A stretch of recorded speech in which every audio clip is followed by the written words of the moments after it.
Testing, testing, testing.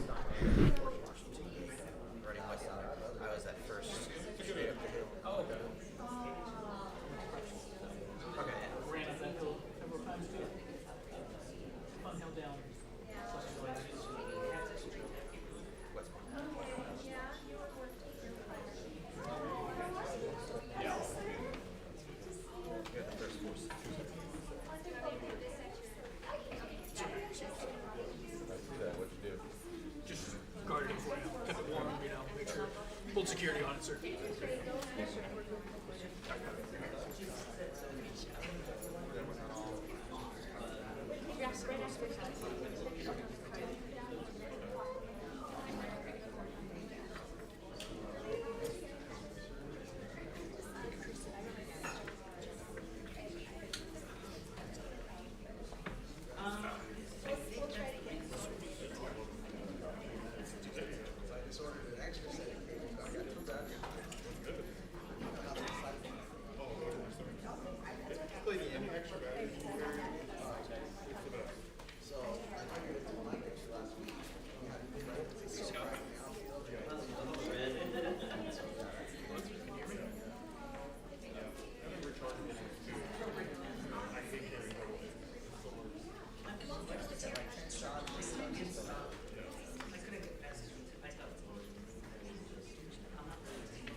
Good morning, everyone, and welcome to City Council.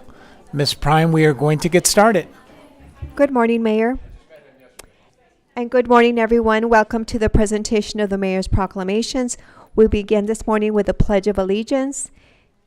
This morning we have students from IDEA Edgemere Public Schools at the invitation of City Representative Diana Maldonado Rocha to lead us in the pledge.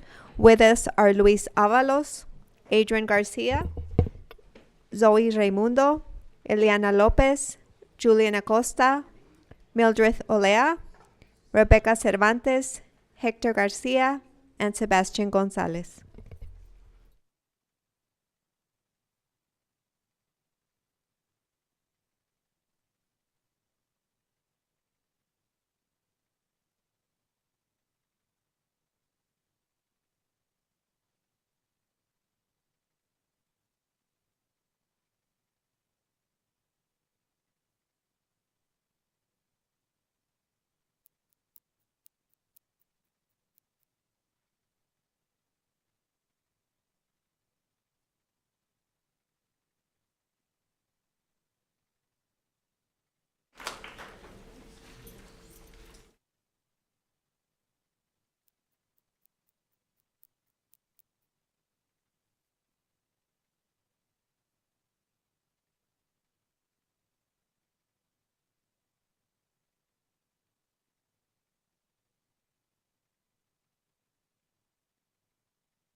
Proclamations. Yes, sir. That brings us to the Mayor's proclamations. For those of you receiving a proclamation this morning, your group will have up to 6 minutes collectively to receive the proclamation and speak at the podium. Okay. Representative Chavez. The first proclamation is Nina Tawny Day. Yeah. Representative Chavez. Thank you, Mayor. Can I get Nina and her family up to the podium, please?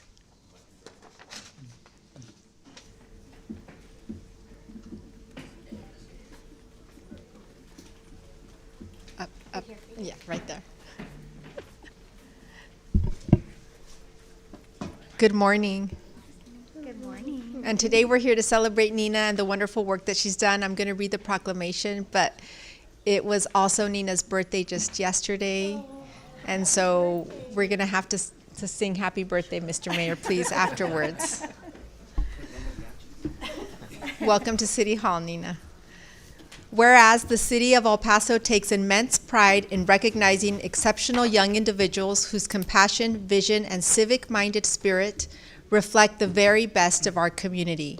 And whereas Nina Tani, a remarkable young leader and incoming high school student, has distinguished herself through her unwavering dedication to uplifting women and girls across our region. And whereas, inspired by the transformative mission of the Women's Fund of El Paso, Nina answered the call to service with extraordinary generosity, rallying the support of friends and family to present a $1,000 donation and contribute over 70 designer purses, collectively valued at more than $16,000, gifts that symbolize dignity, empowerment, and opportunity.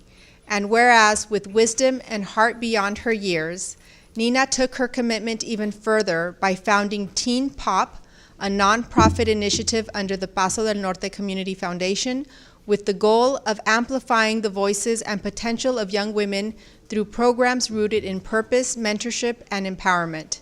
And whereas Nina Tani's exceptional leadership, philanthropic spirit, and genuine compassion embodies the hope we hold for future generations, demonstrating that change begins with a single act of kindness and the courage to lead with purpose.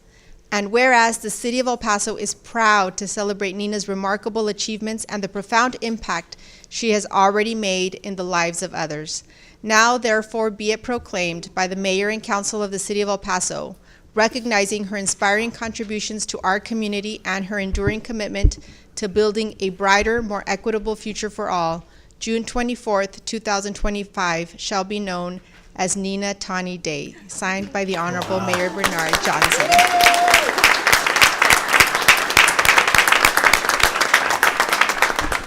Good morning, Nina. Good morning. And I don't know if you want to share how old you turned yesterday. That's up to you. But you're young and fearless, and we love that. I turned Thank 14 yesterday. you. Yeah, congratulations, Nina. Well, Nina, good morning. You want to say a few words?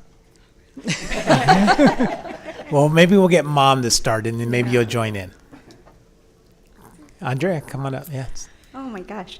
I am just so inspired by Nina. You never know when your daughters or your children are listening and watching and come up with an idea. And as we're running all over the place as working moms and working parents, I grabbed Nina after volleyball practice, and took her with me to an event that was hosted by a number of women here in the community.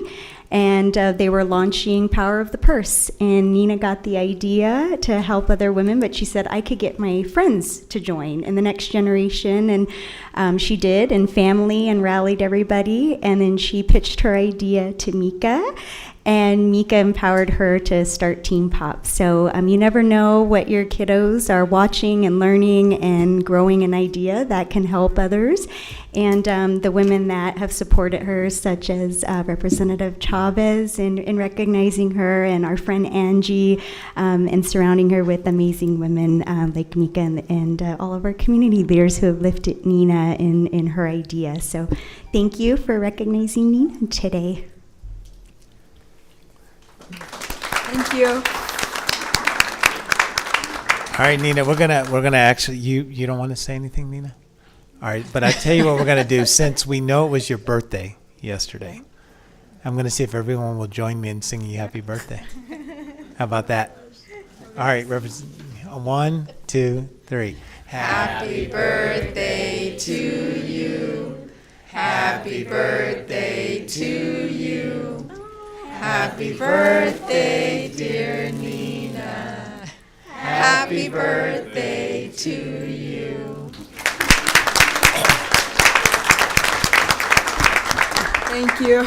You're very welcome. And Nina, thank you for all that you're doing. You are truly an inspiration and a role model to so many. You are a role model to me and so many of us sitting here at this desk and dais, and so many other people in this room. So you continue to do what you're doing, and sky is the limit for you. Okay?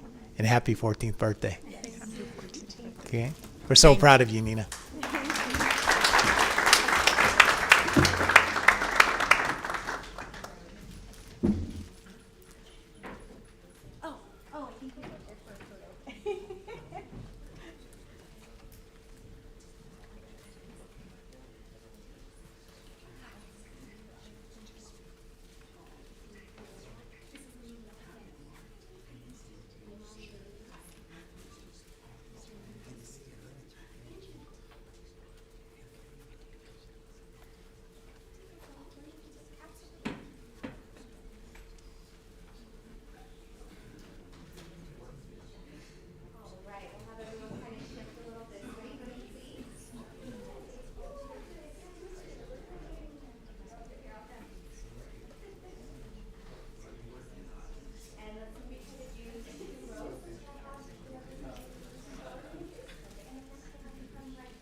And the next proclamation is You Eat, I Eat. Representative Acevedo. Thank you so much, Mayor. Ms. Carruthers, I think you brought an entire parade with you. I will. Well, let me read it, and then we'll give you some time to speak. But thank you for being here. It does. It's We're gonna have you proclamation. stay at the mic. Yeah, the podium. Yeah, there we go. Proclamation, City of El Paso. Whereas You Eat, I Eat is a nonprofit organization founded on September 3rd, 2015 by Doreen Carruthers, which provides essential meals to El Pasoans facing food insecurity. And whereas this important organization provides hot meals, non-perishable food drives, clothes and hygiene products, and school supplies to El Paso youth. And whereas You Eat, I Eat is 100% volunteer-based with funding coming through the community and fundraising efforts. And whereas Ms. Carruthers and her volunteers have assisted more than 3,000 children, served 1,000 meals at their last giveaway, gave out more than 800 turkeys during last Thanksgiving Day, and offered toys to nearly 500 children during the last holiday season. And whereas even during the COVID-19 pandemic, You Eat, I Eat did not close its doors, but instead implemented a drive-through distribution system which served 10,000 individuals. And whereas You Eat, I Eat has begun an unhoused outreach program going out into the community to find the needy and give back to the community. And whereas Mrs. Carruthers describes her organization as a food bank on steroids, creating it after overcoming an illness herself and leading it into the future despite the recent loss of her beloved husband. Now therefore be it proclaimed by the Mayor and Council of the City of El Paso that You Eat, I Eat, Doreen Carruthers, and their countless volunteers be recognized for the dedication, selflessness, dignity, vision, and love they demonstrate to the community. June 24th, 2025 shall be known as You Eat, I Eat Day. Signed, the Honorable Mayor Renard Johnson.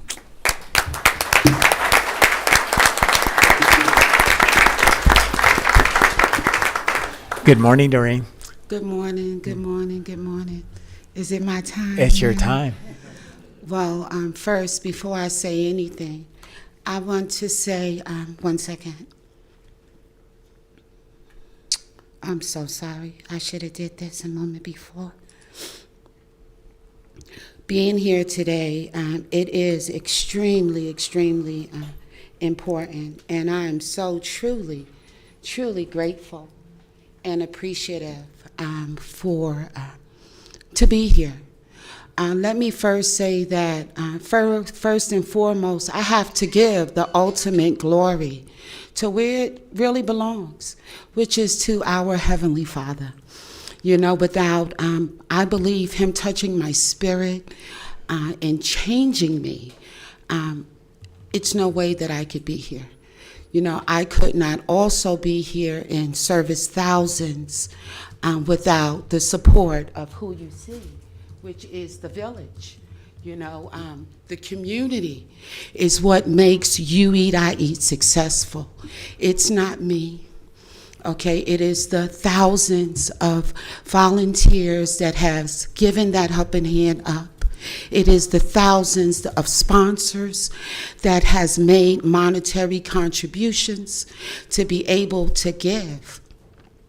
And so on behalf, not only my husband, that I wish was here to see this day. He told me it was coming. He told me that You Eat, I Eat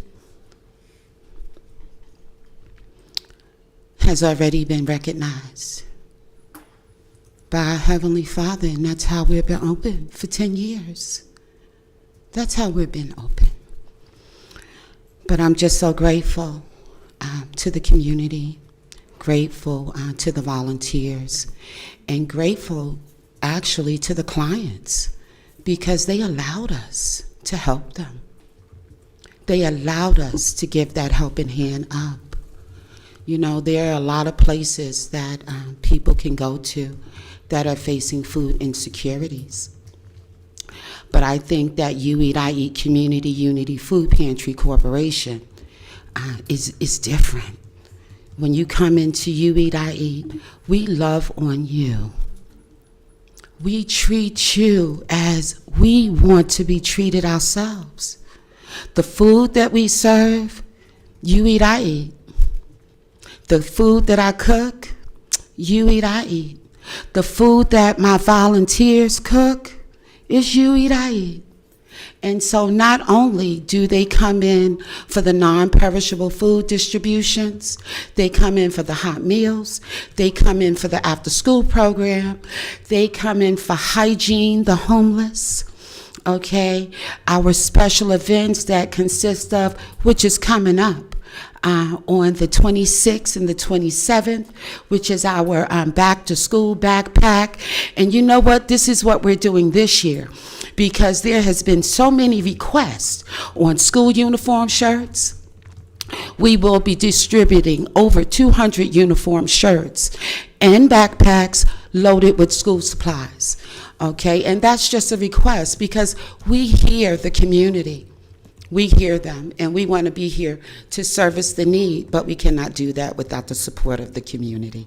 And so on behalf of myself, my husband, all of the volunteers, the clients, we thank you for your acknowledgement for You Eat, I Eat Community Unity Food Pantry Corporation. Thank you.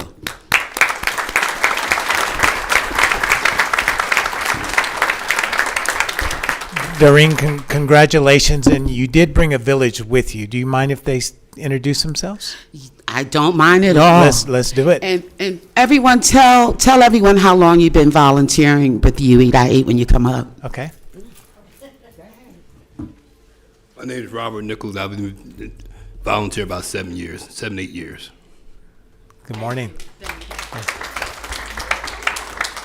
Good morning. I'm Pelma Wilmot. I think I've been there for like 4 years. Okay. Good morning.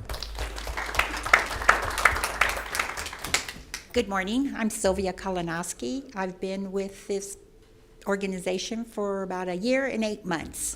Congratulations. My name's Christiana Mason. I've been volunteering here for almost 9 years. Wow.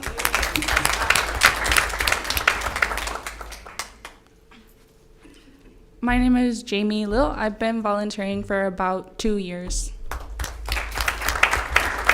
And let me just say, Jamie, she is here representing Domino's Pizza, which has been a supporter of ours for the last 8 years with donating thousands of dollars throughout the community to impact the children with pizza every Tuesday and Thursday. All right. Good morning. My name is Gary Kennebrew Jr. and I'm here with my family, my wife Robbie, and my children and my niece. We have been contributing and volunteering with UEI in some capacity since 2018. Fantastic. Thank you.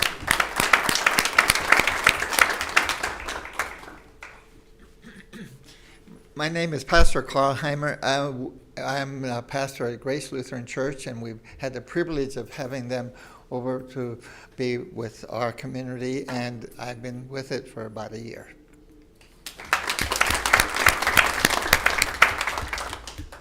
Good morning. My name is Denise Rabowin, and I've been with her for 1 year. Oh, fantastic. Dawn Hamilton Conroy, and I've been assisting for about 1 year. Hi, Vanessa Iturralde, and I've been contributing and volunteering for about 6 years now on behalf of TCC Verizon. Oh, very nice.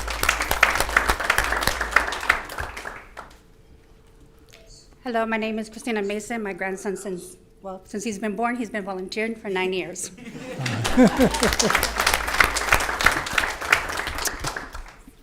Okay, Representative Trejo. Good morning. Doreen, I met you and your husband last year.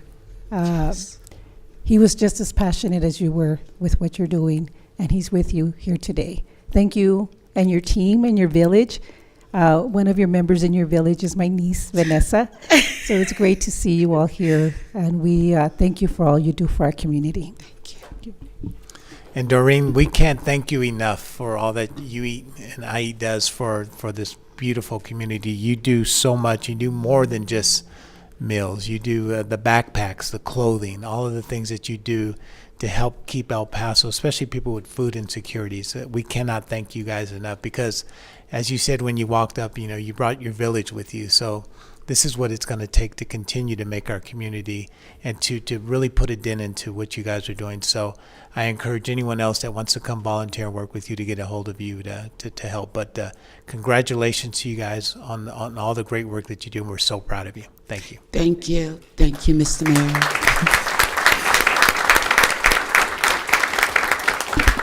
All right, we're going to take some pictures.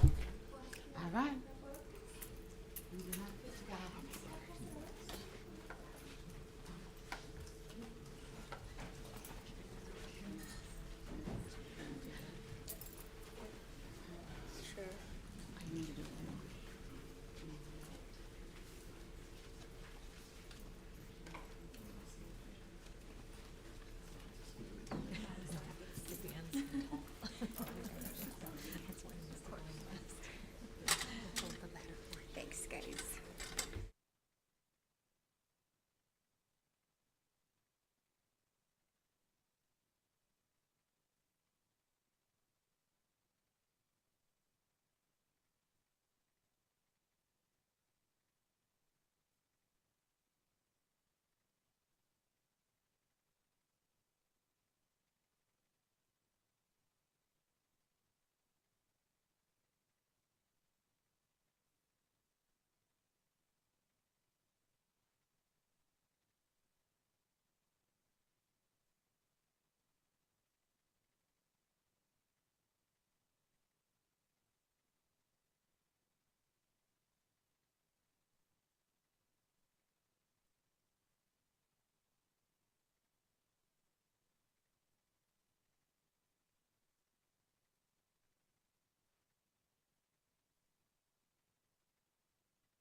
I got it.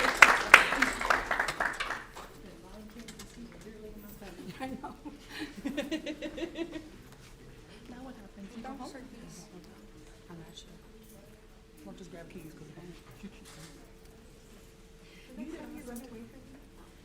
I didn't run away, I froze. And the next proclamation is United States Army's 250th birthday.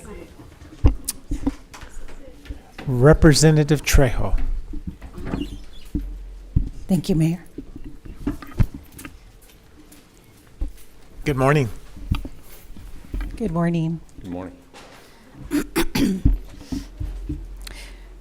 Whereas on June 14th, 1775, the Second Continental Congress, representing the citizens of 13 American colonies, authorized the establishment of the Continental Army, and whereas the collective expression of the pursuit of personal freedom that caused the authorization and organization of the United States Army led to the adoption of the Declaration of Independence and the codification of the new nation's basic principles and values in the Constitution. And whereas for the past 250 years, the U.S. Army's central mission has been to fight and win the nation's wars. And whereas the motto of "This will defend" is cited by which the American soldier lives and serves. And whereas no matter what the cause, location, or magnitude of future conflicts, the nation can rely on the U.S. Army to produce well-trained, well-led, and highly motivated soldiers to carry out that mission entrusted to them. And whereas the components of the U.S. Army, to include the Army National Guard, the U.S. Army Reserves, and the regular Army, have contributed immensely to the health and natural disaster response. And whereas members of the city of El Paso have proudly served and made the ultimate sacrifice for our nation's freedom while serving the United States Army and other branches in our nation's military. Now, therefore, be it proclaimed by the Mayor and Council of the City of El Paso, expressing appreciation on behalf of the people of El Paso, to the United States Army and to the dedicated soldiers who have served in it for over 250 years. It has been in existence.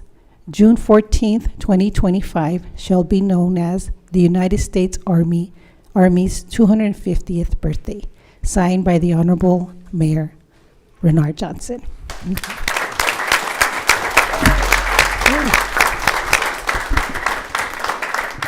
Good morning, sir. Good morning. And first of all, I want to just say thank you, Mr. Mayor, and the council for that heartfelt proclamation. My name is Brigadier General Rory Crooks. I'm the Deputy Commanding General for Operations for 1st Armored Division and for Fort Bliss. And even though I'm a relative newcomer to the El Paso area, it's very clear if you look at El Paso on a map, its strategic importance from the natural lines of drift with the river, the pass, its proximity from the Gulf Coast to the Pacific, and the investment that we began to make early on in this community has been extremely important. As trails become roads and roads become railroads, this became an area that we really wanted to protect and invest in. And I think that in that investment, we've had an opportunity to prosper along the way. Certainly what the government and the U.S. Army in particular brings to this community in terms of investment, it's brought in and helped promote commercial investment. And that's also attracted academia and culture, and it's such a vibrant representation of that culture here. We are so proud to be a part of that. There's those that would say that maybe we're in trying times right now. I would leave that open for debate. But I would say that definitely the antidote to any kind of uncertainty or instability has always been community. And that is something that I think is encapsulated in our motto of 2 states, 2 nations, and 1 community. And I know that all of us here, to include the U.S. Army, have a genuine collective stake in the success of El Paso and Fort Bliss. Especially from the standpoint of the Army, we've all taken an oath to defend the idea of a constitutional government and our way of life, and we're just so proud to be a central part and major part of this community. So thank you for the proclamation.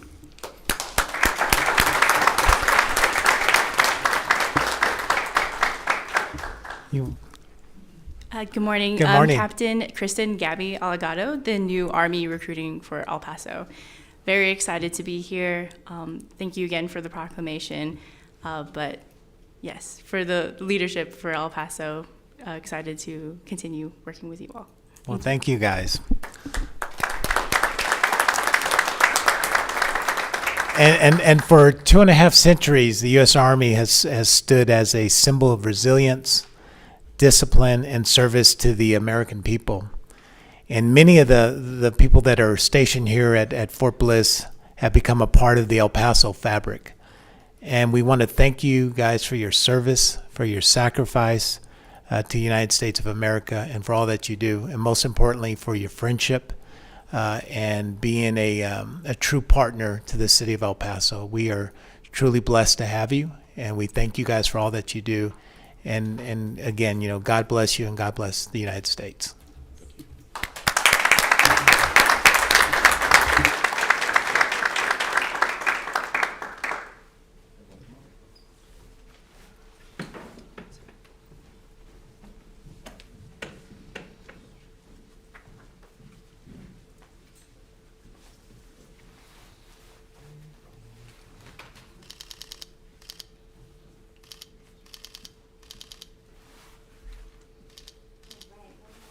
Would you also like to be in the photo?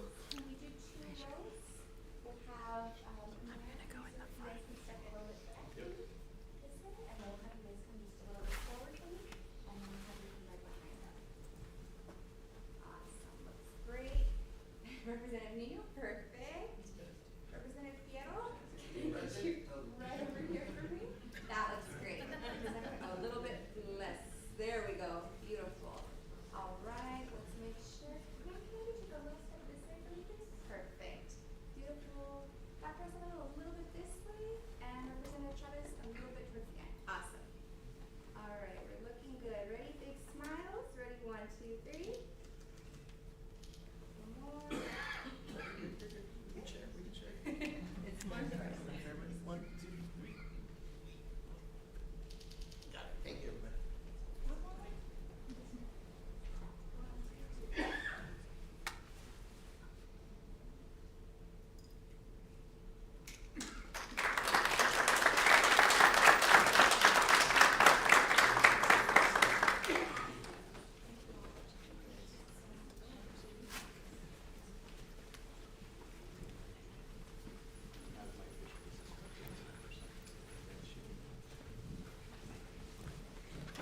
And the next proclamation is Project Bravo.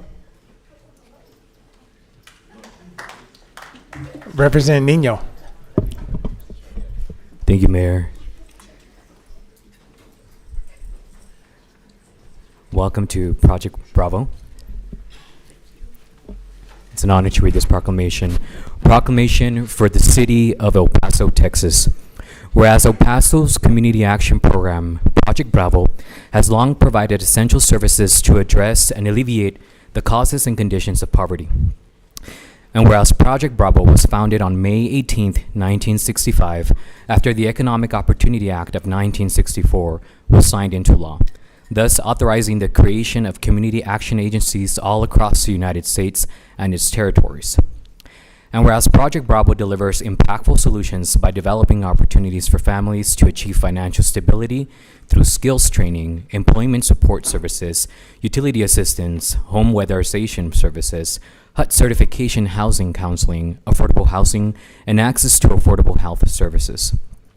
And whereas community action agencies are founded on the principles of community participation through a tripartite board that represents the entire community, including elected public officials, representatives of low-income individuals and families, and members of private sector that includes businesses, faith-based groups, schools, and other essential community institutions.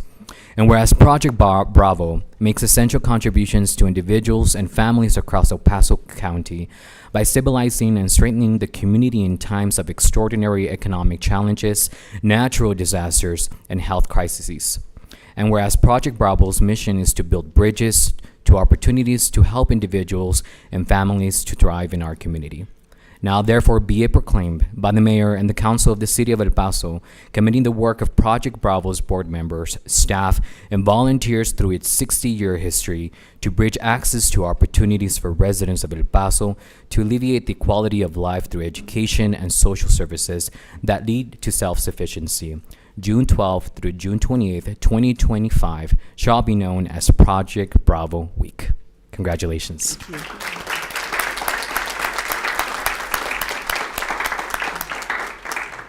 Good morning. Okay, well, thank you very much, Mayor. Thank you very much to all the members of the City Council for this honor. I'm Laura Ponce. I'm the Executive Director for Project Bravo. I have the honor of leading an organization of people that are very committed to our community. I think that working at Project Bravo has definitely been the highlight of my career because I'm surrounded by people that are dedicated to helping others help themselves. First of all, I want to introduce my team here, and they're going to state their name and the department that they work for. As you could tell from the proclamation, we have a lot of different types of programs and services because poverty, the reasons for poverty are also very different. And so please, if you can all come up and state your name and department. Good morning. Hi, everyone. My name is Jessie Vasquez, and I work in the housing programs, the housing department. I'm the housing programs manager, and I'm a HUD certified housing counselor. Good morning. Good morning. I am Andrea Cortez, and I am with the executive department. Good morning. Good morning. My name is Melissa Vargas, and I work at the weatherization department. Good morning. Good morning. My name is Yvonne Sainz, and I'm working Project Bravo for 18 years, and then for the Weatherization Department. Good morning. Good morning. My name is Angie Villan, and I'm the Health and Wellness Coordinator.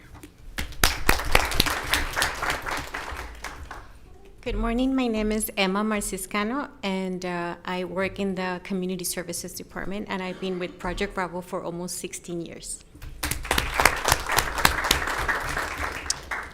And Project Bravo, a lot of people don't know that we're part of a nationwide network of over 1,000 community action agencies. We serve every community in the United States, every county, every city, and we receive federal funds that allow us to do this work.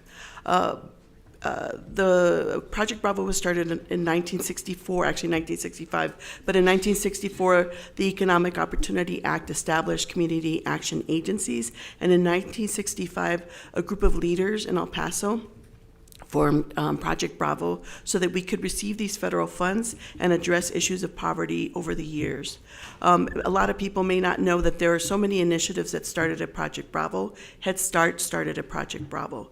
And we have all sorts of different programs that address housing and health and wellness, and even helping homes to be more energy efficient so people reduce their consumption of gas and electricity, and people that are on fixed incomes can afford the utility bills. In El Paso, about 18% of the population lives in poverty.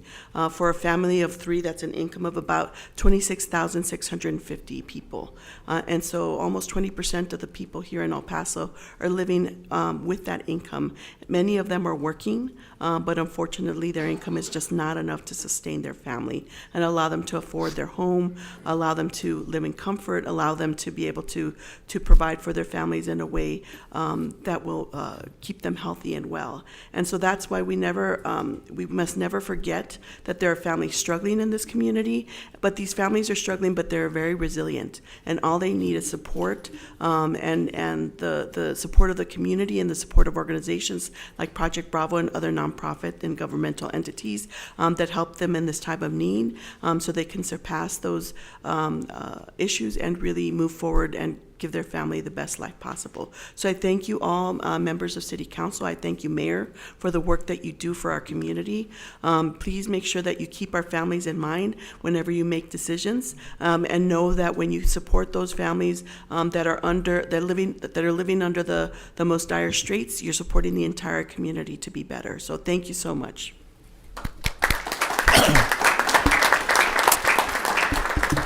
And a lot of congratulations, and I got to recall the first time that we really talked about Project Bravo. I knew what it was, but we sat on an airplane. We were flying to a Texas Lyceum meeting, and you took the opportunity to explain to me all of the great things that you guys do, because I had no idea. And, you know, the Bridges to Opportunities, the training, the food, everything that you do is just incredible, and we could not be prouder of your organization and what you do for El Paso. And there's, I just mentioned the group, the Texas Lyceum, and there's 3 other directors here, so we're going to have to take a picture because we have to prove that that's the rule. We have to prove that we were together. But congratulations, and keep up the great work. Thank you so much, Mayor.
There we go, perfect.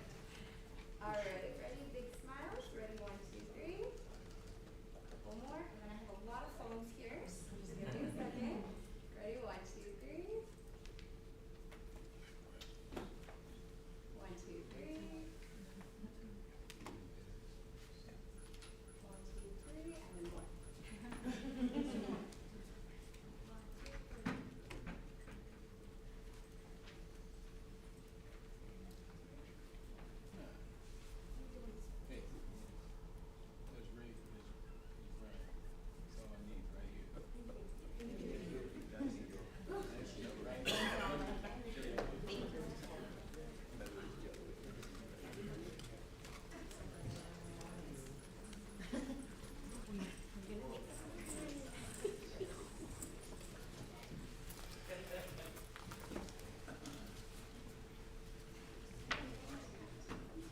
And the final proclamation is El Paso Athletic Hall of Fame and El Paso Sports Commission Week.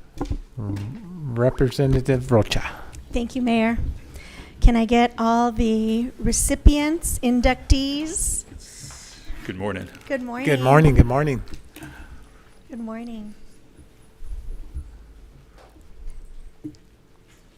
We have 8 inductees, and 5 of them are here with us today. So Wow. Okay, wonderful. very pleased with that. Thank you.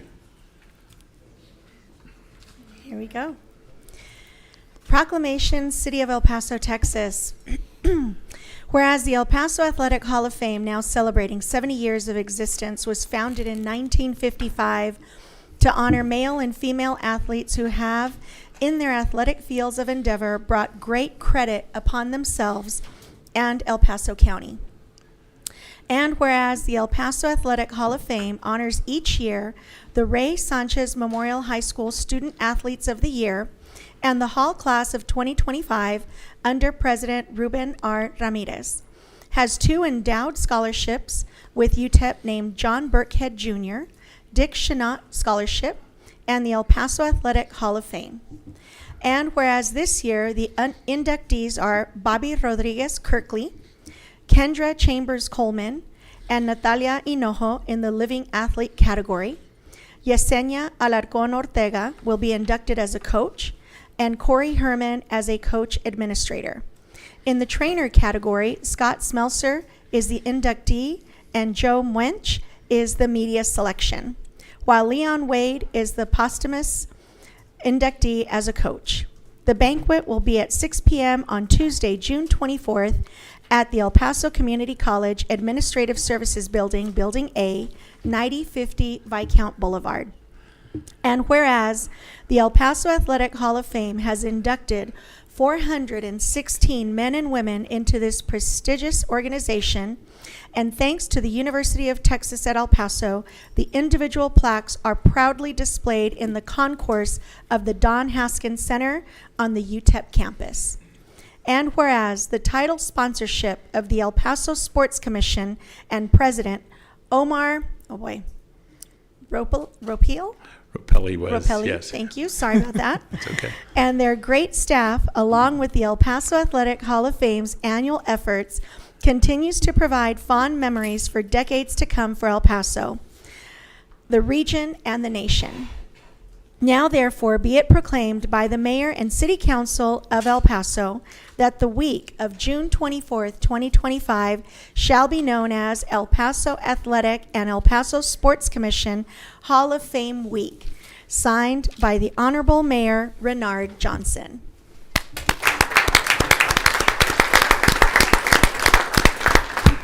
Thank you very much for that proclamation. Thank you again, and good morning. Good morning. I am Ray Adalto. I'm the current vice president. I'm here representing Ruben Ramirez, who's away on assignment. Ruben is a 2005 inductee, and I'm a 2017 inductee. So I'm here representing him and our leadership. Thank you again, Mayor, for this proclamation. Thank you, City Council, for that. We would like to give special thanks to our Hall of Fame committee members, and especially our executive team, including Donna Carter, parliamentarian Ron Lehman, our immediate past president, Dr. Scott Stein, and I would be remiss if I didn't say Mr. El Paso Wayne Thornton, proud member of that, and who coordinates all of this for us year after year. So thank you, Wayne, for all you do. You know, we've had a wonderful opportunity to be sponsored this year again by our title sponsor, the El Paso Sports Commission, and President Janet Vargas on it, and our sports strategist, Tony Rodriguez. Not able to attend tonight in this, and not here, are 3 of our very important members. Joe Minch, who many of you remember as the El Paso Herald-Post, El Paso sports writer. He won't be able to attend this event.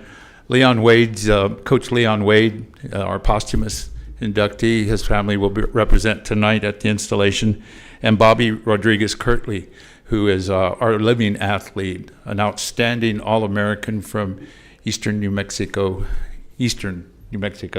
And so, by the way, he was one of the top 20 players and the leading scorer in basketball for that great D1 team. I would like to introduce at this time our members. They'll come up and give you a quick rundown as to why they're in the hall. And I have to tell you, just like Ruben said last night, this particular class of 2025 is one of the most wonderful, experienced, and athletic that we've ever had. Each one of these people had was nominated and voted on, and it was a tough class to vote on, I have to tell you. So we're very proud to present our class of 2025 to you. Let me bring up first Kendra Chambers Coleman in our Living Athlete Department. Good morning. Good morning. Hi, Mayor. Good morning. Good morning. My name is Kendra Chambers Coleman. I went to Hanks High School, where I was a state champion in the 400 meters.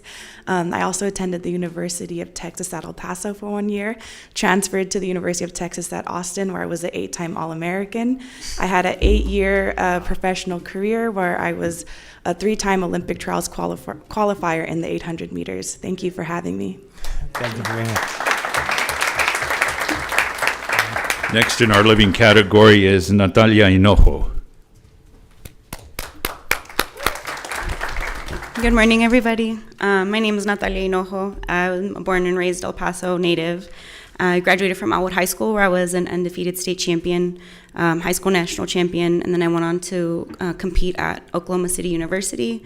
I was a multiple All-American, national champion, and also competed at the senior level, where I qualified for Olympic team trials as well. So I'm super thankful and blessed to be here. Thank you.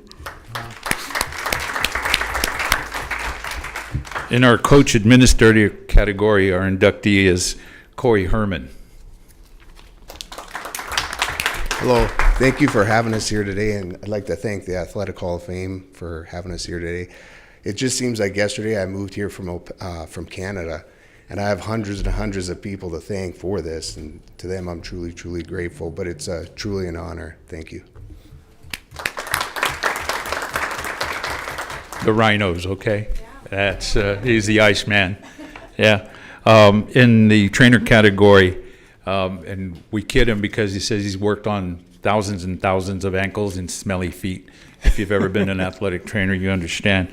Please welcome Scott Smeltzer. I'm also known as the Iceman too. So, but my journey started. I grew up in Houston, Texas. When I was about 12, 13 years of age, fractured my arm, couldn't play. So they hooked me up with the district athletic trainer and kind of started from there. And then he recruited me to intern with the World Football League Houston Texans at the age of 16. And so got to work with Don Maynard was on that team. Jason Garrett's dad was the head coach. And then graduated high school, came on to UTEP, got to work with the legendary Ross Moore, and went away to coach football, baseball, and a couple other sports, and then came back to Texas, and then eventually came back to El Paso, and I got help from Dave Binder and Don Hearn to work on getting my trainer's license, and then I spent 30 years after that at Eastwood High School as the athletic trainer. So a lot of district champions and a lot of good athletes that came out of there. But thank you for having us. I would be remiss if I didn't tell you that we have a lot of their family members here and their friends also wanting to come and see the proclamation. I'd like to thank Dave McKinney. He's my right-hand man over at the Athletic Hall of Fame. Yesterday we honored our Ray Sanchez High School Student Athletes and Teams of the Year. And tonight is the sold-out banquet at the El Paso Community College. Thank you, Art. However, that event will be live streamed on kvia.com We'd like to thank our general manager at KVIA, Brenda de Anda Swan. And I personally would also like to thank, on behalf of Wayne and myself, the folks at El Paso Community College. They have been outstanding. They've been a great partner of ours, and I can't tell you how grateful we are for them. So again, on behalf of the El Paso Sports Commission and the El Paso Athletic Hall of Fame, we want to thank you again, Mayor and City Council, for this wonderful proclamation. And once again, tell you to don't forget these fine people here. Their plaques will go up at the Don Haskins Center this year, later on this summer, and be proudly displayed for all to see. Once again, thank you. Wow. Oh, hey, Ruben. I'm glad I showed up. I saw you. You tried to sneak just in, real Ruben. quick, yeah, I snuck in here. Yeah. But I just want to echo what Ray said. Thank you very much for having us today. But we can't go on without introducing our coach from the Lady on the Hill, Coach Yesenia.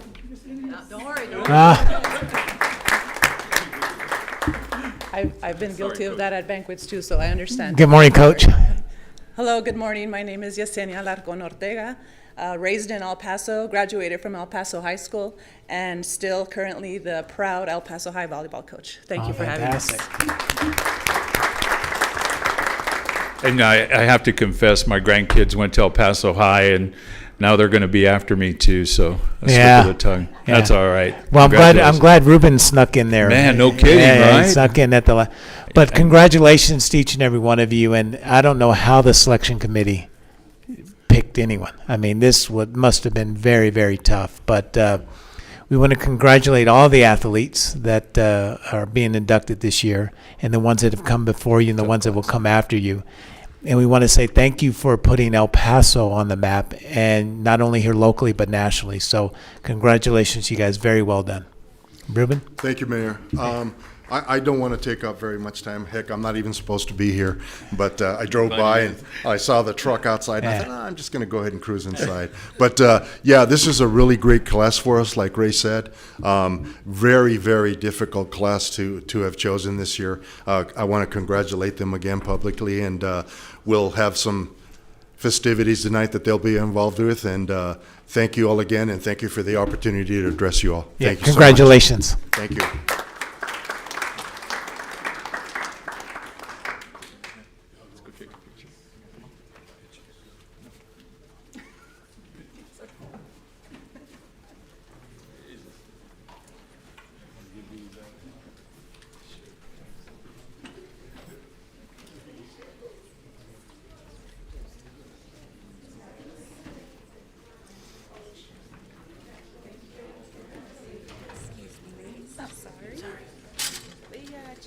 I'm gonna need this. Yep, thank you so much.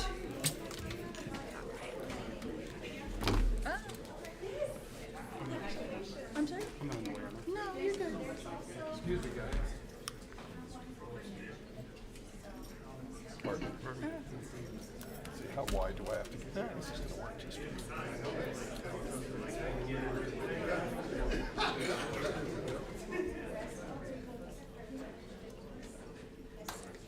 All right, let's have everyone shift over this way for me, please.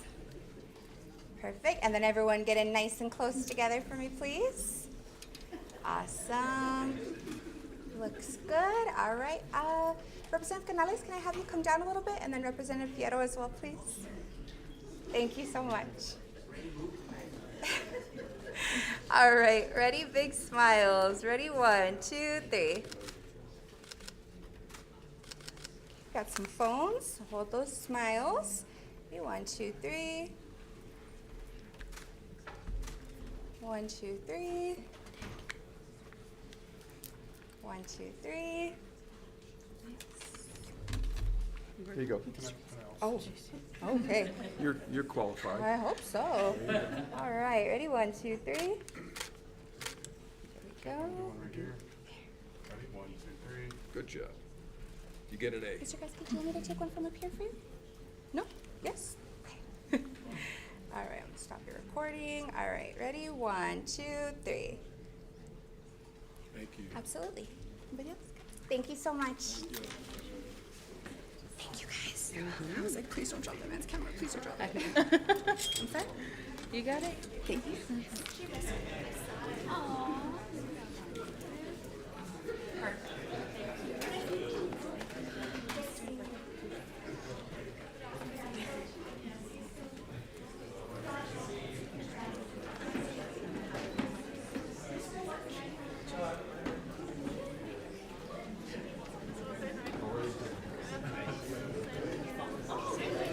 you. It's good to see you.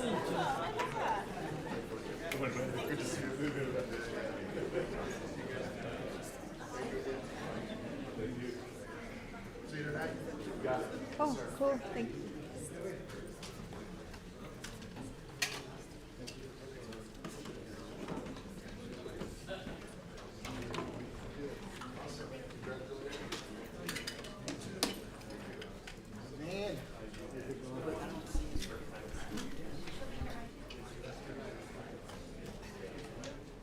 Ms. Prine, I'm going to let Representative Fierro say something real quick. Ms. Prime, I'm going to read my bio, if you don't mind. Mr. Mayor, I'd like to take the opportunity to, since we're talking about birthdays, wish a very belated happy birthday to Ms. Mack. She just turned around and went the other way. To Ms. Mack, to Mr. Cortinas, and to Tammy Fonse. All of them have birthday. And Jesse, my sister. Yeah, not to Jesse. But and to those three wonderful people, and to Jesse, happy June birthday. Thank you, Mayor. Happy birthday. Thank you. You too? That was met last week. All right, Ms. Prime, we're ready? Yes, Mayor. Good morning. This is a meeting of the El Paso City Council for Wednesday, June 24th, 2025. Mayor Johnson is present and presiding in council chambers along with Mayor Pro Tem Chavez, Representative Maldonado Rocha, Representative Boyer Trejo, Representative Nino, Alternate Mayor Pro Tem Fierro, Representative Canales, and we have Representative Limon joining us virtually. It is 10:02 a.m. Will everyone please silence their electronic devices so as to not disturb the meeting and rise for the invocation delivered by El Paso Police Senior Chaplain David Mayfield. Good morning. Good morning, Mayor, Council. Thank you for having me. I invite all of those present to pray in the tradition of their faith as I will pray in mine. Gracious and sovereign God, we come before you today with humility and gratitude as we gather for the work of our city. Thank you for the opportunity to serve this community and for the responsibility entrusted to each one here. Grant wisdom and discernment to our council members and all who participate in these deliberations. May their decisions be guided by justice, compassion, and a genuine desire for the common good. Bless our city, its leaders, its workers, its residents and neighborhoods. Bring unity where there is division, peace where there is tension, and hope where there is need. Help us to listen well, to speak kindly, and lead with integrity. And we pray all of this in the name of the Father, the Son, and the Holy Spirit. Amen.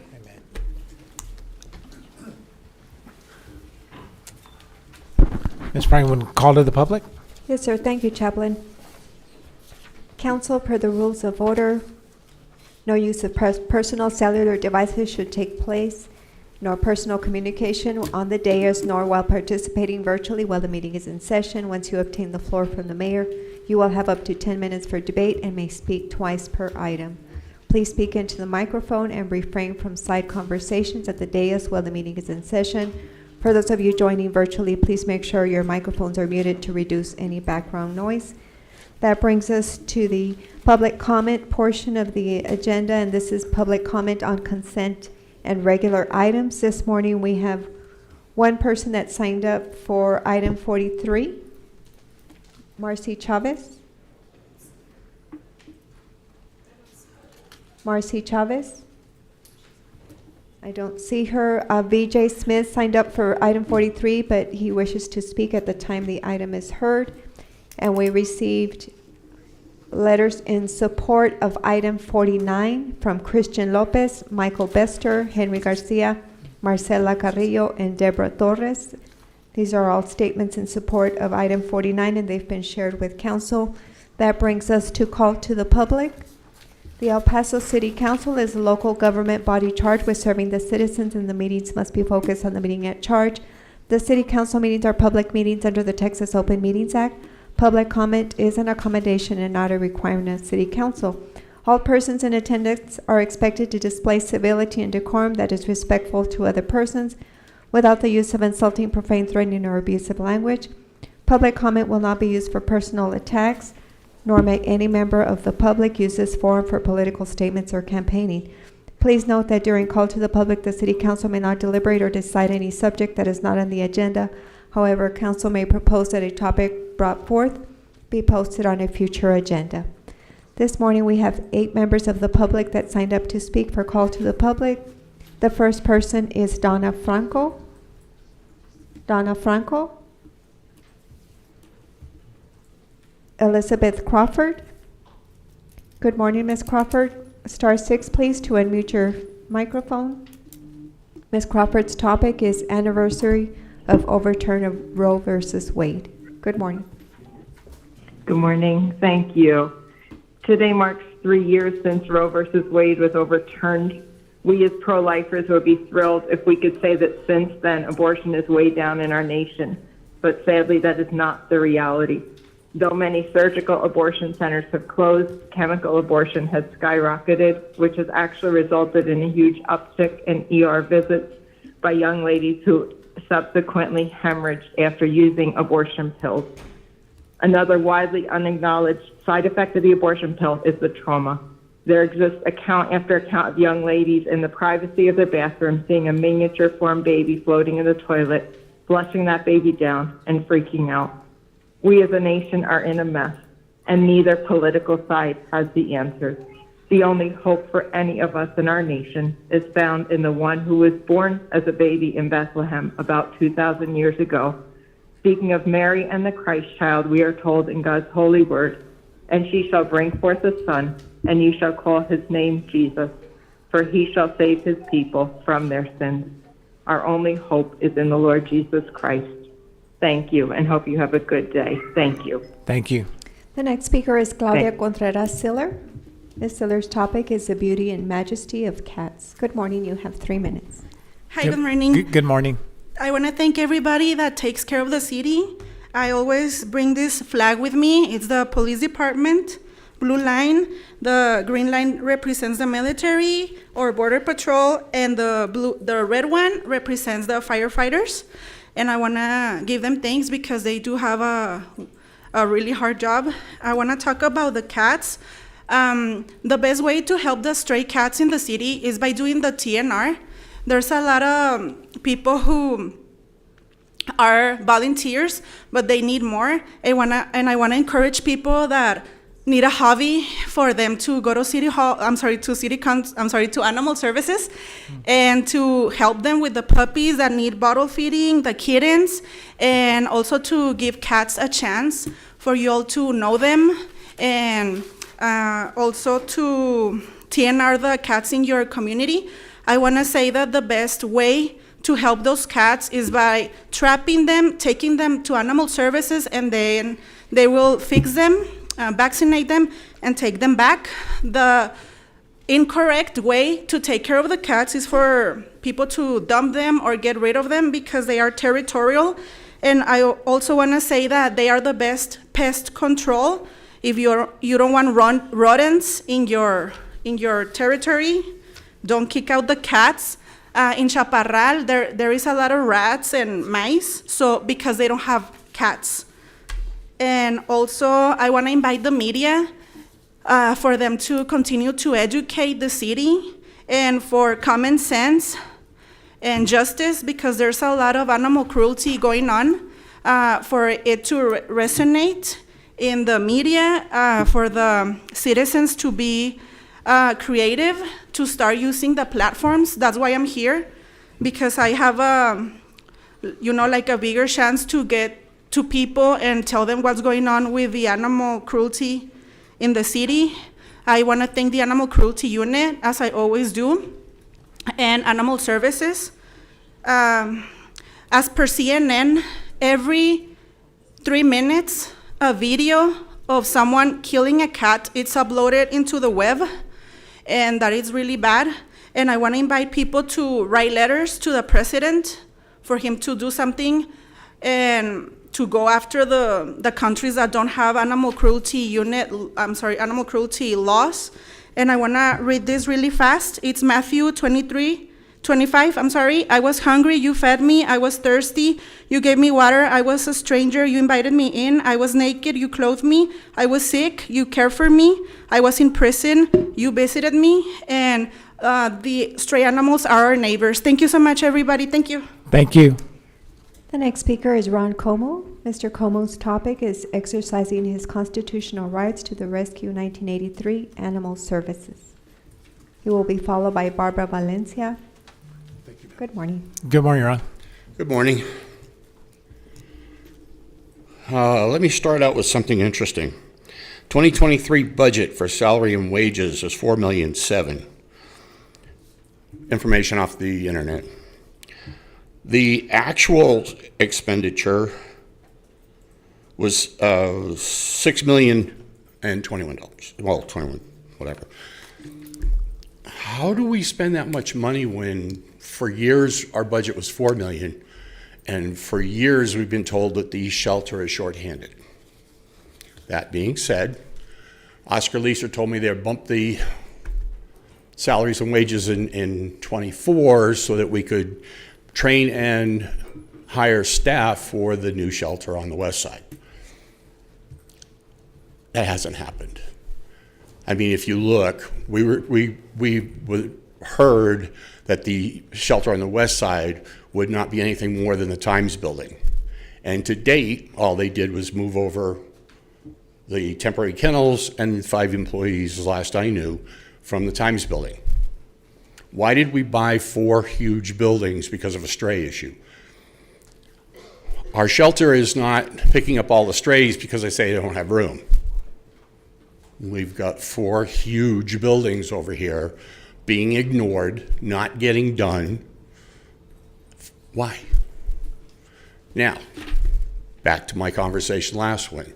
Mayor told him to intake on the west side was not done. Colonel Weston told him to open intake because it was against Texas law to do managed intake. 3, City Council voted unanimously for Moorhead to be a full-service shelter. So here's my question, guys. Who's responsible to make sure what you all vote for gets done? Because we need to find out why it's not being done. It was not voted on to be an adoption center. It was not. It was voted to be a full-service shelter. I expect that to happen.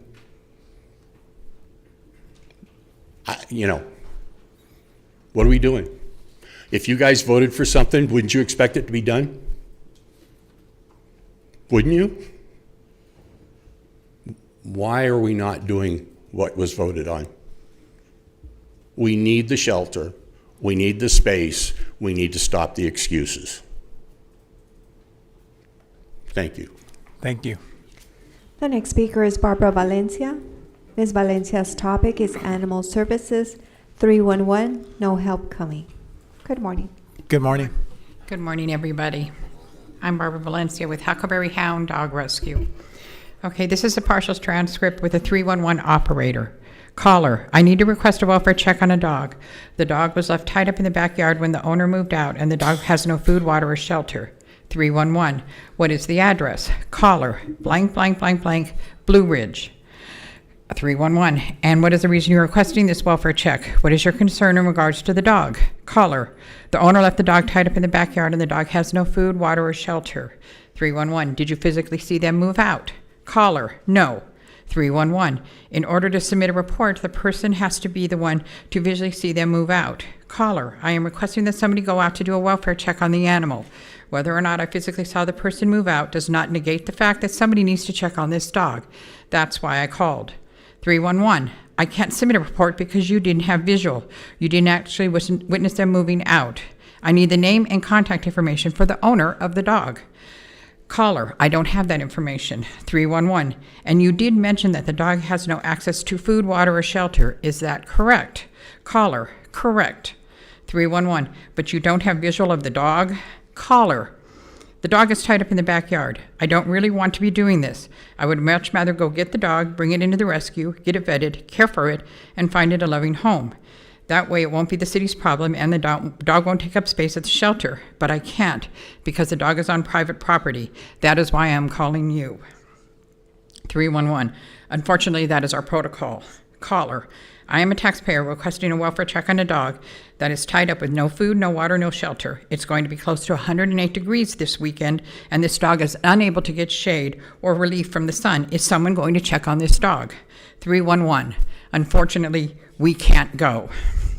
This call went on for over 20 minutes, where the caller asked repeatedly that someone needs to go check on this dog, and the 311 operator refused to submit a report for a welfare check, leaving this dog to suffer with no help coming.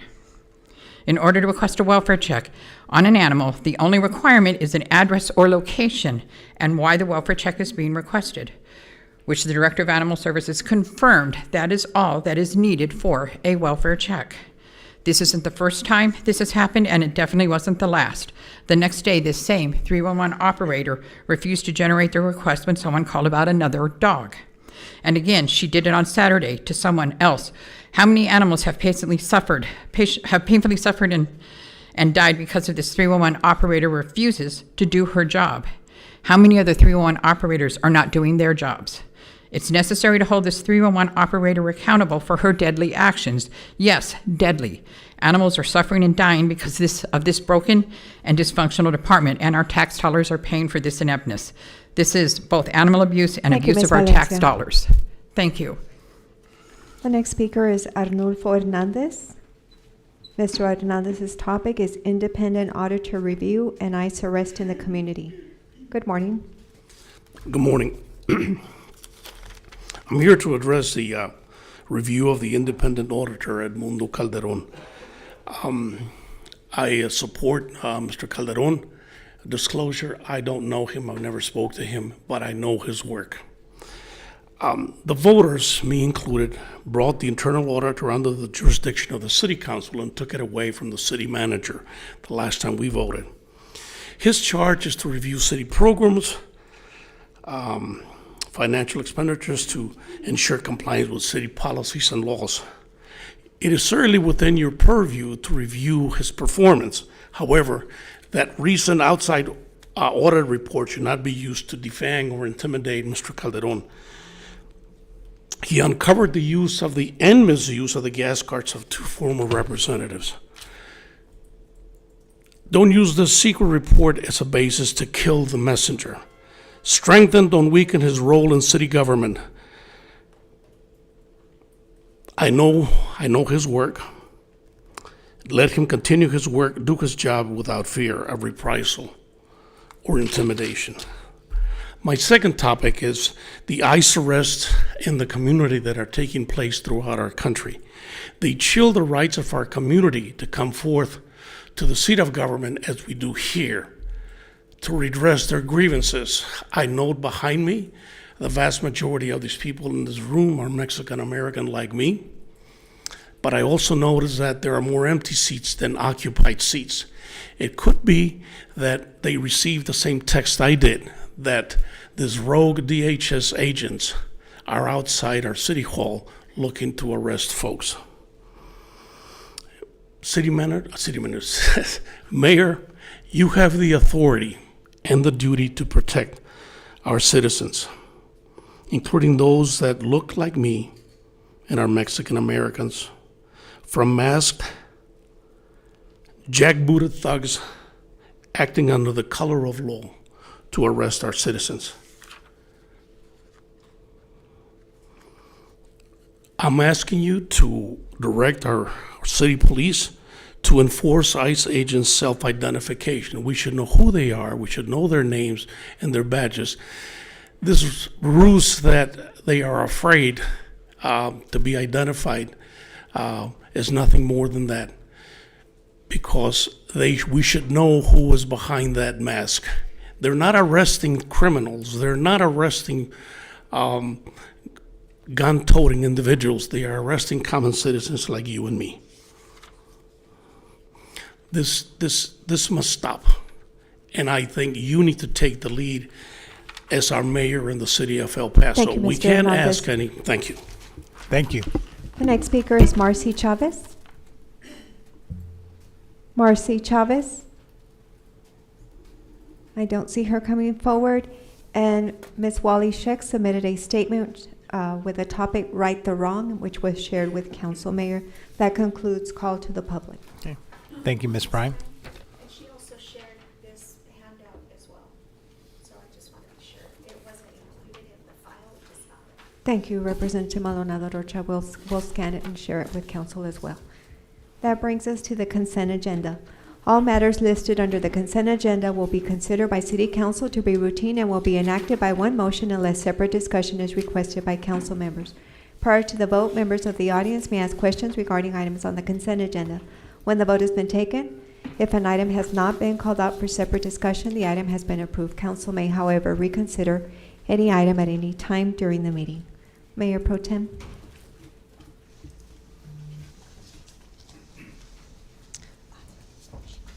Yes, no, thank you, Ms. Prine. I do not have modifications to the consent agenda, so I motion to approve. Thank you. There's a motion and a second. Any discussion on the consent? All right, hearing none, Ms. Prime, please call for the vote. Yes, sir. And for the record, Representative Acevedo joined the meeting at 10:22 a.m. There's a motion and a second to approve the consent agenda. Motion was made by Mayor Pro Tem Chavez, seconded by alternate Mayor Pro Tem Fierro. On that motion, call for the vote.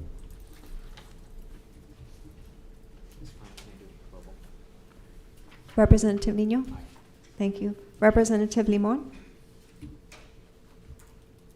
Aye. Thank you. And the voting session?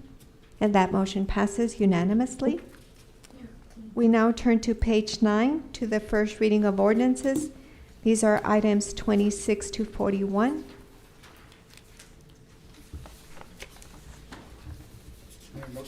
There's a motion. Is there a second? Second. Any discussion on any of these items? All right, hearing none, seeing none, Ms. Prime, call for the vote. Yes, sir. The motion was made by alternate Mayor Pro Tem Fierro, seconded by Representative Maldonado Rocha, and this is to approve the first reading of ordinances. These are items 26 to 41. On that motion, call for the vote.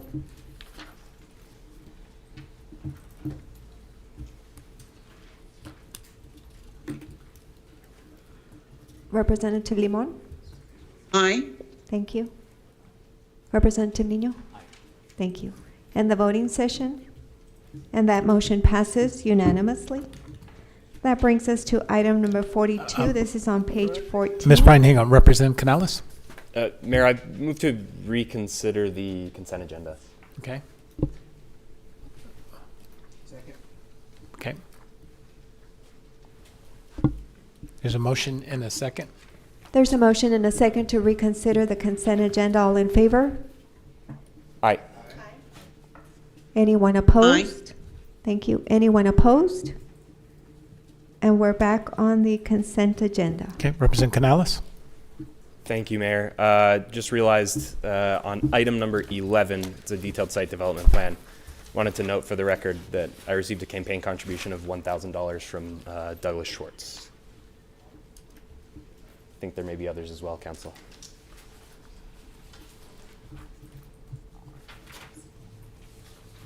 All right, he lit this up like a Christmas tree. Representative Acevedo. Thank you for catching that, Rep. Canales. I received $500 from Douglas Schwartz. Representative Rocha. Thank you, Mayor. I also received a contribution from Mr. Schwartz. Representative Chavez. Thank you, Mayor. I also received $3,500 from Doug Schwartz. Representative Nino. Oh, no. No, okay. Representative Fierro. Yes, Mayor. I also received a contribution of $2,500. Okay, as well as I have received a contribution from Doug Schwartz as well. So, any other changes, Representative Canales, on this one? You good? Okay. Oh, Limon is signaling you. What's that? Mayor. Yep. Representative Limon. Representative Limon? Mayor, yes, I too received a contribution from Doug Schwartz. Okay. All right, want to make a motion to? I'll move to approve the consent agenda. All right, there's a motion and a second. Any further discussion on the consent?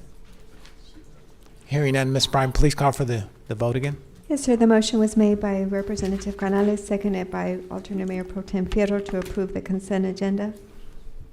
On that motion, call for the vote.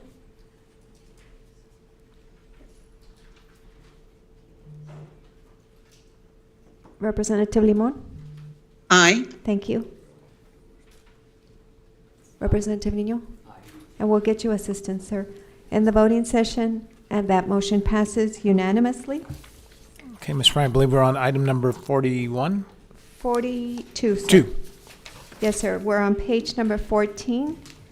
And item 42 is a public hearing of an ordinance authorizing the issuance of City of El Paso, Texas General Obligation Refunding Bond Series 2025 for debt service savings in an amount not to exceed $285,640,000, levying a continuing direct annual ad valorem tax for the payment of such bonds and resolving other matters which are necessary to effectuate such issuance. Good morning, Robert. Good morning, Mayor and City Council. If I may ask, can we take item number 55 as well? They're two separate items. We can vote on them separately, but they're two items that are somewhat related. They're related to generating savings for the city. Sure, we can do that. Yes, let me read item 55 into the record. And item 55 is discussion and action on a resolution authorizing the defeasance and redemption of certain outstanding obligations of the city, approving and authorizing the execution of an escrow agreement for the deposit of funds in an amount sufficient to defease and redeem such obligations, resolving other matters incident and related thereto, and providing an effective date. Robert, before we begin, can I have a motion to approve this one? Move to approve. Okay, so we can have discussion. There we go. All right. Good morning. Again, Mayor and City Council Robert Cortinas. So two very exciting items. Again, we're always looking to try to identify ways to save the city money, particularly as we're leading into the FY 2026 budget development. And we've briefed you all on those particular items, and we have budget presentation scheduled for July 7th and 8th for the public to participate. So these are two critical items, again, to generate some additional savings for the city, particularly on how we're managing our overall debt.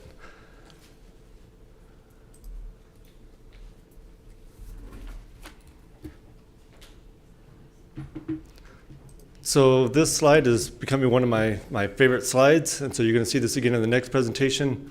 It really speaks to what we've been able to accomplish over the last several years. We've gotten a lot of questions in the last few years how we've been able to achieve the no new revenue tax rate. This is one of them. There's been several other things that we've had to do as well. Deferring some investment, unfortunately, using some of our fund balance, some additional savings on our vacant positions. But how we manage our debt has been one of the critical tools. And so you see on this slide here of not only accomplishing and finishing out our bond projects, but how are we doing it to minimize the impact on our taxpayers? So you see on the left-hand side there, going back to FY 2022, that's the city's overall portion related to our debt service tax rate.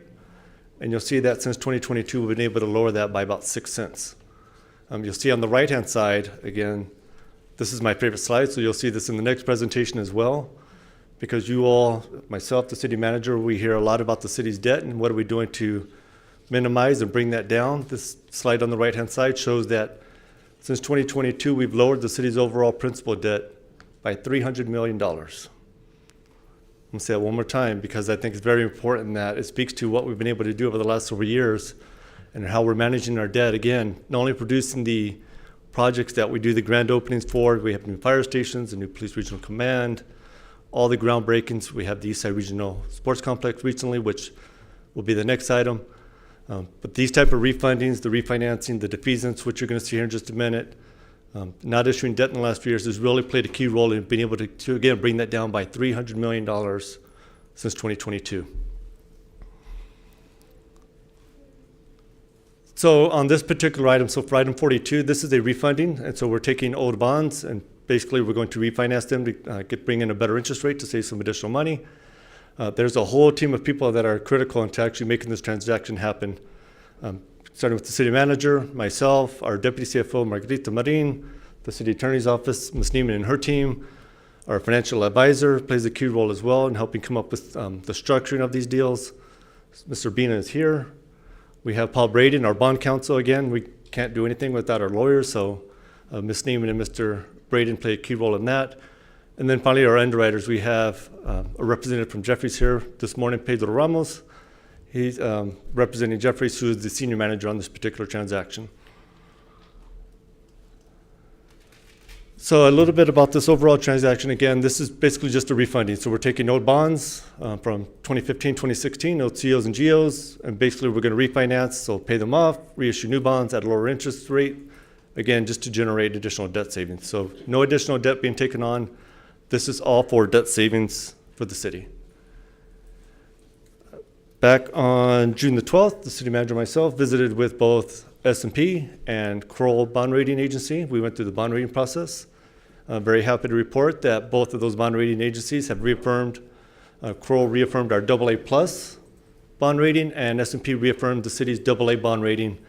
And you'll see on the right-hand side, just provided for context, so you can see where we kind of rate overall.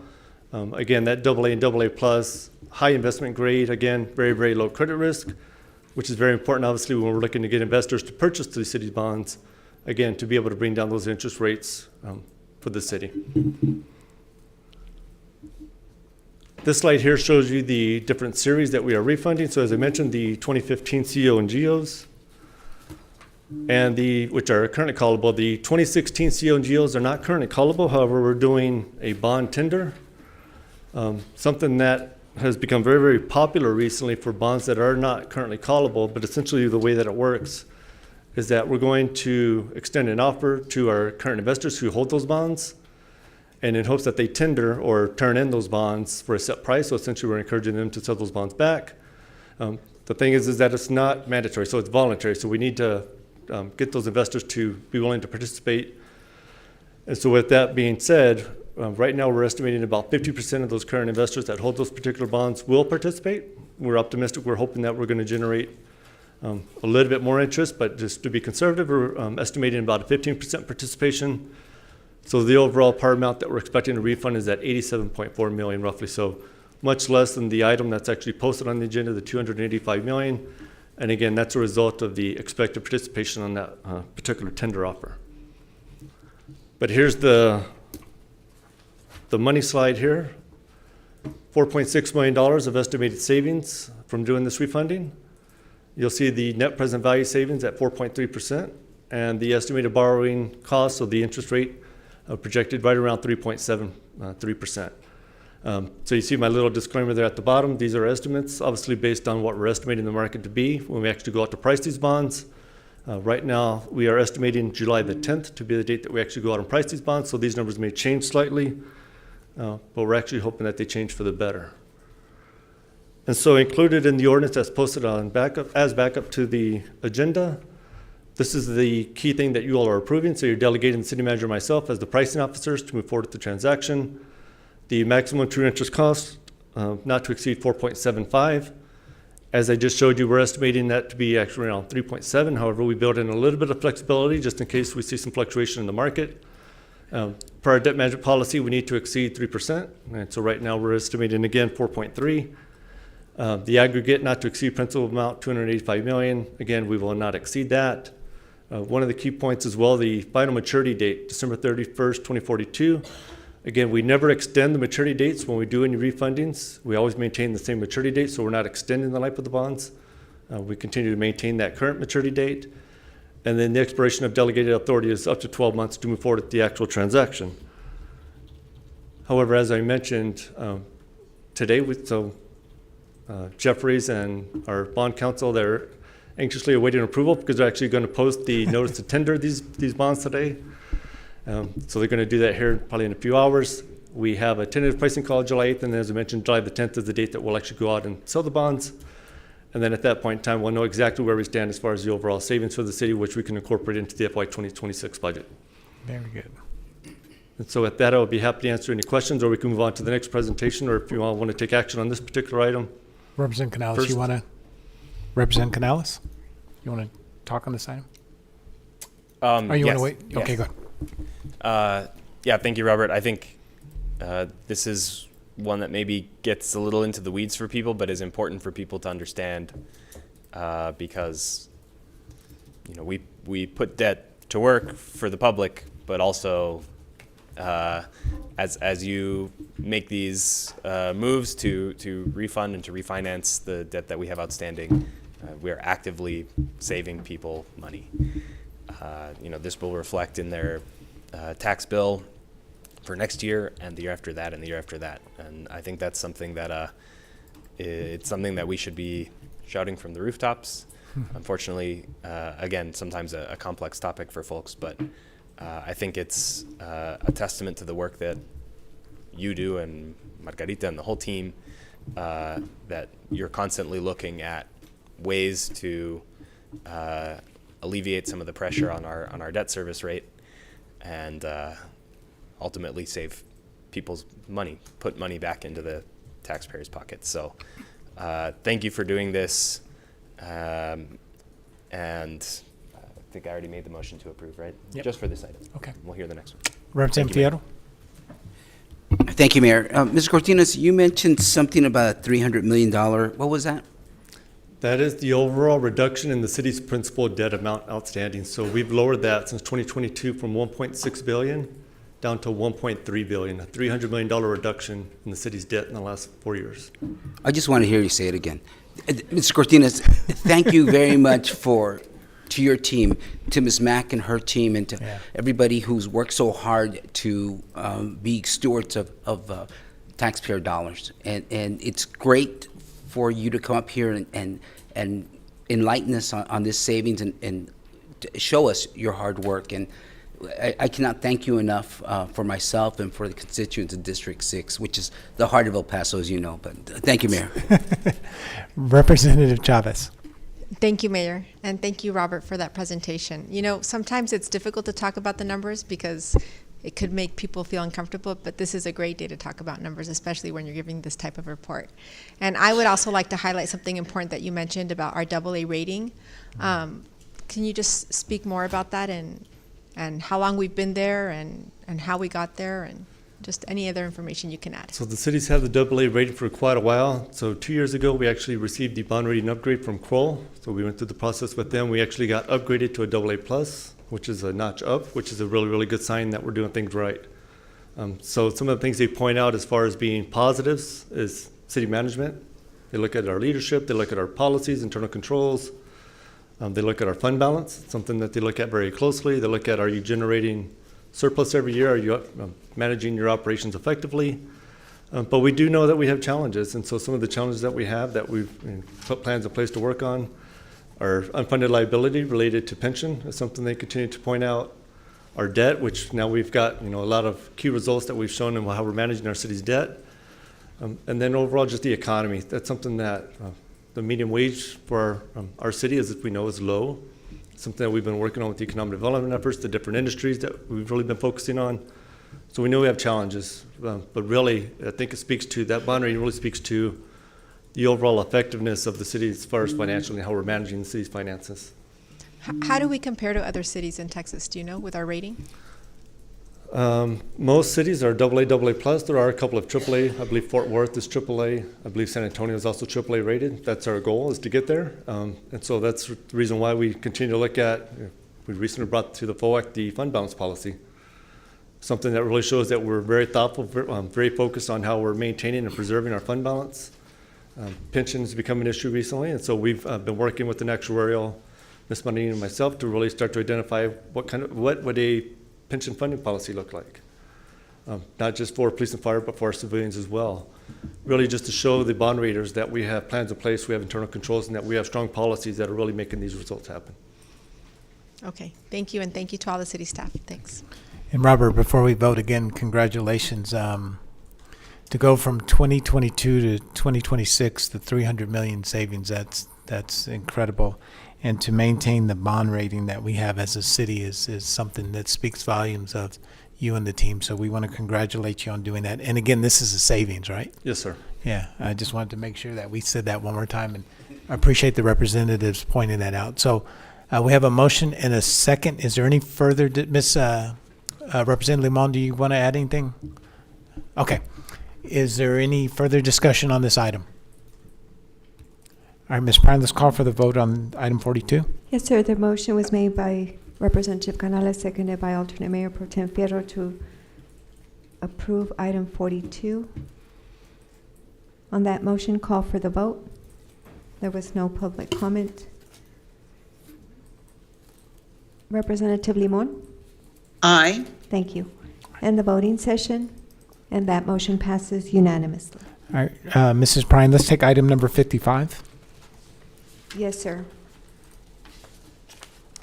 Item 55 is a resolution authorizing the defeasance and redemption of certain outstanding obligations of the city, approving and authorizing the execution of an escrow agreement for the deposit of funds in an amount sufficient to defease and redeem such obligations and resolving other matters incident and related hereto, and providing an effective date. All right, is there a motion to approve this item? Second. Okay. All right, Robert, you're up. All right, good morning again. So this item again is another item to, again, generate debt service savings for the city of El Paso. This one's a little bit different than a typical refunding. And so this is a defeasance to essentially pay off obligations related to debt that the city issued for the Eastside Sports Complex. So this action would do really three key things. And so one, not only will it further reduce our overall debt burden, so we're paying off debt early, which is always good because you're going to save interest cost. So that's one of the key things that it's going to do. But then two, what it's going to do is it's going to take funds that are currently restricted in a TIF, tax increment finance zone, this one being in TERS 9, and it's going to free up those funds to be able to come back to the general fund going forward. And so on this agenda today, I believe it was item number 22, there was the introduction of the ordinance to dissolve TERS number 9. On the July 22nd City Council meeting, there will be the public hearing to effectuate that action, which will be effective on September 1. And the reason why we did that is for the purposes on the last bullet point, that 4.3 million currently in the fund. And so once we defease these funds, that 4.3 million currently in the fund will become unrestricted. And so we'll have the ability to utilize that for the FY 2026 budget. And so this project is in District 5. And so we've had some discussions working with Ms. Mack and the Capital Improvement Department with the completion of the Eastside Sports Complex. There's some additional projects that need to be completed related to some streetlights and then some shade canopies in that particular project in that area currently in the zone.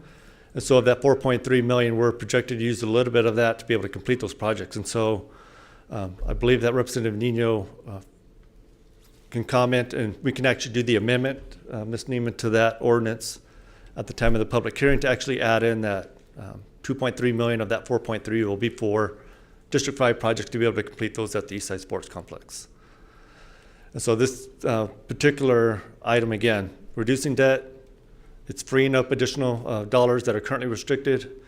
And then 3, it's really going to help complete the Eastside Sports Complex project and then also provide additional dollars in the general fund that will become unrestricted for the FY 2026 budget. So this is the gift that keeps on giving because that $2 million annually will continue to come to the general fund going forward and will no longer be restricted. So I told you this is my favorite slide, so I have it in here again. So you see again the reduction of $300 million in the city's debt since 2022. And so this particular item again on TERS number 9, this was created back in 2017. It was a tax increment reinvestment zone that was created along with the public improvement district. So the incremental revenues or the revenues generated from those two items reimburse the debt service fund from COs that were issued, so we utilize those revenue sources to pay for the project. Important to note here that with the dissolution of TERS number 9, again at that July 22nd meeting, the PID number 2 that was created will continue to remain. And so that's important because that public improvement district, those dollars will go towards the actual operating and maintenance costs going forward for the project now that it's complete. So I included just for reference here, these are the boundaries. This is the boundaries of the actual TERS number 9. This is the property tax revenue, again, going back to the creation in 2020. So there was approximately 2,200 homes that were built in the area. So you see, as they were building those homes, the increase in the overall property tax revenue, topping out at 1.8 million in FY 2025. How many homes, Robert? It was approximately 2,200. Okay. Homes that were built in the area. And so this is the property tax revenue that I was mentioning that's currently restricted. So it's restricted to this particular TIRZ again, to make the debt service payment, but since we're going to be defeasing or paying off these bonds early, or these obligations early, this additional revenue here will become unrestricted and flow back to the general fund starting in FY26. So as I mentioned, this defeasance is a little bit different. Essentially what we're doing is in the resolution that's posted on the backup, essentially what you're authorizing is for us to take approximately $13.5 million. We're going to enter into an escrow agreement with an escrow agent. That escrow agent is going to manage those funds and will become responsible for making the annual payments, essentially taking that liability off of the city's books. And so we're utilizing our debt service reserves to be able to do this early because, as I mentioned, it's approximately $13.5 million. We have funds built up in our debt service reserves that we've been able to generate through investment interest in those funds. We've also taken some old bonds that hadn't been spent and moved those into our debt service fund. And so that's providing us the opportunity to pay this off early, however, not completely depleting those reserves. So we'll still maintain approximately $5 million in our debt service fund, again, just as a cushion for our fund balance related to debt service. So as I mentioned, the escrow account will be set up with Computer Share Trust Company. They'll serve as the escrow agent, and then they'll essentially invest in government securities. They'll manage those funds, and then again, ensure that they're paid off accordingly. And again, the key there is that it becomes no longer liability of the city when this is actually defeased. So the total principal and interest outstanding, almost $17.9 million, as I mentioned. The total amount to defease or to pay these bonds off, $13.45. So the overall debt savings by doing this, $4.4 million essentially on interest that we're saving. But if you think back to that first slide I showed you, it's not just this $4.4 million, it's that $2 million every year that's going to come back in property tax revenue to the city every year going forward, that up until now had been restricted, that would become unrestricted going forward. And so this is the action, is to approve the resolution essentially to set up the escrow agreement and move forward with defeasing these bonds. Okay.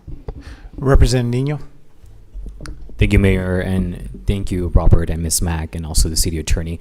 I know we've been in a lot of conversations in regards of TERS 9. I'm really excited that we just recently celebrated the completion of Phase 2 for the Eastside Sports Complex. And to my colleagues, you know, kind of what Mr. Cortinas did mention, I didn't comment on the first reading because usually we don't comment or make amendments on the first reading, but I'll be making an amendment in the next council or in July 22nd for the TERS 9. Overall, you know, TERS 9 kind of, I don't know if IT could show the map briefly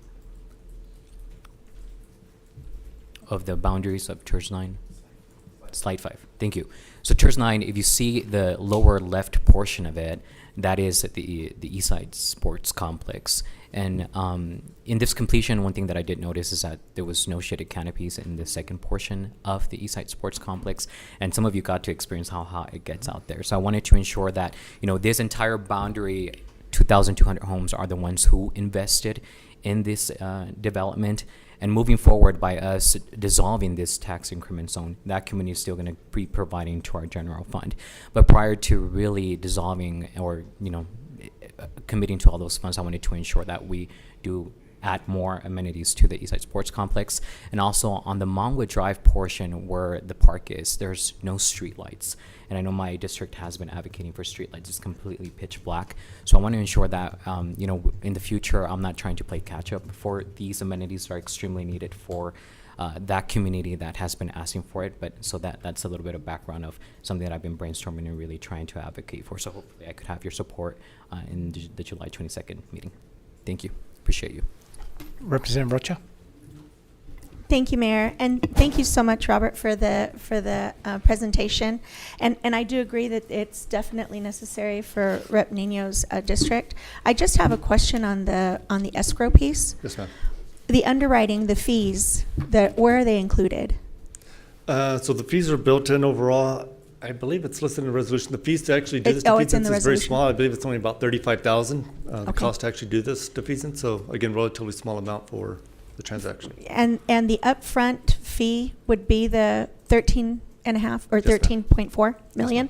Okay, thank you very much You're for the welcome. clarification. And I need to correct myself. So the public hearing will be July 8th. So this particular item we did schedule for July 8th City Council meeting. So that'll be the second reading of that ordinance. Thank you, Robert, appreciate it. Representative Acevedo. Thank you, Mayor. I just wanted to get some clarification, Mr. Cortinas. By taking the action today and then going into July 22nd, what Rep. Nino just stated will still happen, right? He'll get the canopies, he'll get the streetlights, and we'll be okay in that sense? Yeah, so it'll be July 8th, will be the second reading of that ordinance. And so yes, when he makes the amendment, that will allocate 2.3 million of that remaining fund, of the remaining funds, into those particular projects. And we'll work with Ms. Neiman and her team to make sure we incorporate that into the ordinance amendment. Okay, thank you, because I think what he said is really important, and I don't want to take an action that is not going to allow him to get that in his district. Yes, ma'am. Yes, sir. Okay, thank you. Yeah, that's right. All right, any other question? Representative Canales? Just a quick question. So that it's $2.3 million in capital projects then? So to do right? the streetlights and That would the be street canopies, proposing. we're estimating 2.3 million. And that's against the net present value savings? No, so the 4.3 is already in cash. We already have that in the fund. And so once we defease these bonds, that 4.3 million will become unrestricted. Okay. So it'll just, it would be a general fund Essentially, expenditure yes. So after starting those September- funds are unrestricted in the general fund? Exactly. Okay, thank you. All right, any other questions for Robert? All right, hearing none, seeing none, Ms. Prime, call for the vote. Yes, sir. The motion was made by Representative Nino, seconded by Representative Canales to approve item 55. On that motion, call for the vote. Representative Limon? Aye. Thank you. In the voting session, and that motion passes unanimously. Thank you. All right, thank you, Robert. All right, Ms. Bryan, let's take item number 43. Yes, sir. We now return to page 14. Item 43 is a presentation, discussion, and action on Public Utility Commission of Texas, PUCT docket number 57568, the El Paso Electric Company petition to approve changes to its base rates. It is a public hearing, and it is open at 10:52 a.m. And we do have one public comment on this one eventually, Ms. Bryan? Yes, sir. Okay.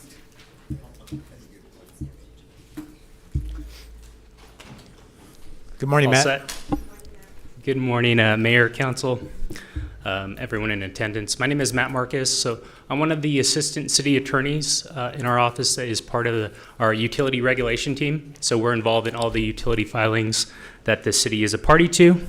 And so the purpose of this presentation is really to have a discussion and for council today to take action on El Paso Electric's request to increase their rates as initially filed back in January. So I'll give a quick overview of the case, some of the main issues we've identified. Members of El Paso Electric's team are here to give a presentation of their own, a follow-up of sorts to the presentation they gave back in March after this case was filed. But at this point, since we've been with our team analyzing this case for several months now, about 5 months now, with our outside counsel, our expert consultants, we do have a recommendation for council to take action at this stage of the process. But I will touch on the next steps going forward as this case proceeds at the state level with the Public Utility Commission of Texas. So I'll jump into a little bit more of the specifics. So the reason why we're here is El Paso Electric filed what's called a general rate case or a comprehensive rate review, and they're required to do this about every 4 years or so. The last one was in 2021. And what this process essentially does is determines the rates that El Paso Electric customers will pay going forward for electric service over the next few years, what is reflected on their monthly bills, like I said, going forward over the next few years. Now, in this case, significantly, El Paso is claiming they have what's called a revenue deficiency on the amount of money that they require to be able to recover from customers every month to be able to pay for all their operation and maintenance expenses, but also, importantly, to make a return on their investment in their infrastructure. So think all their generation capacity to build a power plant to generate electricity, all the transmission lines to carry that long distances, and the infrastructure at the local level, distribution lines that carry the electricity into our homes and businesses. So they do break it down based on different customer classes, but overall the increase is about $93 million. And again, they talk about that, and they will touch on some of the investment they've made since the last rate case, so since January of 2021.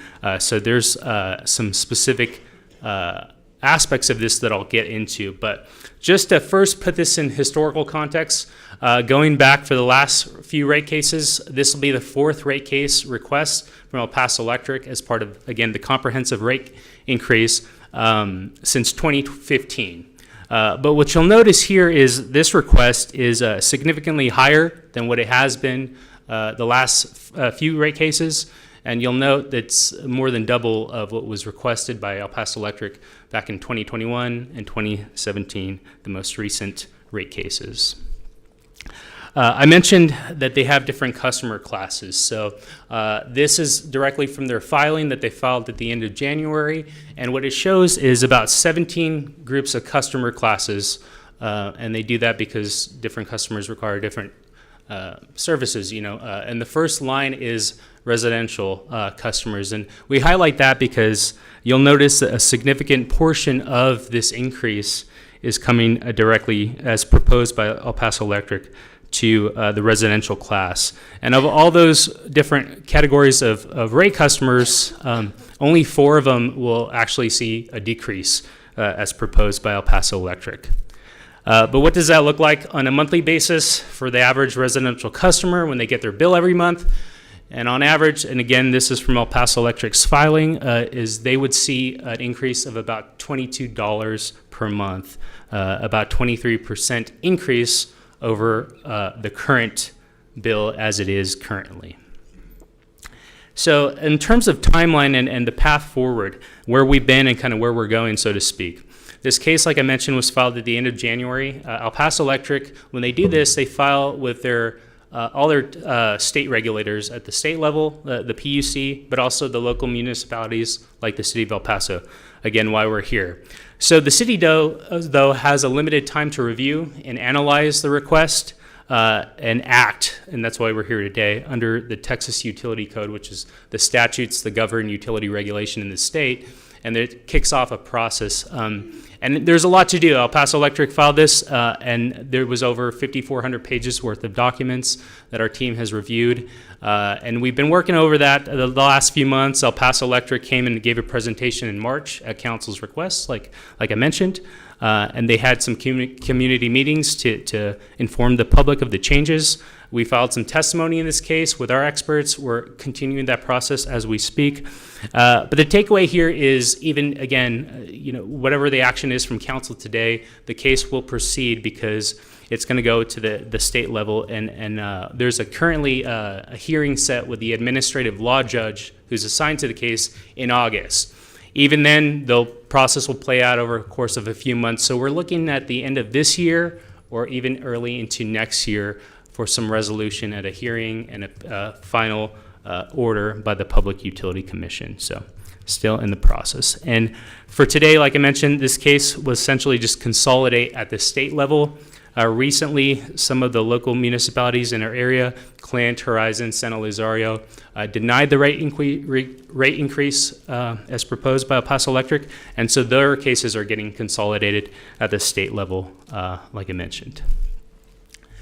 At that state level, there's a lot of interveners involved, and so this picture just shows what we did is try to organize it based on kind of categories. So you have a lot of governmental entities, you have commercial industrial groups that all have their significant users of electricity, big customers of El Paso Electric, so they want a seat at the table, so to speak.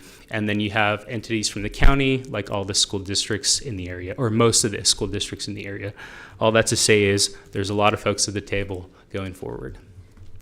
And so the city's involvement and what we've been involved in and doing, as you know, we've been exercising what's called our city's original jurisdiction. And we have that to be able to be involved in the rate setting process, to be able to ensure that these rates, any increase is reasonable and based on, or follows the state law in this area. And to that end, we've engaged attorneys that are well-versed in this very niche area, public utility regulation, but also expert consultants to be able to analyze, like I said, the 5,400 5,400 pages, give or take, of the initial filing, but also to send discovery requests to El Paso Electric, similar to like litigation in the civil context, where you can ask questions. And we did 20 sets of those, and our team has reviewed all the responses by El Paso Electric.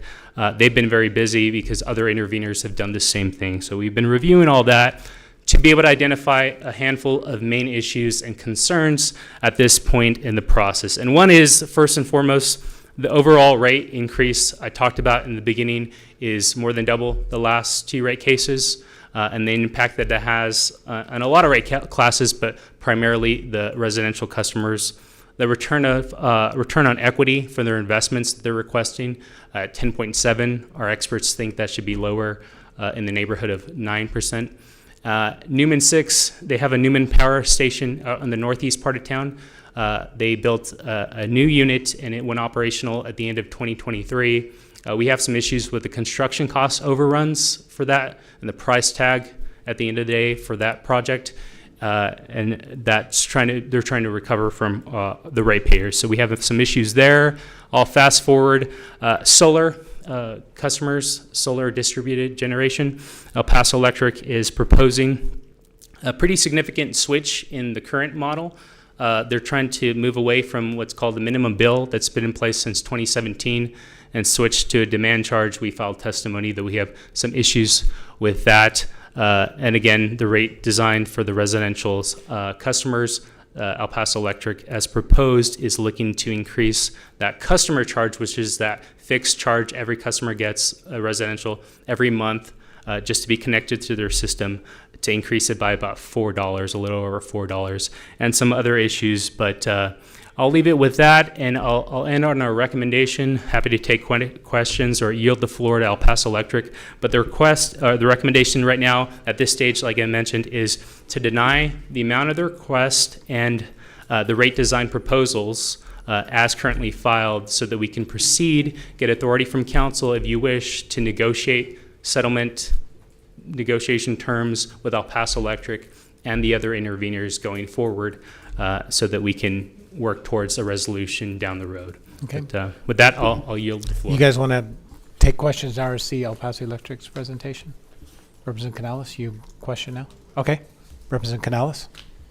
Thank you, Mayor. Matt, I think it's important to clarify this for everybody, for the public. Ultimately, the decision the council makes today will be to approve or deny the full proposal as filed, correct? So not modified from what was initially proposed by El Paso Electric. Correct. Yes, sir. And there's no leeway to make changes today or anything negotiated right now today here in this public hearing. It's simply a vote on approving or denying the proposal exactly as it was filed. Yes, sir. Exactly. Okay. I think it's an important clarification to make. Yes. Obviously, whatever decision the council makes today is not the end of the process, and so exactly. I think it's important for the public to understand there are still many steps here, and this is an important initial step, but just one step. Exactly. And the settlement negotiations, and that's our recommendation, is because that will be fruitful, we think, in going forward, and that will also affect how the PUC officially finally makes a decision on this, whether it's at a hearing, a contested hearing, or as part of a settlement process. So that will definitely influence what the PUC decides at the end of the day down the road. So hope that helps. It does. And then again, I think it's important to note for the public's benefit as well, the Public Utility Commission here in Texas is not an elected body, correct? No, sir. It's appointees that serve by the governor. Governor appoints them, and it's made up of, I think, 4 or 5 commissioners, if I'm not mistaken. And they have ultimate rate-making decision power in the state of Texas. Correct. I will say, though, that if the case proceeds to a hearing, there's an administrative law judge that's assigned. So what the judge will do is hear all of the evidence, the testimony. There'll be a hearing over the course of a week or 2 in Austin. That judge will provide a proposal for decision, is what it's called. So they essentially hear all that and then have a proposal, a recommendation to the commission to act on it. But of course, like you said, they do have the final say. you anticipated my next question. Thank you, Matt. Thank you. And Matt, quick question. You, Yes, sir. on slide 11, you Yes, sir. said what is the return of equity? The return of equity, thank you, sir, is currently it's about 9.35%. And again, this is on their investments in their infrastructure related to be able to deliver service, electric service. They're requesting 10.7%. And then our experts in this area analyzed their testimony, El Paso Electric's testimony, and are proposing that it should be closer to the 9% range. Okay. On the low end, yes, sir. Okay. Representative Canales? Okay. Okay. Which does have a significant impact on the overall increase. Exactly. So, yes, sir. Okay. All right, Matt, we're going to keep you close by, and we're going to Sounds hear good. from El Paso Electric. Yes, sir.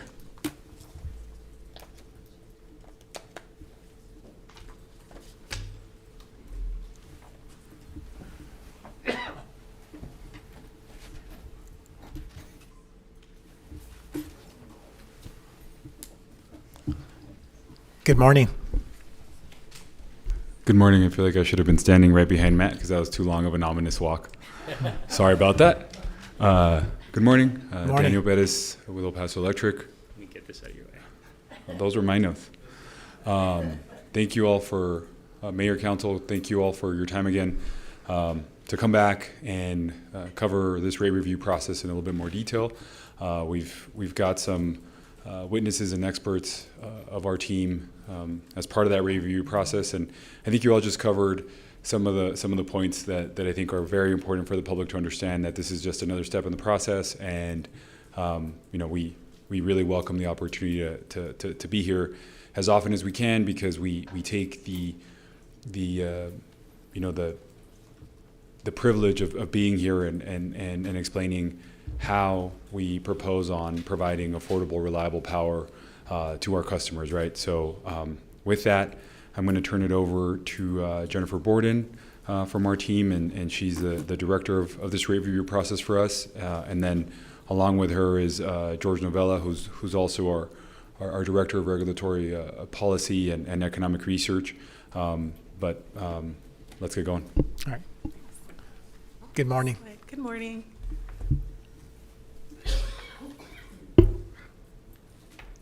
Thank you for having me, Mayor and Thank Council. My name is Jennifer Borden, and I'm the Strategic Rate Case Director for El Paso Electric.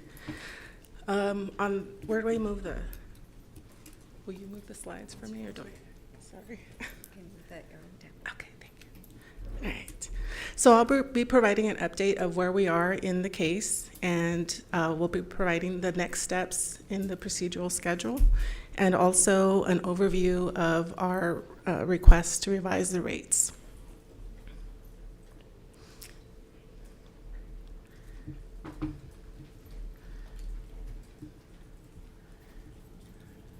Sorry, I didn't press it hard enough.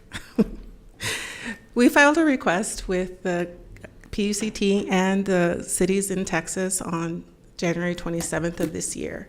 Shortly after that, we entered into a discovery process, which is a 4-month process where we answer questions from all of our interveners and also from the PUC staff. And after that process, the interveners after reviewing our filing and reviewing all of our responses to those requests for information, interveners filed their testimony on June 4th, and staff submitted their position in the case on June 11th.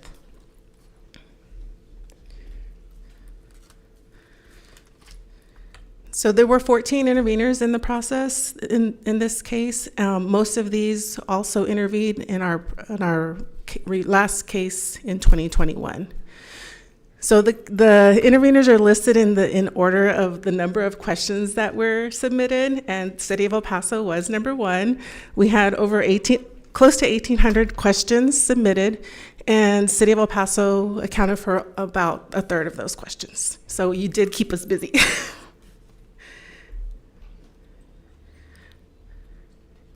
So what are the next steps? So right now, what we're doing is we're reviewing the interveners' testimonies, staff's testimony, and we're compiling our rebuttal testimony, which is due to be filed next Wednesday with the commission.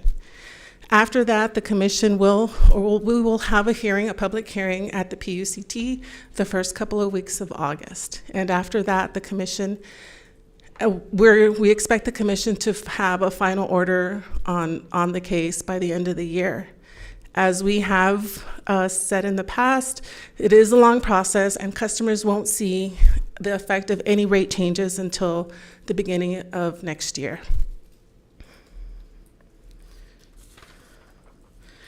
So as an accountant, this is my favorite slide because it has most numbers, but I promise I'll try not to bore you. So this slide summarizes the company's request, which is based on the Texas jurisdictional revenue requirement. One of the first steps that we do is we decide what the test year end is, and in this case, it's September 30th, 2024. Now, because we're a multi-jurisdictional utility, we do have to allocate all our investments and costs to all our jurisdictions, which is reflected in the difference between the two columns. The first column is our total company requirement, and the second is the Texas, everything that we've allocated to the Texas jurisdiction. So the revenue requirement is the total revenue that we're required to collect in order to cover the cost to serve customers and also to earn a reasonable return on our investment. Now, what is our investment? The investment here is in the filing is referred to rate base. So it is the first line on this slide, and it's essentially the value of the utilities assets that are used to provide service to customers. And examples are our power plants, our transmission lines, substations, and our distribution networks. And so the total cost to serve our customers includes a return on that rate base.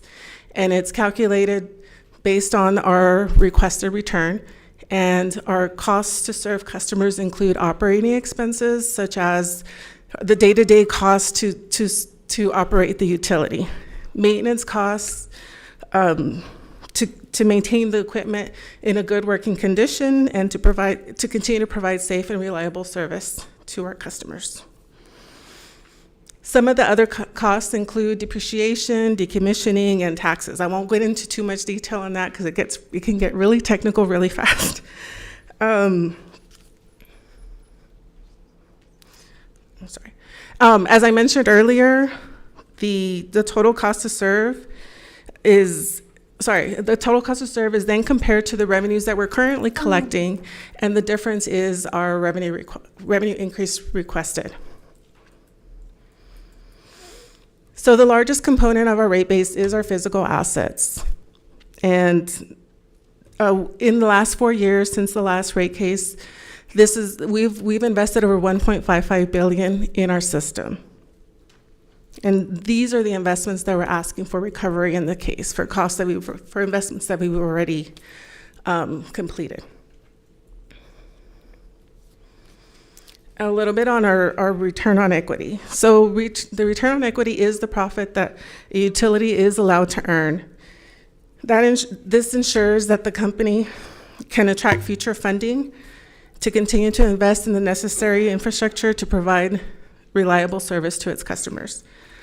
The requested return in this filing is 10.7, and it was determined by our expert witness who ran several financial models to ensure that the requested ROE reflected the utility's risk profile and the current market conditions. The recommended ROE was the midpoint of the ROE range resulting from all of these analyses. As you can see, she ran 2 discounted cash flow models, 2 capital asset pricing models, and the last one was a bond yield plus.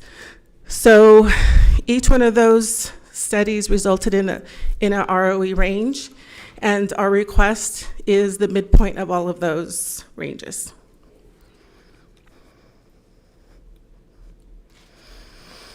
So I'm going to wrap up with a few points on some of our cost of service expenses. APE is continually seeking to improve our processes and control our costs while ensuring that we don't compromise the safety and reliability of our service. With that being said, we've been able to keep our O&M relatively flat for the past 4 years. And one of the things on depreciation, it's a way to spread out the cost of our utility physical assets over the useful life of those assets. And that ensures that the company can recover those costs gradually rather than all at once. So the $1.55 billion that I mentioned earlier, we're not requesting the full amount all now. We're requesting the return on it, which is the return of the ROE return of that investment, and return of which is that depreciation, which is spread out over time over the life of the asset. And so that the life of assets is determined in a depreciation study, and that's what our depreciation rates in this case are based on. And then the last point on here, wanted to say that a decommissioning trust fund is a special fund required to be set aside by utilities like us that own nuclear plants. Since we are 15.8% owners of Palo Verde Station, we're required to maintain a minimum level of funding in this trust. So in conclusion, the revenue requirement is comprehensive, well-justified proposal that's aimed at ensuring that we continue to serve customers reliably, safely, and efficiently. Our request is based on a thorough analysis of all of our capital investments, expenditures, and rate of return necessary to attract and retain funding for all our future investments in our system. So thank you for your time, and I will turn it over to George Novella, who will go over some of our proposed tariff changes. Thank you. Thank you.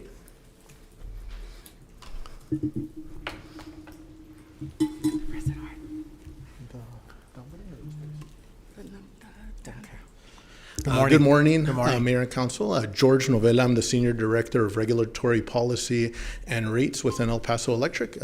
Very happy to be here today. Under the purview of my responsibilities is the Rates Department for El Paso Electric, and I'm also a witness in this case. I'm the regulatory or lead witness, essentially summarizing the case. So if you look at the testimony, it'll be the first testimony, summarizing the case, introducing our witnesses. And a few months ago, I had some colleagues come and present to you, James Schitzel, Daniel Perez, and they provided an overview of the case. And rather than just kind of bring that same type of presentation forward, we thought it'd be more valuable if I go into a bit more of that detail, and hopefully that's helpful to the mayor and the council members here. So with that, let me start my presentation.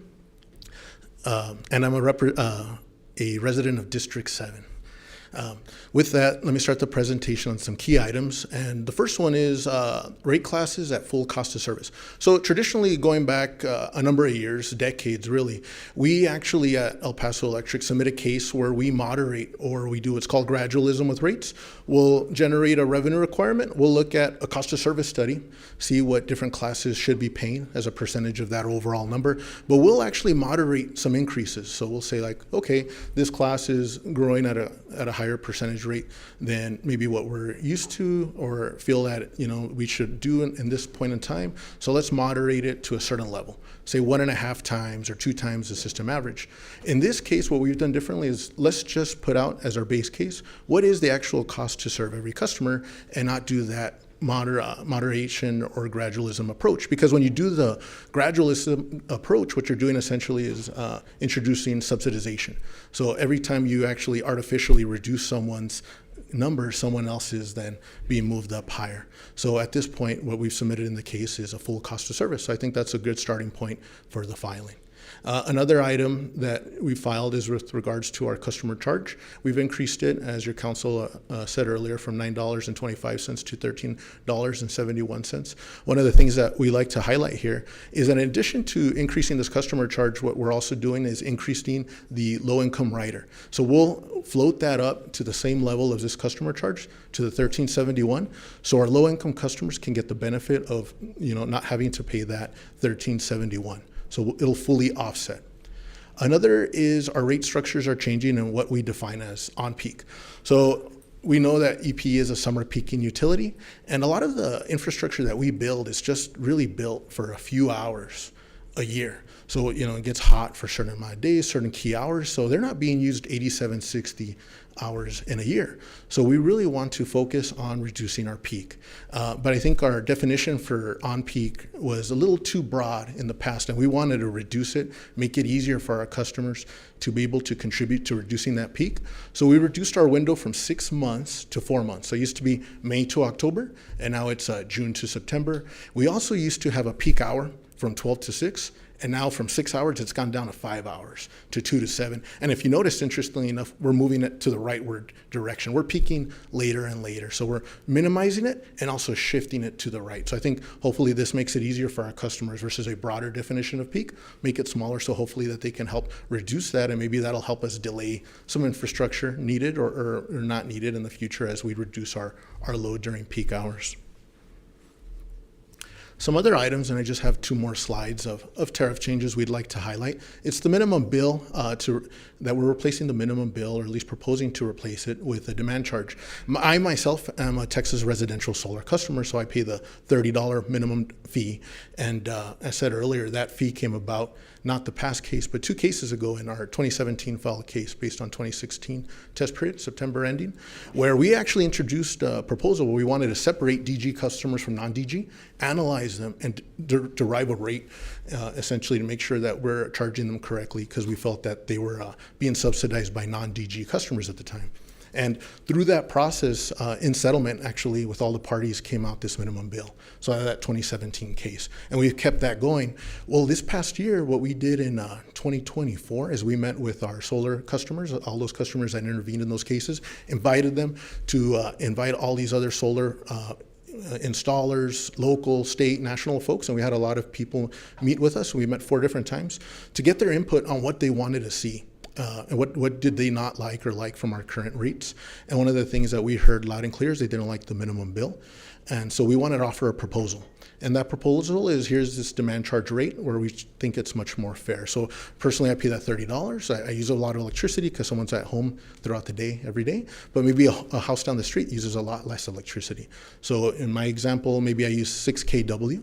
And in this proposal, we're charging $6 a kW. So instead of paying that $30, I'll pay, say, $36. And some smaller home, maybe they have evaporative cooling, and they have a 2 kW load, 2 times 6, they get to $12. So now they no longer have to pay that $30. They pay much less than the $30. So we think that's a very fair change, and we hope that's welcomed by a lot of our local folks and solar developers. The next item there is the LED lighting lamp ranges. Lighting lamp ranges, this item really is just a modernization to our lamp rates. There's a lot new wattages. We're just increasing the scope of what we have out there. And also we're seeing decreases in LED pricing. So we wanted to offer lower rates as people converge from the older technologies now to the LED technologies. And finally, and it's a big item on this PowerPoint right here, it's reduced subsidization risk from special requests. So one thing that we really want to focus on all the time, and in this case we're really taking a hard look at it, is fairness, making sure that the people are paying their fair costs. And so from the commercial side, we get requests for different things, and that's why we call them special requests. Sometimes some commercial customers want backup feeders. So they have a feeder that serves them. But if that feeder goes down, I want another feeder to serve me. Well, then we have to reserve that capacity now in 2 feeders. And we want to make sure that that cost is borne by the person requesting it, and it's not shared or subsidized by other customers. And there's other similar examples, like people requesting a bigger transformer than what they actually end up using. Well, that bigger transformer costs more money. So we want to make sure that that is borne by them and not shared amongst other customers. And also large loads. We keep hearing about large loads entering our service territory, or hopefully entering our service territory, bringing with them that economic development. But at the same time, we don't want to bring in these companies and have our citizens subsidizing these large loads. So we want to make sure, at least within my team and the rates team, that we're particularly looking at that and that they pay their fair share 100%. In addition, the final item with that is lighting disconnects and connects. For unplanned lighting disconnects, planned lighting disconnects and reconnects, we've just been putting that in our general maintenance cost. But really, we created a new rate because people need to bear that cost because it's not insignificant, and we don't want to share that with our other customers. Finally, two other items is our fuel factor calculation. Now, if you recall, fuel is a pass-through for El Paso Electric, meaning we're not making any profit, we're just collecting that fuel. And we operate very differently with regards to how we treat fuel in our Texas and our New Mexico service territory. Recently in Texas, there was some legislation that allowed us to change the current methodology. Currently, we have what's called a fixed fuel factor. A handful of times we're allowed to change the fuel rate. So what happens is we develop a balance as the months go on, either an over recovery or an under recovery of fuel. So then we have to do something about it. Like recently we did a large disbursement because we'd over recovered. And we want to get away from that practice now that the law has changed. And what we've seen in New Mexico is much better. So we've made that proposal where it's more real time. You do a monthly revision and it has like a 2-month lag where you're more quickly being able to align with current fuel pricing so you don't develop this large balance one way or the other. And finally, one of the things that we're proposing here is a peak time rebate pilot program. And I'm really proud of this one and some other things that we're filing this year, actually. We have installed the smart meters. And it's easy, you get these meters installed, but what are you going to do about it? What are you going to do with all this information? How are you going to empower people? Just not install them. And we're doing it. We did a TVRPP, time varying rate pilot program that we filed. And right now we're in settlement discussions in Texas. We got it approved in New Mexico. We're going to try these really interesting rate designs with our customers and our citizens. About 8 total, actually, where we look at critical peak pricing, on-peak demand, and we get to compare them to control groups. It's a really well-done study. So hopefully in a few years, we can bring and propose a rate design that benefits both the system in reducing our on-peak system, our load, so we don't have to build as much for summer, but it also benefits monetarily our customers. So we're excited about that. And we're adding to that filing, in this case, where we're doing a peak time rebate pilot, where actually customers get a credit for reducing their load during a certain portion of the day when we need people to curtail or reduce energy. So we're excited to get this pilot and the other pilots out there to make sure we're using these meters and that interval data that our customers are getting in almost real time. We're excited about that. And finally, you've seen this. This was in the previous presentation provided by my colleagues. As your council said earlier, we have about a 25% increase request for base rates, or about $22 per month or 75 cents a day. Now, because we're going to full cost, you'll see some customers actually have a negative, a decrease, or you'll have some customers with those kinds of increases. And finally, I like to always end off, or our folks always end off on a slide like this, to remind our customers that to give us a call if they're experiencing any kind of hardship, are interested in learning about any of our energy efficiency programs, anything that can help them with their bill, to please call the number on this slide below. And with that, I'll entertain any questions. Thank you, Mayor and Council. Thank you for the presentation. Lots of questions. We'll start with Representative Canales. Thank you, Mayor. Thank you to all three of you for being here to present. And again, for all of the information that you've provided throughout the whole process. I know we asked a lot of questions, so we appreciate your diligence in getting all those answers to us. I still do have a few other questions. Some of them might duplicate some of the questions that the city submitted. El Paso Electric is looking to recover, again, about $1.55 billion total in capital investments through this proposal, and much of it is tied to generation facilities and upgrades to transmission and your distribution system as well.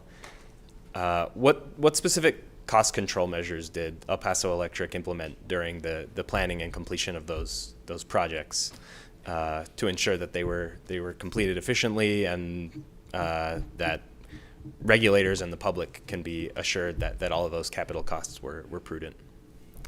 So we begin with just before we even start the construction or the decision on what projects to go with, we go through an intense capital budget process where all proposed projects are reviewed and finally decided, brought down to, we whittle it down basically to the projects that we find necessary to do at a certain point in time.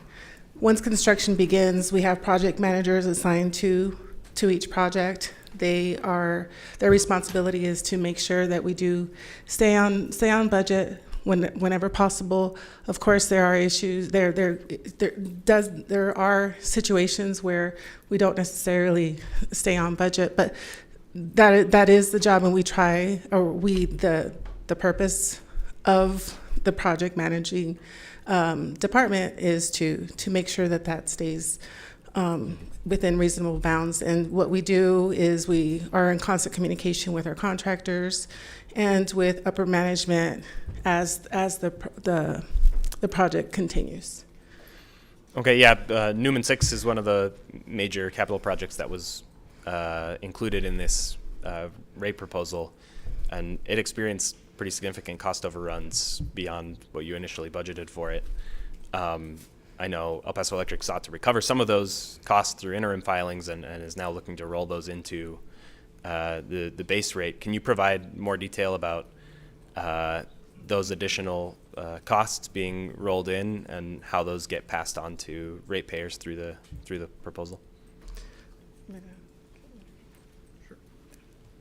So with regards to Newman 6, and just to level set, we had a unit go online in December of 2023.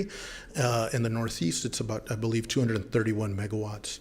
And as you said, Councilman Canales, we experienced actual costs that exceeded our estimated costs, and that makes sense, right? Because the actual costs from Newman 6 were from pre-COVID. So, and we think of any good, and we got a price from pre-COVID, and now you built it, and it went online in 2023. It experienced significant price increases. So we provided a lot of testimony in this case. We actually brought in an expert witness that talked about increasing pricing as you build generating plants nationally, and what they saw in terms of price percentages and price increases. So with regards to recovery of Newman 6, we're recovering about 80% of it through what's called a GCRR, Generation Cost Recovery Rider. And what we're looking for in this case is to get the remaining 20% with regards to Newman 6 in base rates and Texas base rates. There's a lot of growth in Texas. There's a lot of need for capacity and generation in Texas, not even talking about large loads. There's so much need, just organic growth from our customers, switching to refrigerated air, growth in terms of customers moving in, residential growth, and we need generation. And this is a very beneficial resource to the community because it's already been built, and it's at a really good price compared to other options. So with regards to recovery, 80%, and we're seeking to get the remaining 20% in base rates in this filing. Okay. I understand that El Paso Electric has also sought to recover some of that cost overrun from Newman 6 from your contractors. Has the company successfully recovered any of those funds through that effort, or whether that's like through legal action or settlements? And if so, how is that treated in this filing? Like specifically, are those funds being used to offset the costs that are passed on to the customer, or is there any risk of double counting here, where you're recovering from the contractors and also from the ratepayers? Yeah, so great question. And you asked earlier about how we maintain costs and cost controls. And I love this item because it shows that we're willing to fight for our customers with regards to costs. We could have just taken the invoice and accepted, but in this case, we took it to mediation. We went the legal route and said these costs are not right. And we went through the mediation route, and that is finalized, and we reduced the sum, and I can't recall the exact amounts, considerably, and the savings go to our customers in the form of lower costs for this facility. And we're not, for sure, we are not doing any double counting. I'm not any concern like that, but it's a good example, and we're highlighting it of oversight of our contractors. Thank you. Yeah, thanks. Shifting a little bit to return on equity, you're requesting that 10.7% return. That's higher than what's been approved in most recent rate cases in Texas. What's the specific risk profile that you're pointing to that justifies the proposed return on equity, especially, again, in a region like your service area where you essentially operate fully as a monopoly and, as a fully vertically integrated utility, meaning you're doing generation and transmission and distribution with minimal competition. So what's the risk profile that justifies the increased ROE? So our expert witness pulled similar companies in her analysis, similar risk profile. I'm not an ROE expert, so I can't answer specifically those, but I do know that during her analysis, she did look at companies that had similar risk profiles as ours, and so that is the information that was run through her financial models. Was that one? Is that testimony part of your testimony that you filed? Yes, it is. Okay, I don't think I read that one, so I still have more reading to do. I made my way through a lot of your filing, but it's a long filing. It's very interesting, and you'll see the companies that she chose and the analysis that was completed. Okay, I'll keep my reading going. It's Jennifer Nelson, just to help you find it. Make a note. Yeah, thank you. Okay, and then the monthly customer charge, I wanted to ask about that as well. Okay. So that theoretically covers the fixed costs for serving your customers, and you're proposing an increase from $9.25 to $13.71. I understand, for example, inflation is a contributing factor. Like we feel the cost escalation all the time as well here at the city. Since the last rate case, so looking back since 2021, cumulative consumer price inflation has been about 23%. This proposal represents an increase of more than double that at about 48%. Can you break down what accounts for that increased fixed cost that you have to serve your customer in excess of CPI? Yes, and that's another good question. And really it boils down to the history that I explained with gradualism and moderating certain groups. We did that to residential. So for residential, we, in our past case, didn't provide a cost of service where we actually submitted the cost of service to serve them. It was less than that. So other groups were subsidizing that. So why do we see a bigger increase here? Because now we're going to full cost of service. So not only do we have the layer of 4 years of atypical inflationary pressures, but we also have a base period that we're comparing it to that was below what they should have been paying if they were not subsidized. So you're saying essentially you haven't really seen cost to serve your customers exceeding inflation. You were under collecting before. There could be some portions where they're exceeding inflation. Depends on the good that we're talking about, right? If we're looking at a standard CPI, there may be some goods that outpace it, and they may be at a higher rate. So I wouldn't want to say that we're under CPI. But in this case, I think a bigger share of it is just that the base period that we're comparing to, and that percentage increase is a number that wasn't at full cost to now a full cost value. All right, one more question, and I think I'll run out of time. Under the new proposal, the fuel charge on customer bills will be recalculated every month as you presented. Since that's a pass-through directly to customers, really without profit to the company, you're directly just passing that cost through. It's important that calculation is accurate and fair. What safeguards or oversight mechanisms do you have in place to make sure that your customers aren't overcharged on the fuel costs? Like especially in months where we see a lot of fluctuation, like many of the recent months, all of the recent months. I know you have to account for lag as well. Like you said, they lag, those prices lag a few months. Do you have any third-party validation, or how can ratepayers feel assured that the fuel charge that they see on their bill is fair and correct? So there's a few layers of oversight. First and foremost, our books are audited by independent auditors on an annual basis. But specifically with our fuel costs, we go through a fuel reconciliation procedure with the Commission of Texas as well, where they analyze all of our costs, all our procurements, and make sure that we're prudently purchasing power when we need to, and getting into contracts that are prudent for our customers.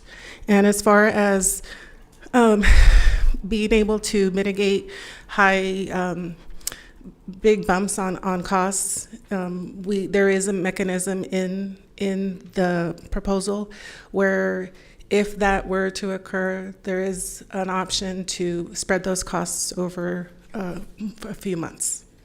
Okay, and there's the fuel costs are reconciled annually, and you either have an additional collection or a refund?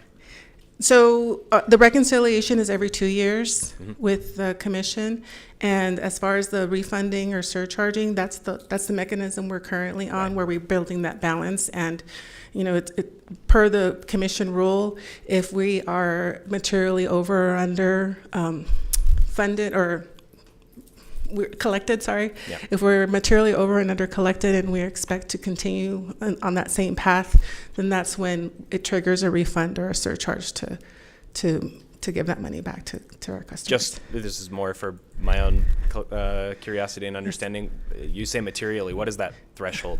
It's 4% of 12 months of fuel costs. 4% of 12 months of fuel costs, but reconciled every 2 years? Yes. Okay. Thank you. I think that's the end of my time, Mayor. I have one or two more questions, but I'll come back at the end. Okay. Representative Rocha. Thank you all again. Thank you, Mayor, and thank you all for being here, as well as the rest of El Paso Electric that I see in the chamber today as well. I just have a couple of questions, and just to level set people that may not know or be aware, how many customers does El Paso Electric have here in Texas? So in total, we have about 460,000 customers, and Texas makes up about 80% of that. So Texas is 80% of your total? Okay, and the total is 460, and that includes New Mexico, did you say? That's correct. Okay, just wanted to confirm. And then here's the questions that kind of go into that. So what percent of customers are expected to see? You say it's an average of, $22. What percent of customers are expected to see that out of the 460? So again, Texas would just make up a subset of that. I don't recall exactly how many of them are there, say 100,000 customers. And that's an average. So there's going to be some below and then some above that average. I don't have the exact count on how many would expect to see an increase, assuming that they did not change their load consumption behavior at all. I don't have that with me. So let me ask you then, when it comes to that's the residential side. On the business side, is there an average that businesses are going to be increasing? So on the business side, and if you recall the tables that you've seen with all the rates, residential makes up one, but the rest of them are pretty much all different types of business rates. So there's not just one business rate. So there'll be some for our smaller customers, mid-size, large, and even special rates for those really large customers. So they can all be different. And based upon that table, you'll see that some actually are decreasing and some are increasing, and they're increasing or decreasing at different rates. Let me see if I can pull it up for you. Yeah, I saw that. That's why I was asking for dollar amounts. I saw percentages on there. Oh, okay. Then if the dollar amounts, it's just here is the percentages. Let me see. In the appendix, we have dollar amounts, but only for residential. Yeah, typically we get asked more about residential. I know. So we included those. Yeah, but there's I've been contacted by some businesses as well, and so I definitely want to make sure that we have that information in there. I know residential is just as important, and so I just wanted to see if you had that breakdown. And we do, and we submitted it with this filing. We have to do that anytime we make any proposal. What are the changes and what is the impact on those customers? So we have that available, just not handy. Thank you. I appreciate it. So just a few more questions, and I'll probably take up just a few more minutes. But what programs or technologies will El Paso Electric offer to customers, or to actually help customers shift away from these peak periods? Yeah. And this goes back to the pilots I talked about. Right. In Texas, there's no requirement to do what we just did with the TVRPP, the time varying rate pilot proposal. There is in New Mexico. And we wanted to do that because we wanted to empower our customers now with this metering that they have. And part of that filing, there's a lot on education. We're going to be sending emails, constant contact with the customers so that they can learn how to change their behavior, so they can learn how to benefit financially from these new rates. And what we want to do is we want to run that pilot 2 years.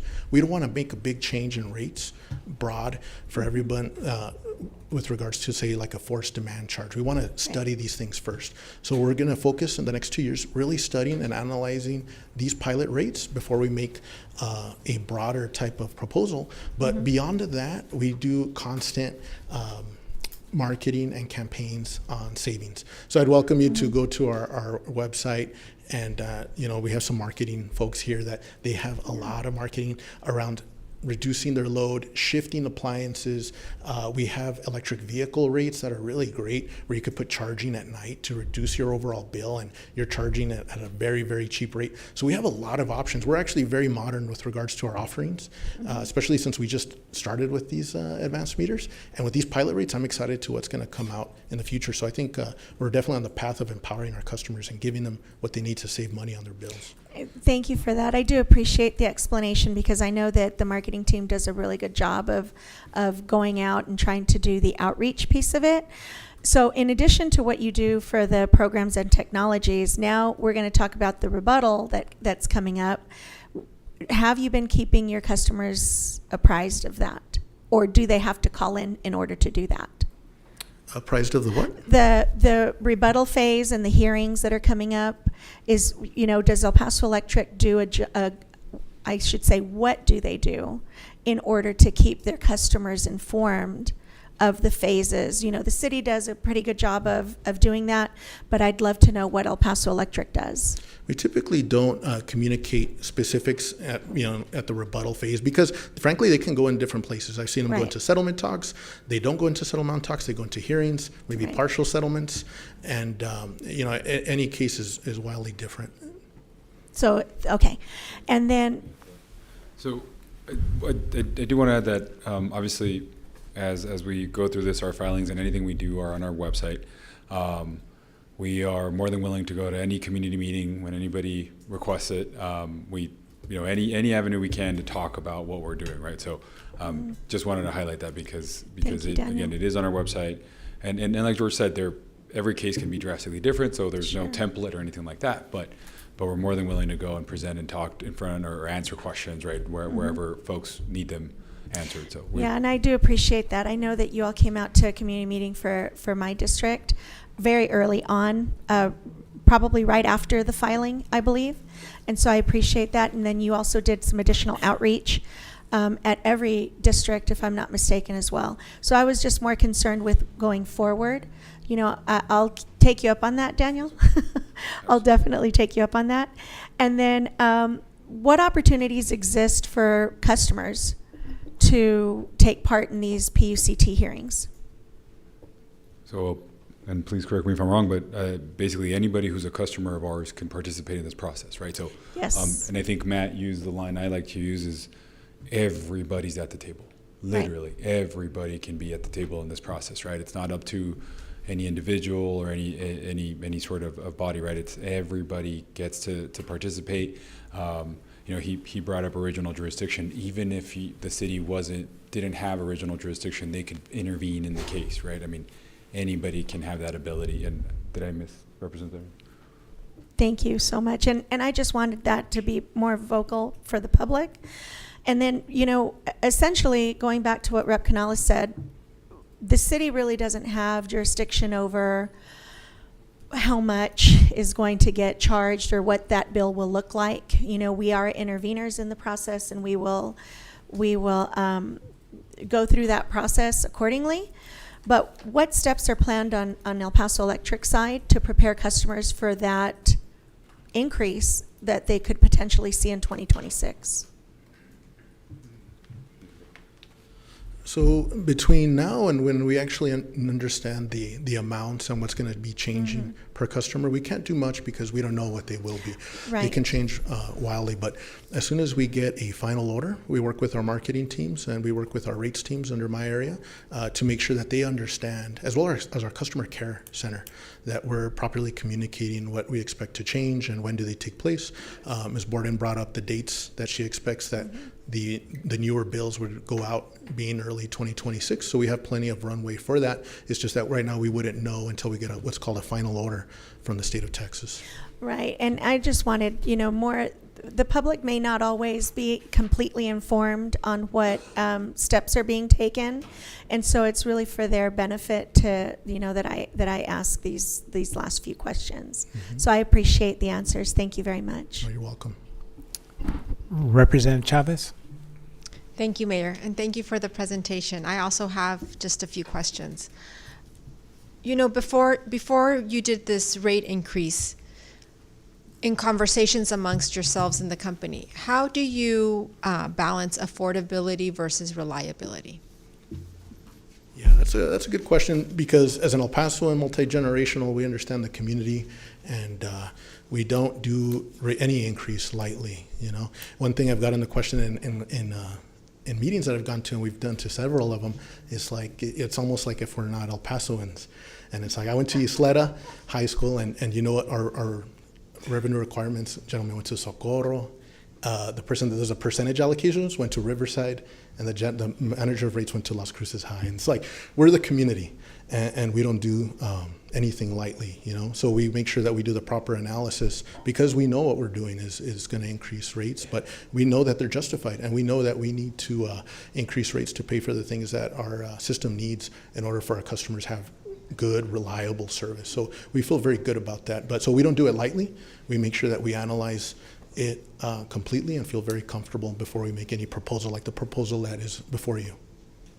And so when you're talking about affordability specifically, I mean, what kind of conversations are those that take place? Sure. So one of them, I brought up the customer charge going up to $13 and change. And one of them was, let's increase the low-income rider, because let's help those low-income customers. And if they don't have to pay at all any of that $13, let's do that. So let's float it to that customer charge. So that's just one example of many where we have those kinds of discussions of things we can help our customers, we'll do them. I think it's also important to note that for quite a bit of time, right, we've had where our residential rates have been subsidized. I think we're at this crossroads, right, in our community where we're trying to strive for as much economic development opportunities as we can, right? And so back to the cost of service proposal that the company submitted, we said, okay, this is what it costs each customer class, what it costs us to serve each customer class.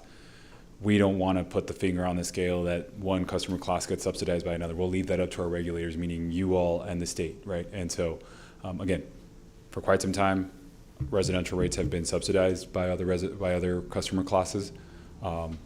We don't want to make that decision, right, as to who's paying more than their actual cost or less. So we leave that up to the regulatory bodies. But I think that shows how, again, historically we've always, like George said, another number somebody asked earlier, I think Representative Maldonado Rocha, about how many customers we have, 460,000 customers. 1,150 of those are also customers, and they're our employees, right? So it's our bills as well. So just wanted to add that. Yeah, Daniel, can you talk a little bit more about that though? Because that's something that I think is interesting to me specifically, and maybe for the public as well. You said typically, the residents were in a different rate class, but not in this rate increase specifically. You're making it more equitable across different ratepayers. Is that correct? Yeah. So essentially, right now, and I think your all's legal's presentation highlighted with red, right, the residential customer class, and how the increase, how significant that was increase, right? That increase was, and so. The reason being is because, again, historically, the initial proposal even included lowering or not a true cost of service for the residential customer class, and the other customer classes would subsidize it. And so now what we're saying is this is the true cost of service to each customer class, right? So residential, small business, large business, municipal pumping, all sorts of other customer classes. This is what it truly costs, and we'll let the regulatory bodies make the decision as to should somebody be subsidized or not, right? But we're just saying this is what it truly costs for each customer class. Because I think someone made the comment that they didn't want residents to subsidize big companies. I think that comment was made. Correct. And it's been the opposite for quite some time. Okay. And so again, if we're striving for economic development, right, we need to keep that in the conversation, right? And if we become a data hub, for example, I mean, that could potentially adversely affect residents. Am I correct? Potentially, right? Do you want to talk data centers, or do you? Yes, and the answer is no. So the rates department, again, is under the purview of my responsibilities, and we design rates to recover the costs associated with serving different customers. 100%, the rate design for those data centers or whoever comes in would be set up in a way where they pay 100% of their costs and nobody is subsidizing them. Okay. Okay. Let's go back to slide 5 real quick, just because I want to compare it to different rate increases. 1.55 billion investment, and I know Representative Canales touched on this a little bit, but your rate increase this time around is more than double than the previous rate cases from 2021 and 2017. What was the investment like in those years where the rate increase was a lot lower? So it does correlate. I mean, our investments in those years was about half of what it is now. The annual capital budget was in the 200s, and now it's doubled that. And I know it's been mentioned before, but mostly it's because of the update in infrastructure that you've been doing. There's a lot of reasons, yes. The updated infrastructure, the growth in our region, the increase in load demand. So there's quite a few reasons why. Okay. Let me see. One more question, my final question. You talked about fair pricing for rate payers. How do you define fair? So our proposal is what we think we need to recover from our customers. The final decision is the commission's, so they're the ones that are looking out for the best interest of both the customers and the company to define what that is specifically. Okay. I appreciate the response, and I too want to invite you to one of my community meetings to make sure that you have the opportunity to speak to my constituents directly. Absolutely. I do want to say that you have been very responsive in all my questions that I've been asking El Paso Electric in the last 6 months, so I do appreciate that. And I know that this is a difficult conversation, but it's important as well. So thanks for the information. Thank you for your time as well. Representative Trejo.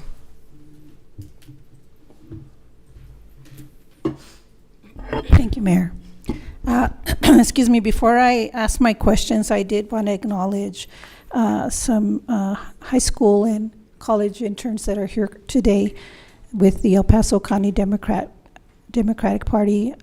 They're now on their 3rd year, and this cohort was selected for their strong leadership experience and commitment to expanding their political knowledge. And they're joining us today to gain a deeper understanding of the local government and in action. And they're seated here. If you all just want to stand up and say hi, wave Welcome. hi. Thank you all for joining us today. Welcome. I do have a few questions, and it might be repetitive to what has already been asked regarding the rate request. Okay, so you had less than half of the investments, or less than half, or let me go back to this question. In 2021 and 2017, your rates were less because of the investments, correct? And now the request is because there's a full cost of service. So what does that look like for future rate increases? So again, the rate increase is due to a couple of items. It's one, going to a full cost of service versus having some customer classes being subsidized. So depending on the customer class, that may benefit you or it may not. And the other is we've invested quite a bit of infrastructure, as seen by the slide by Ms. Borden. So a lot of that infrastructure has gone up in recent years between the rate cases. Now, with regards to future rate cases, it will be driven by a variety of factors, and those factors being mainly what are we going to build, and it's a function of what do our customers need. Our customers are using more and more. It used to be pre-COVID, they were using about, say, 40 megawatts a year. And now I've seen post-COVID 188, 185. These numbers are huge. The difference between pre-COVID and post-COVID usage has increased quite a bit. And that's not even talking about large load customers. That's just our normal organic customer load. So if they keep increasing their usage at those rates, we're going to keep building infrastructure. So as a business, you forecast more or less what it looks like in the future. What is your forecast for, say, next year or in the next 2 years? Generally speaking, on load, it'll vary. Right now, I believe it's probably about Generally speaking, on a compound annual growth rate, I would imagine it's about 40 to 50 megawatts per year of megawatt load growth.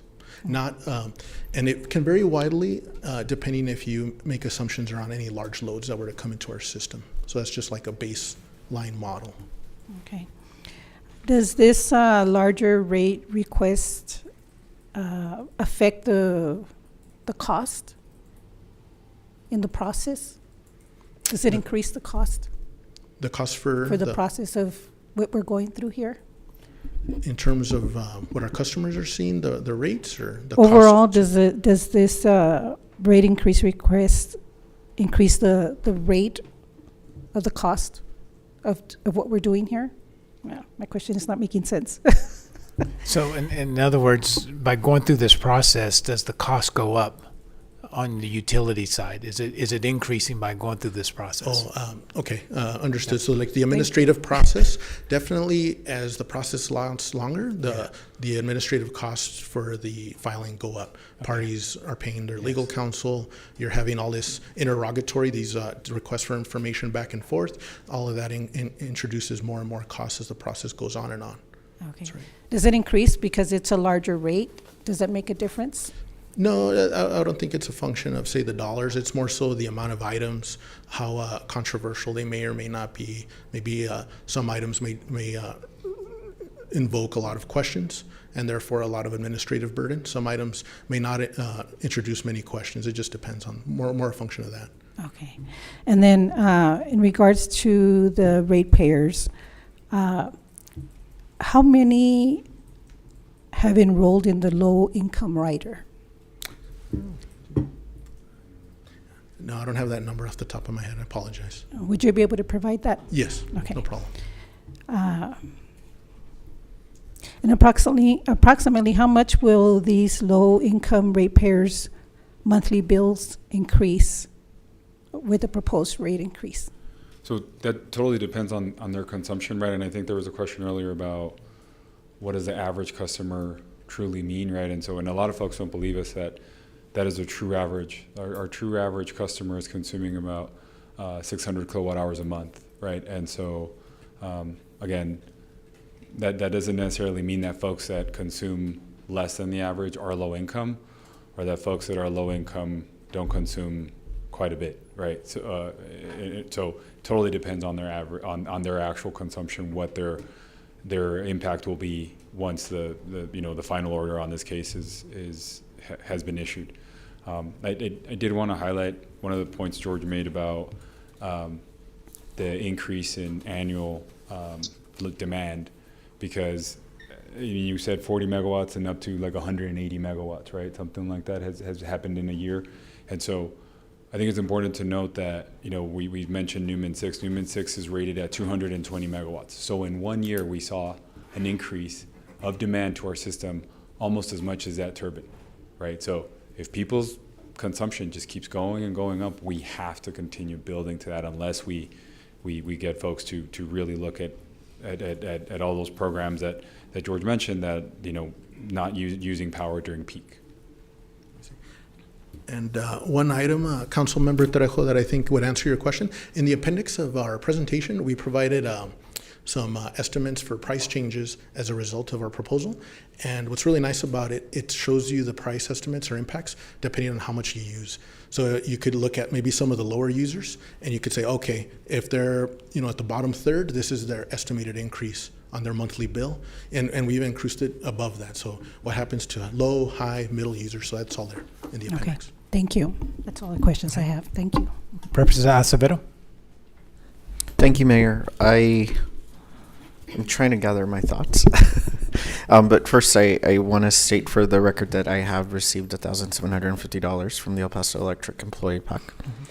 And the next thing I'd like to say is that I have really enjoyed working with all of you. It's just been a very professional relationship, and it's very nice to see how responsive you are to constituent work. It's immediate, and you have even been at a point where you're sending texts saying, hey, this just happened, is everything okay, or how can we help? And I think that my constituents really appreciate that type of responsiveness, and it's important to have a company like yours that is so essential to the community be that responsive.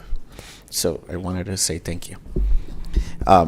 So just as I've been looking at this, I've been talking to constituents, there has been a lot of sticker shock with the $93 million price tag, right?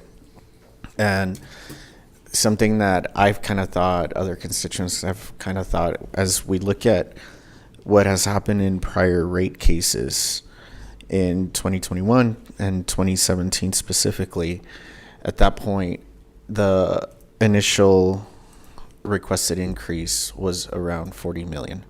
And so I just got to ask this question in terms of going as high as 93 million and knowing that you were going to go through probably a year-long process to get to a final outcome. And I know you talked about the risk profile earlier. Did you go to 93 million so when this is all said and done, we end up around 40 million and get to the point where you've asked in the last two rate cases, which was around 40 million? No. All of our analysis is based upon our revenue requirement and our cost of service. There's no inflated costs or anything like that. Everything that's in there we feel strongly about and are defending in our proposal and our rebuttal testimony that's upcoming. And so, because in 2021 your outcome was at $7.5 million, did that contribute to you asking for more since you didn't get a lot at that point 4 years ago? Yeah, so as you get numbers less than what you asked for in the future, when you look at your revenue requirement, there may be a larger deficiency due to past outcomes, so there may be a portion of that in there. But generally speaking, this is all driven by, or mainly driven by, increasing customer growth and need on our system. The load that we're seeing is so unanticipated, atypical that's occurred, that we have to serve it and we have to build for it. And as I continue to hear you kind of say, well, there's a lot more demand, and I understand the factors that go into the demand, and your message sounds like, well, we have peak hours, we need to conserve a little bit more here and there, right? But then I think about a lot of our older residents that are retired, and it gets really, really hot, right? We're starting out right now, and I believe those are some of the most vulnerable populations where I think with such a big increase, you are getting people to not turn on their air conditioner and kind of rough it out for a bit, or just get a fan instead. And that is what worries me, of the unintended consequences of we need to conserve, and people are making the decision to kind of be hot, you know. And I know that for me, like, I run hot, and I am always like, I get in the worst mood if I'm really hot, and I'm younger right now, and I'm okay, I could tolerate it. But for those vulnerable populations, I worry about sending that message. So I don't know if you have something to say to that. Yeah, first off, and it comes back to the last slide that I had, we really welcome and want you to talk to your constituents about the programs that we have and offer for our low-income customers. We want more people on those if they can be part of that. And the other thing is, when you see time of use, and I talk about on peak, and I'm talking about 12 to 6 or 2 to 7, those are all voluntary time of use options. So we're not forcing anyone to join a rate where between those specific hours there's a higher increase. So just to be clear, that's not something that's mandatory. That's just, those are options. No, and I totally get that it's optional, but when you're consistently saying that message, people might take that to heart and say, well, this is how I could save money, and I'm just gonna have to do that and use a fan instead, right? Like I said earlier, and we help as a city. In the summer we have our cooling centers, right? And so I know that people that are able to access that do, but it just kind of worries me on how that is being messaged, and it could probably be framed in a better way. Understood. Thank you. And one other thing that I wanted to kind of talk about was solar. and there is the minimum charge of $30, and you're trying to move toward more of an on-demand charge. And I have gotten complaints from constituents on saying, why do I have to do this minimum, right? Minimum $30. And I don't want to do that. And so as I was kind of looking through this, I said, oh, well, this is great. We're getting rid of that minimum. But as I looked at it more, I feel that another unintended consequence of that is that now that minimum would be erased and the demand charge would actually yield more money, and that would become the new minimum for people. So I think there is like a good intention, but at the end of the day, the ratepayer is going to pay more. I wouldn't necessarily agree with that, and I think this is a great proposal. And as I say that as a solar customer, a Texas Solar customer paying the minimum bill, I don't think it's fair that I pay the $30 minimum bill and a smaller home that uses half the power that I do pays the exact same amount. I want them to pay less. And what we're providing here does that. So I should pay more, and they should pay less. You know, all things equal, it should be based upon the cost causers. And going back to your previous question, the minimum bill, why do we even have it? And again, it was from the settlement from the 2017 case where we said, you know what we're seeing is subsidization from non-DG customers to DG customers. And I'll use myself for example. If I install a solar facility, really reduces how much electricity I use throughout the day or the month. But if you look at that peak hour that I use with regards to my daily peak, it went down, but not as much my overall energy. So my cost to serve you didn't go down as much as what you're seeing on your bill.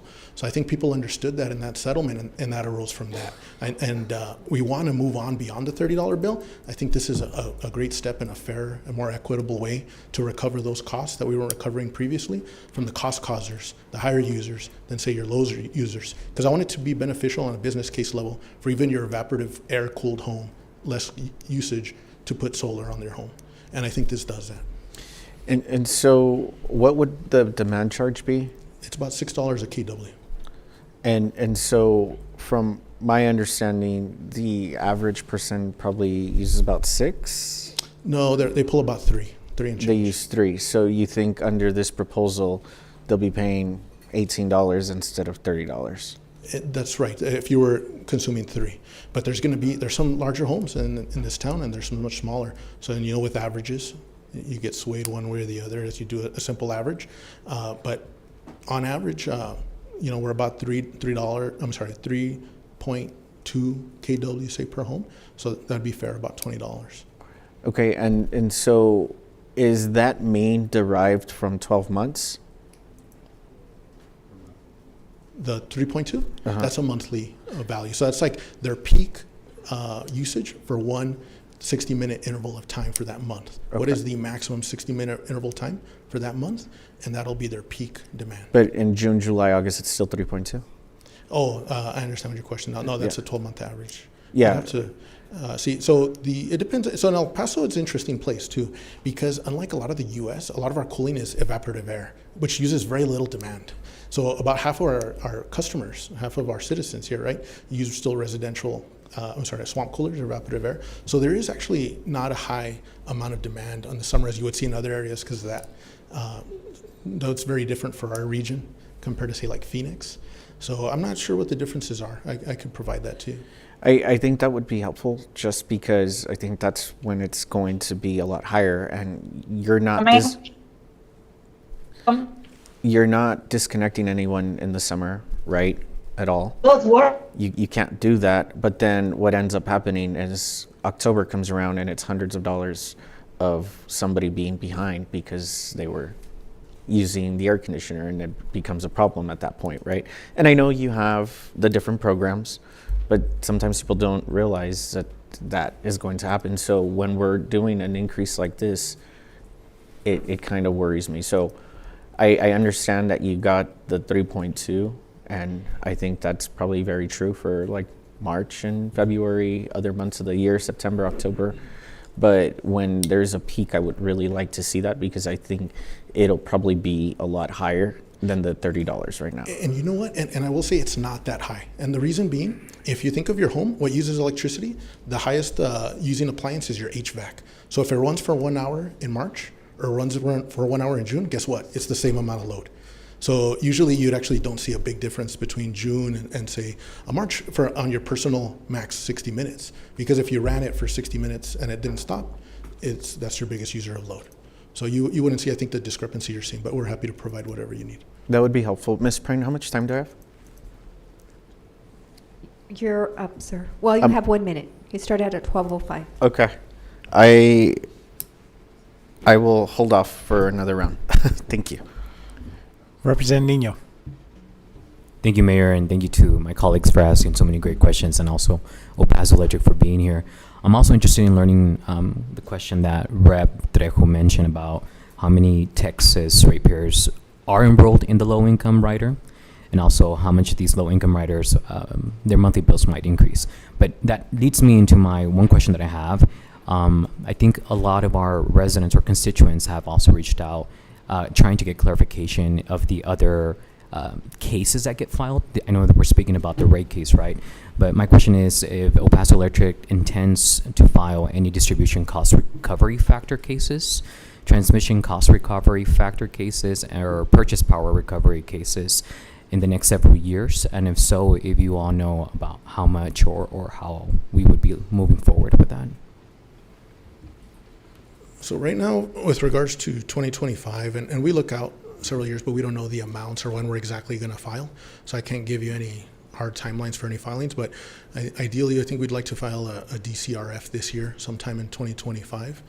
We've been spending so much and investing so much in the community with regards to distribution costs that it just makes sense to do so. And I don't see any hard dates for any upcoming filings in the next couple of years. Okay, no further questions. I just wanted to get clarification again for the benefit of the public, because I know a couple have had that question and concern because they don't understand the different filings. So thank you for that. Representative Canales. Thank you, Mayor. I can basically have just very short. And some others have asked similar questions, but I do want to get at one small bit of information. The new demand charge for DG customers, it will pretty significantly shift recovery for solar households one way or the other.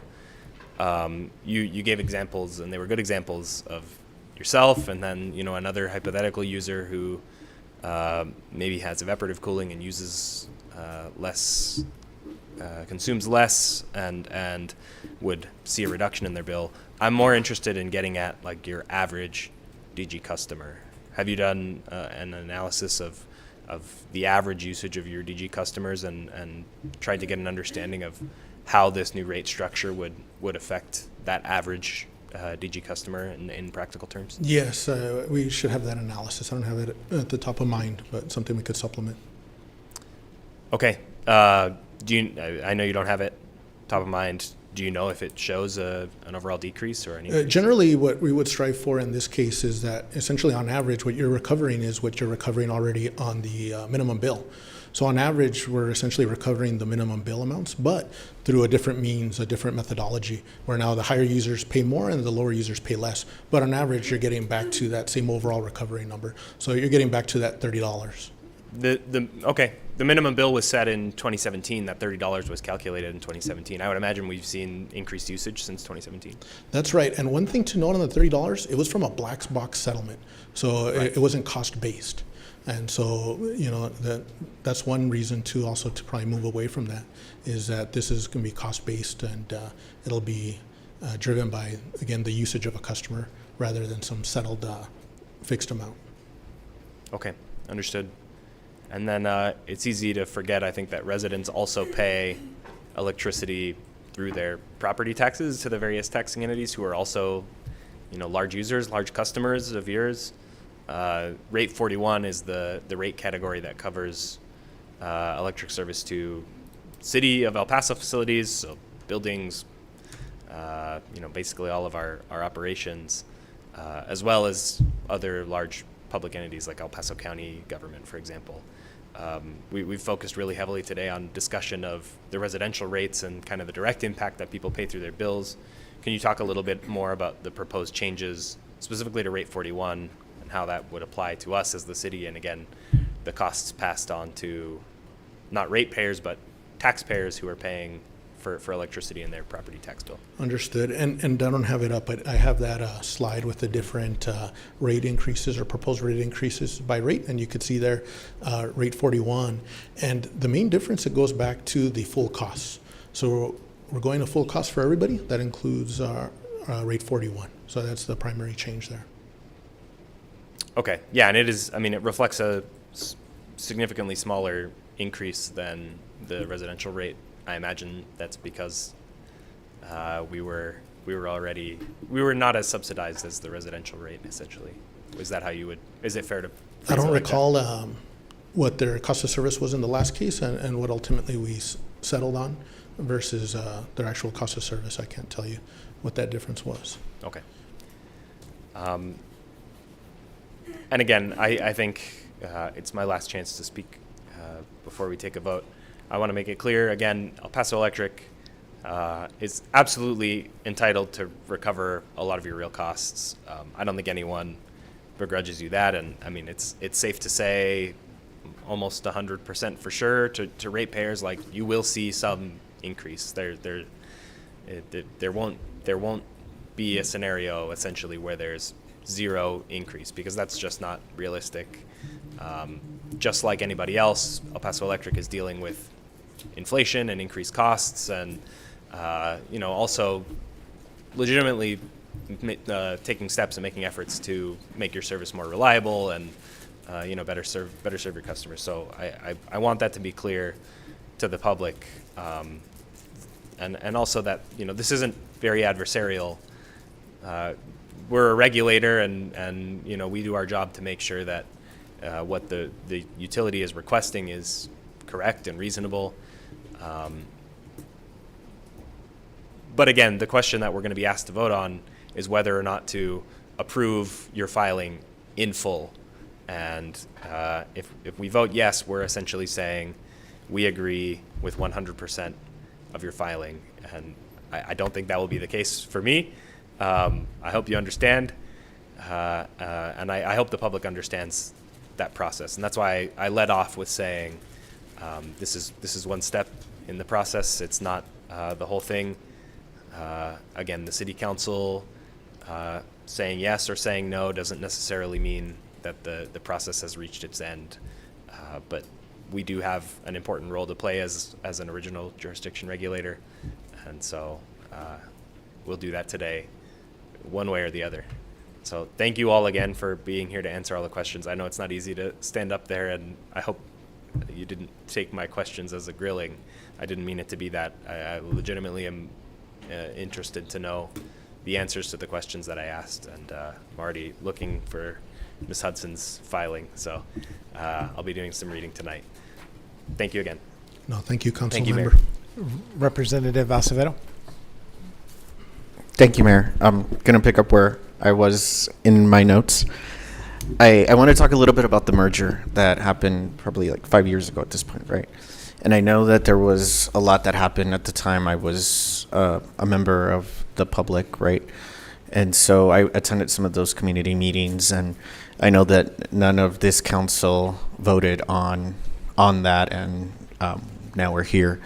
So one of the things that I remember from that merger is when it was first announced, one of the reasons that El Paso Electric wanted to go private was because JP Morgan would be able to provide El Paso Electric with the necessary funds for future investments. So since the merger has happened, how has that worked out? I think it's easy to see. I mean, just looking at, for example, our advanced metering deployment, right? We were literally the last utility in the state of Texas, which I stand that as El Paso Electric's government affairs person who goes to Austin. That's embarrassing. We hadn't done something like that. We have some of your colleagues who helped with getting that bill passed so that we could do that type of program, which again, that was an investment that is now a possibility because we have a new ownership. We have one shareholder that allows for for investments like that our community needs.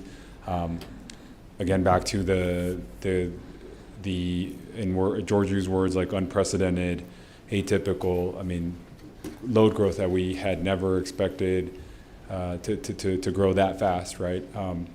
We wouldn't have been able to react to it without having that type of ownership that was willing and able to provide capital for us to have a grid that was responsive to that type of growth. So I think it's evident how, and then again, some of the challenges that have happened since that acquisition, right? I mean, you had the pandemic, you had inflation, all sorts of factors, but I think it's easy to see how we've been able.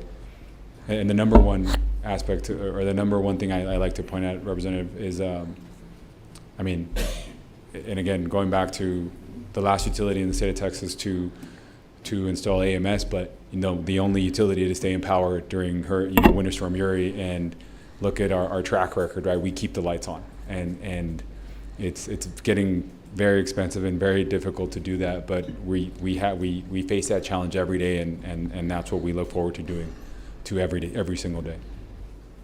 Okay, and once the merger took place, I think there was an exodus of some people, and since the merger has taken place, did that also increase salaries, especially for the people at the very top, because now you were under JP Morgan? I think it's easy to see how the number of our total employees has stayed flat. If you look at what our average employee makes, it's at market, if not under. And in regards to leadership, and I think you've heard our CEO say this pretty much everywhere she goes, that I mean there was an elimination of an entire level of leadership, meaning an entire level of vice president roles that were eliminated. So in regards to this whole idea that we've had an exodus of employees or anything like that, not true. I mean, we've held our number of employees. And again, back to, it's just whatever the market for that position, that's what we try to hire at and compensate employees at, right? Okay, so there, yeah, go ahead. To add, just wanted to add also that since the merger, our board of director costs have steadily decreased, and we're at a point where we're at half of the cost where we were before the merger. So. So then elimination of VPs at the very top, and then board of directors, you're at half the cost. Okay. And this has been in the news as well, as we look at replacing wooden transmission poles with new steel poles. I believe you spent over $40 million on this. Was there any analysis on why you should do this? Yes. Our distribution transmission team did a lot of analysis to pinpoint the right areas to go from wood to steel. And it's not thankful that this occurred, but there was just a fire that's raging in the Gila right now. And that fire, from my understanding, went through the stretch of the 299 poles we did over a 50-mile stretch that we're talking about here, and none of those structures went down. So I think, obviously, we're not looking to do that in all parts of El Paso in terms of a forest fire. But if you look at and pinpoint it strategically in key areas, I think it's a great investment. And luckily, and it's something that's happening right now in real time, it looks like it was a very prudent and wise choice. I just wanted to add one more thing, that line is used to bring in power from Palo Verde, and that's one of our base load resources. So that would have been catastrophic for us. So then it was disruptive. The wildfires that have happened in New Mexico were disruptive, and this was a better idea to prevent it from happening? So El Paso brings in a lot of power through New Mexico, and if you go, I like to go camping with my family to the Gila and things like that. And unfortunately, you see forest fires there. So our transmissions lines will be coming through sometimes those areas. So imagine a case where those fires put out lines that are importing a lot of power to the point where we can't serve our El Paso customers here locally. That'd be horrible. And one thing you could do to mitigate that is instead of having wooden poles in a forest fire potential, you have steel.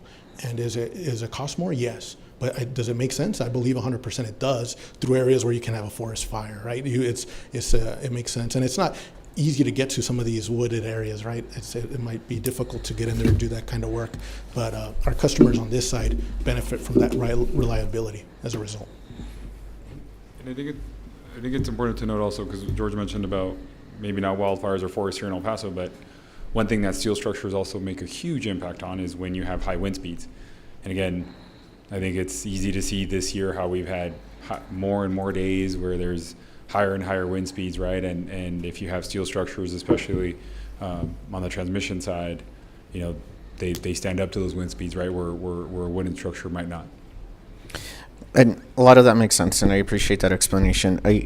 As I've been kind of keeping up with this case for months, I think messaging, I come back to messaging and the importance of the messaging at some point where, we can have emotions running high over this, and there's a lot of public pressure that comes from it, and there are people that are upset and stuff like that, right? But I think you need to make sure that doesn't allow you to be kind of insensitive at times, right, with the ratepayer. And I feel that at some point, El Paso Electric said that you would be cheap if you just never did any rate increase, and we would just have wooden poles instead of steel poles, and we could just kind of maintain that status quo.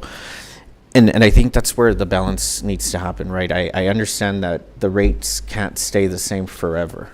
It's a good understanding, but of how we present that to the public is really, really important. And so I hope as this continues, those sensitivities are more addressed.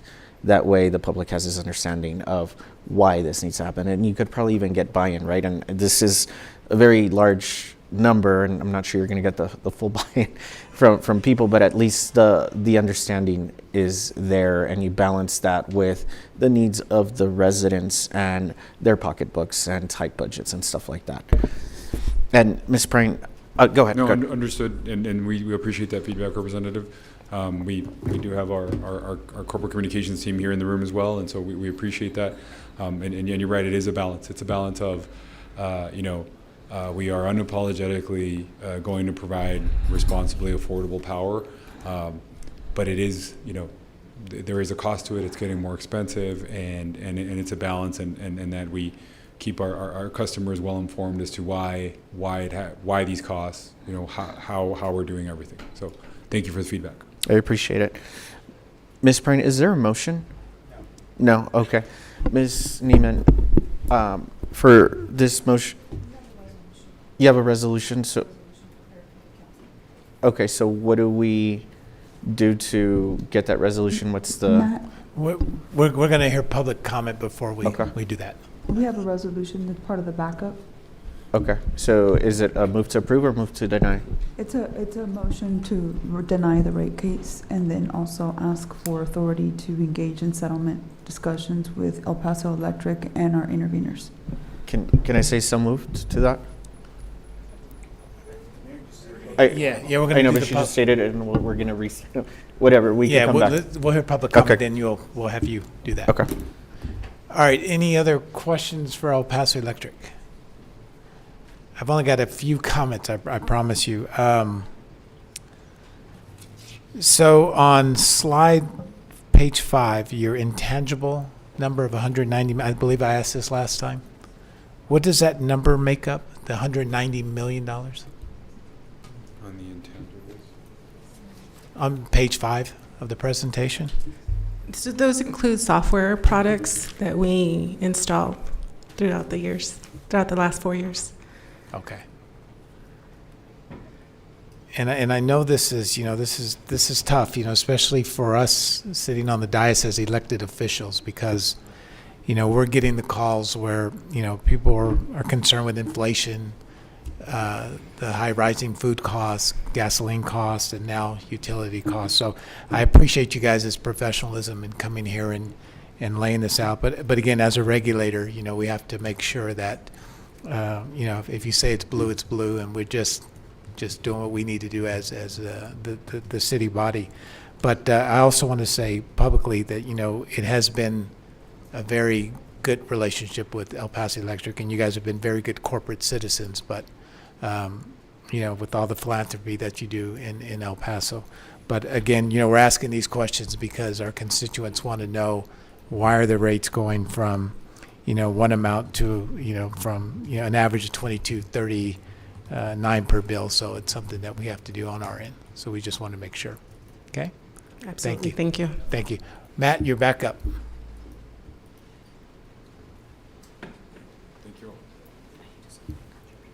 Okay. Thank you, Mayor. And we do have a resolution, so however we want to do that. I'm going to take public comment, then we'll do that. Okay. Thank you. Ms. Fry?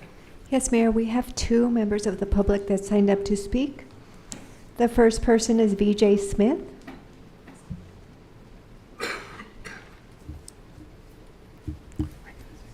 Followed by Marcy Chavez.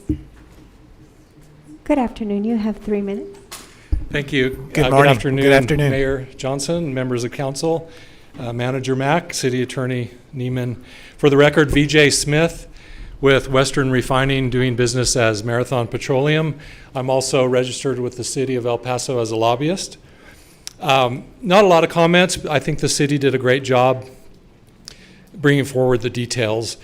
But I want to make sure everybody knows we appreciate the opportunity to participate in these proceedings and in this case.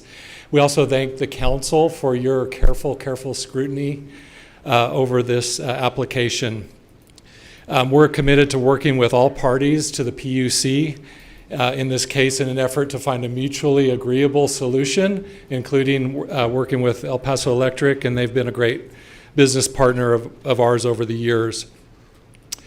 Just for context, we employ directly 450 at the facility, and then we employ an additional 1,400 approximate contractors. So on any given day, there's about 2,000 jobs at the refinery here in El Paso. We're also, if not the largest taxpayer in the city, one of the top few. So just for context. One of the major pain points for us of many with this is beyond ERCOT, the Energy Reliability Council of Texas, there are 3 other vertically integrated power companies in Texas, like El Paso Electric, and our local facility here pays higher rates than those other geographies. So we're already at a competitive disadvantage. But that's just one of many points. I think the city, again, did a great job, and I think we'll just tag on to their comments of the full details. So just wanted to be on the record that we do ask and request that the council deny the proposed, as proposed increase by El Paso Electric. And to the extent that you will look at supporting adopting certain rate structures, we've submitted testimony of our recommendations to the PUC in those proceedings, and would be happy to provide that testimony to you all if you haven't acquired access to it. We'd be happy to do that. So those are our brief comments, and thank you for considering our request. Thank you. Thanks. The next speaker is Marcy Chavez. Good afternoon. You have 3 minutes. Good afternoon. Good afternoon, everyone, and God bless everyone. Number one, I just wanted to make a quick statement. I'm very happy to see new faces because I do constantly come to the city council meetings, on various things that occur within our city. Well, speaking about the electric company, I just want to contradict a lot of their speeches. The reason why is because either I'm a victim or I may be living in another planet. I did bring my utility bills, which don't add up to what they're saying, number one. Last month, I paid $730 on a small home in electric. Then, because I got disconnected because I didn't want to pay the 700, and I've been questioning this amount since last year. In January, it was 1,000. I just get this ridiculous amounts of bills. Now, you were saying, Mr. Acevedo, about refunding. Well, I haven't seen no refund of the hundreds of dollars that I've paid. Two, how can I say it? Because they disconnected me before. When they disconnected me, I still had the old meter because I don't like the smart meters. I know what the smart meters are all about, and I'm not going to get into it here. But anyways, because I had the old meter, they threatened to either I paid the $730 right there and then when they went to my house, or they had to replace the meter and I didn't have to pay anything. So how's that possible? Either you're going to disconnect me because of non-payment, or you're threatening me to put the smart meter just to save whatever. I still had to pay the $730 afterwards. So to me, I've been taking pictures of the smart meter. The smart meter puts one number, and then it puts error, and then it puts 0, and it's just a control of computerized, machines, if I can say. 2, I paid the $730. I did not pay the deposit they were requesting because they're requesting $235 for me to have my additional service. Because I did not pay the $235 when I got this past bill, which the bill was $96. Thank God, finally. Normal numbers, if I can say. I'm getting ready to get disconnected again. To me, it sounds like a scam. And even though they say they have their independent auditors, I want the names of those auditors because apparently they're not doing a good job in their numbers. And I'm not the only one complaining, believe me. All my neighborhood, all my people that I know, because I know a lot of people in El Paso, are complaining about the bill. Thank you, Ms. Chavez. You've reached the 3 minutes. Thank you. And if anyone's interested, I have them. Thank you. Thank you. Matt, you're back up. Ms. Representative Limon, did you have anything you want to I'm sorry. Thank you, Mayor. No, actually, Matt's presentation, El Paso Electric, are very, very clear. It was good to hear some of the questions that were brought forth, and thank you for the opportunity to speak, Mayor. Thank you, Representative. Okay, before we call the vote, Representative Nino?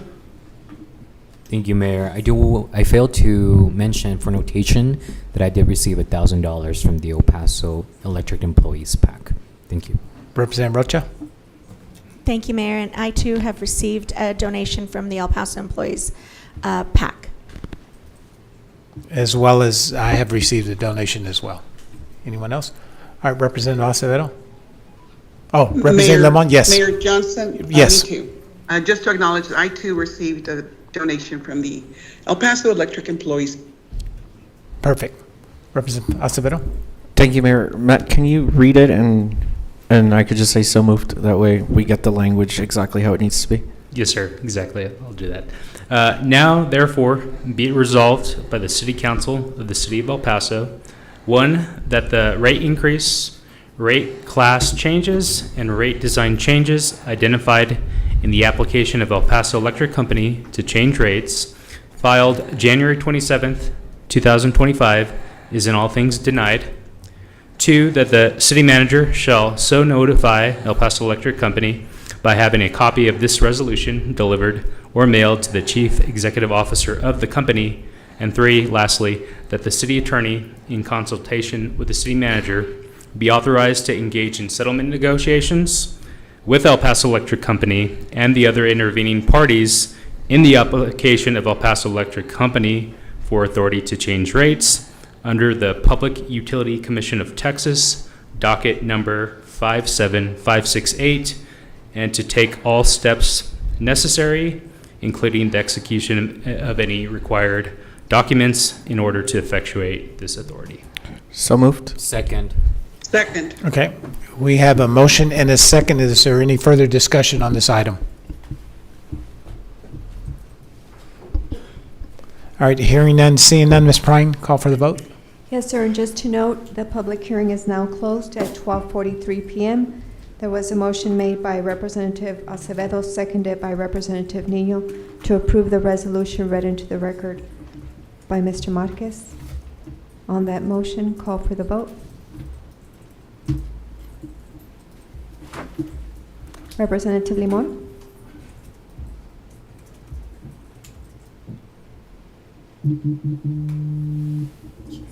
Aye.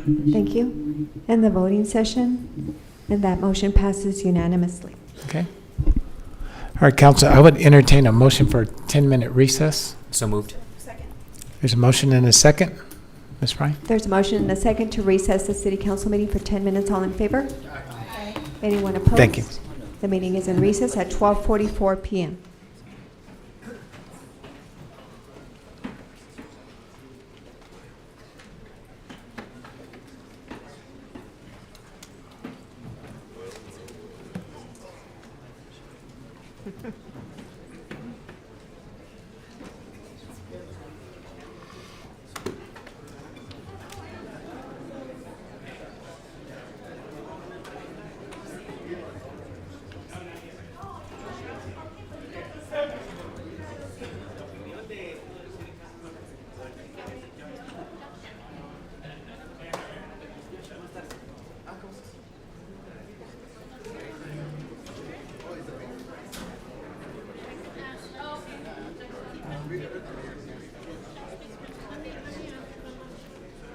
Yeah.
We need 3 more council members on the dais.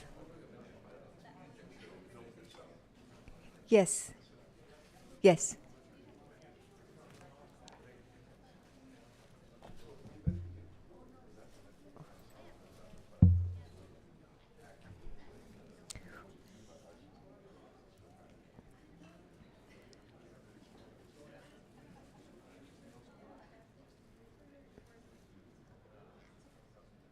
We need 2 more council members.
Council, is there a motion to reconvene? Is there a motion? Okay. There's a motion and a second to reconvene the city council meeting. All in favor? Aye. Anyone opposed? All right, The meeting is back in session at 1:03 PM. Ms. Ryan, item number 44. Yes, Mayor. Item 44 is on page 15, and 45 is also related. Would you like to take those together, sir? Please. Thank you. Item 44 is a public hearing of an ordinance changing the zoning from RF Ranch and Farm to C4 Commercial and imposing conditions north of Americas Avenue and west of Southside Drive. Item 45 is a public hearing of an ordinance amending the future land use map contained in Plan El Paso for the same property from O1 Preserve and O3 Agriculture to G7 Industrial and/or Rail Yards. Okay, Representative Lemon.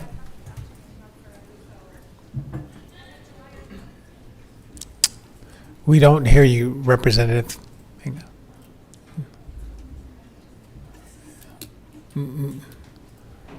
No, we can see you. Hang on. Ms. Bryan? Yes, we can see you, we don't hear you. Can you try again, ma'am?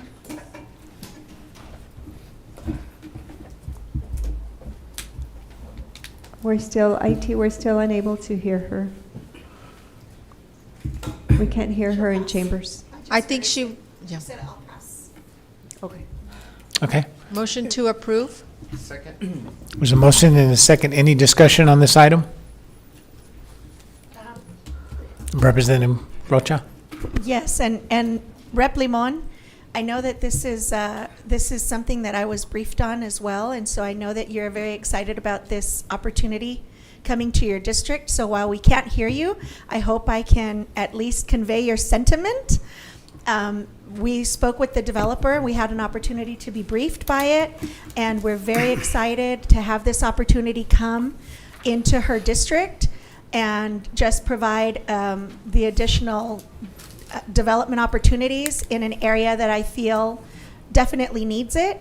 And so I'm really looking forward to this opportunity, and I know Rep. Limon is also agreeing with that sentiment as well. Okay, thank you, Rep. Limon, just trying to get your point across. Thank you. Representative Fierro?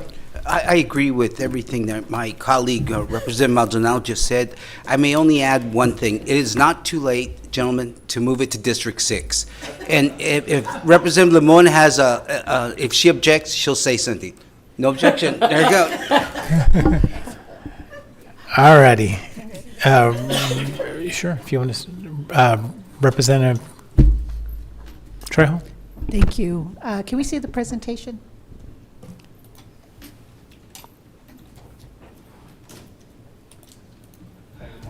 Good morning.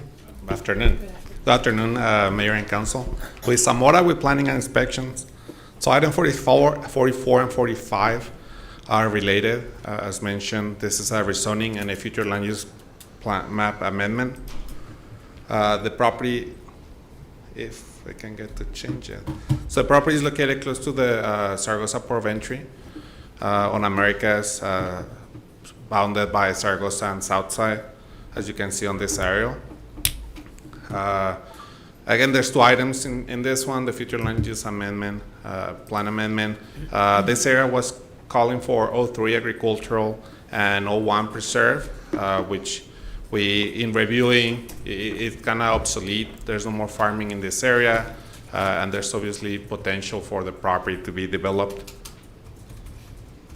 So again, this is the proposed change, O1 and preserve and O3 agricultural. The proposed is to go to the G7, which is industrial and or rail yards.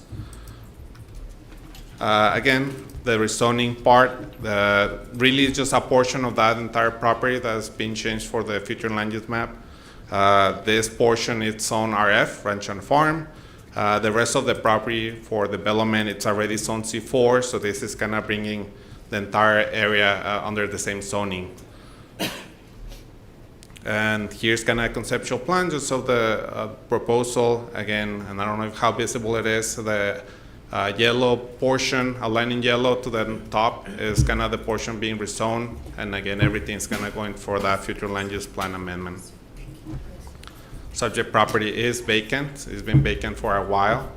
Surrounding is you have more other general warehousing across outside. Obviously, you have 375 Americas to the east, to the south. It's kind of still the 375. To the west, you have Zaragoza, and there's more vacant land right now. To the north, there's the what's it called? The cemetery.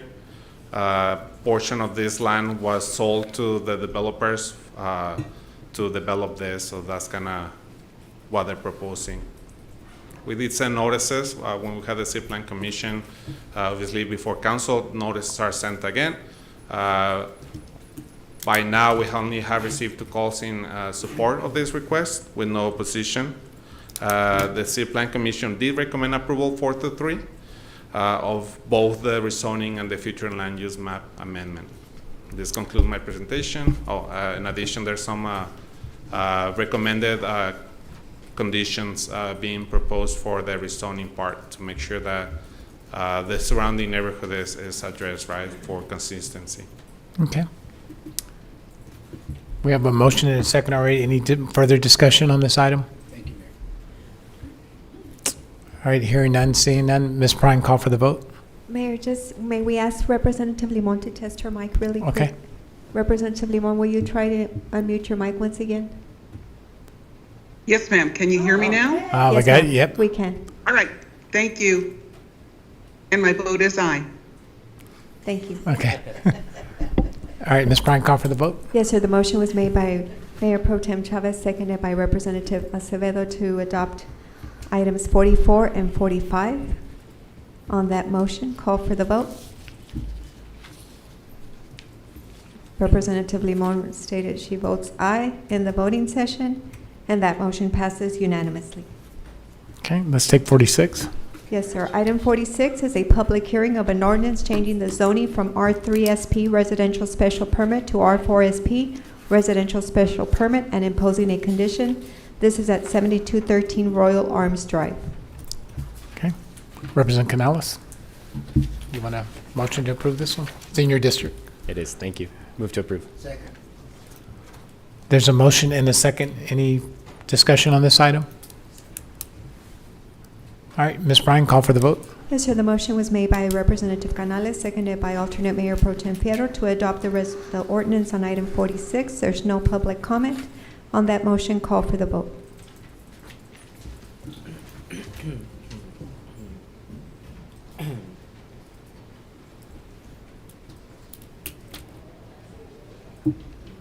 Voting session is open. Aye. Thank you.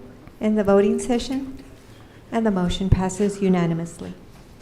Items 47 and 48 are related. Mayor, would you like to take them together? Please.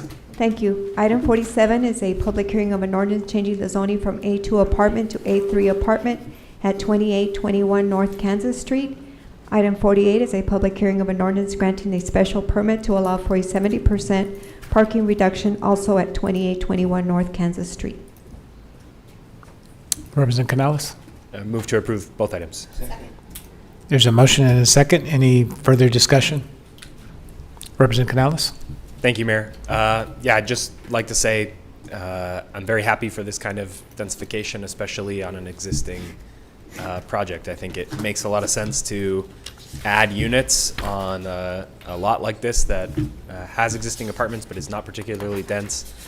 So kudos to the property owner who recognized this and is working to essentially double the size of the housing offering there. So happily supportive of this and enthusiastic to support this kind of infill development.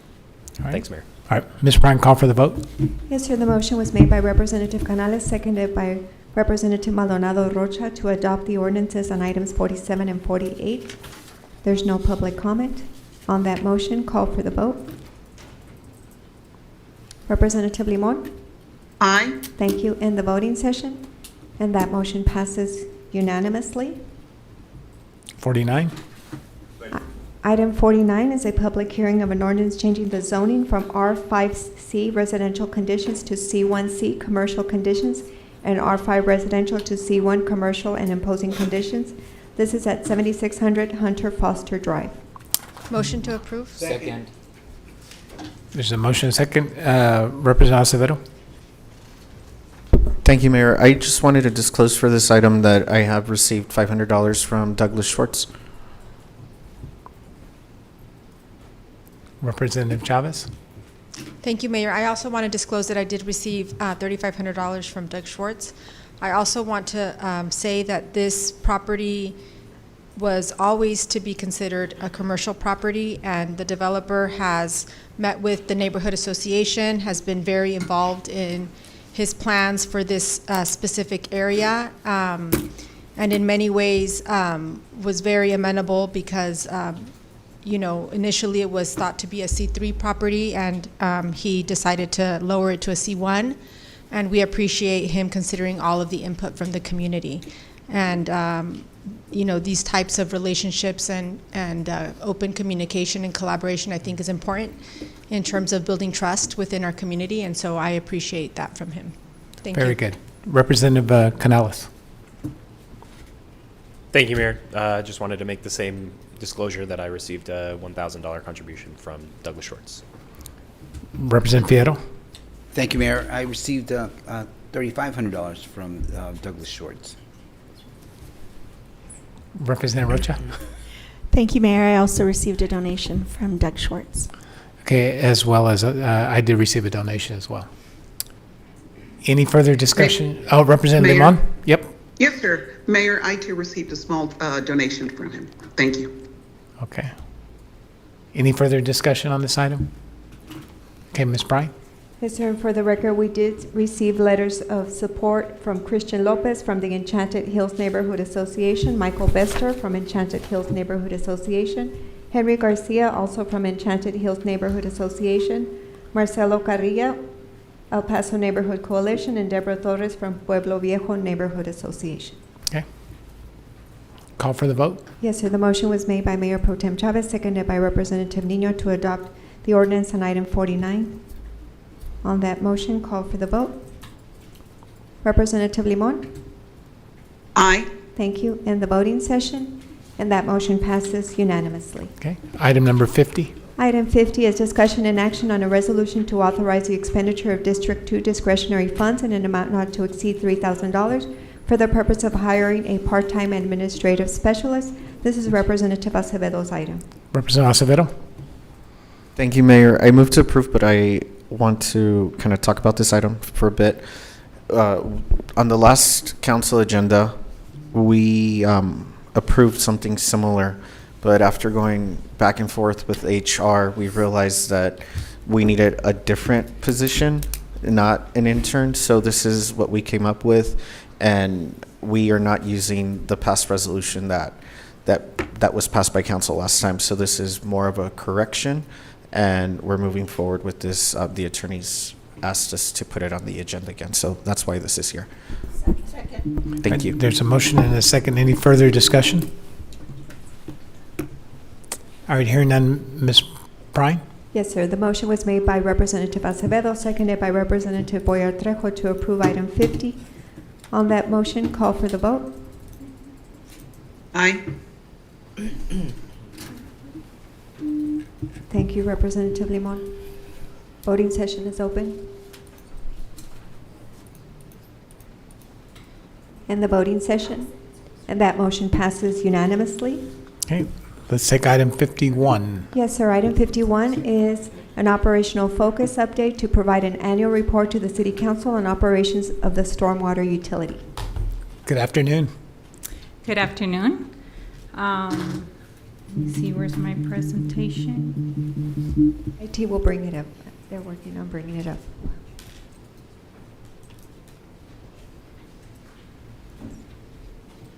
IT, this is item 51 from El Paso Water.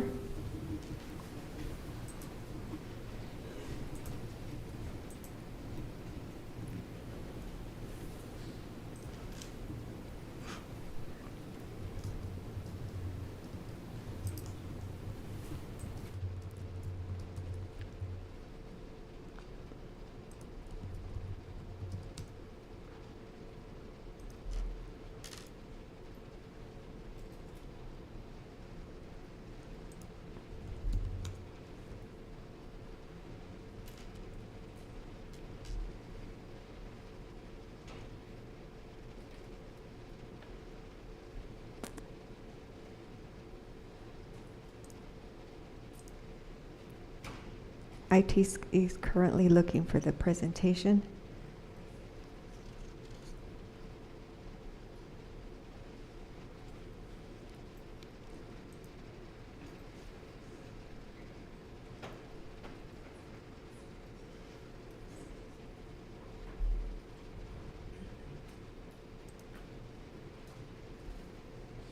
Waiting.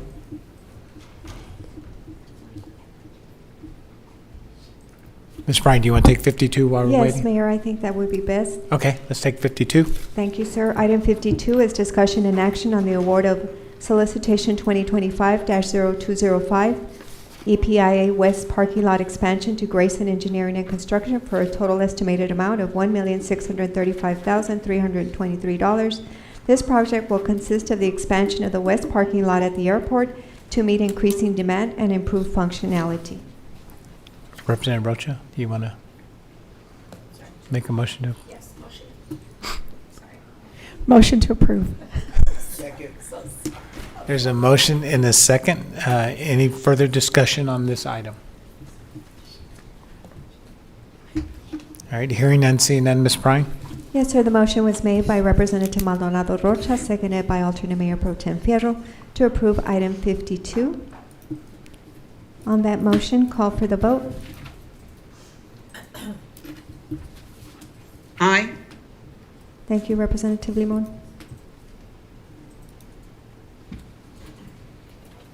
And the voting session, and that motion passes unanimously. You want to chart for 51 again? Yes, sir.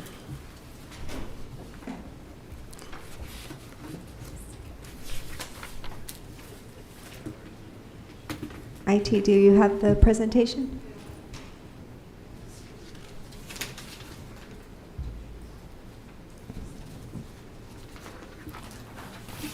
Mayor, may we go to 53 in the meantime? Let's go to 53. Thank you, sir.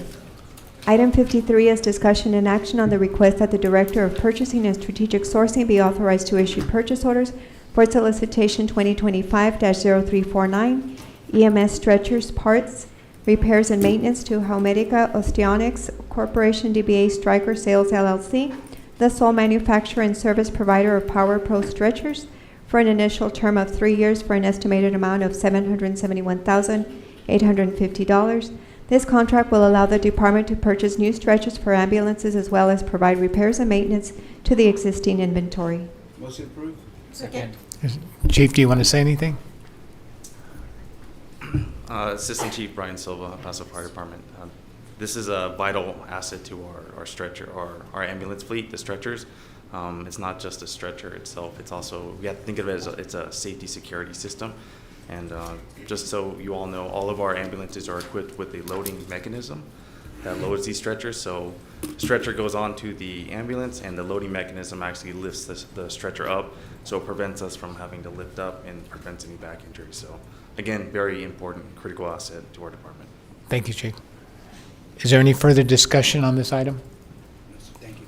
All right, hearing none, seeing none, Ms. Bryan, call for the vote. Yes, sir. The motion was made by Alternate Mayor Pro Tem Fierro, seconded by Representative Boyer Trejo.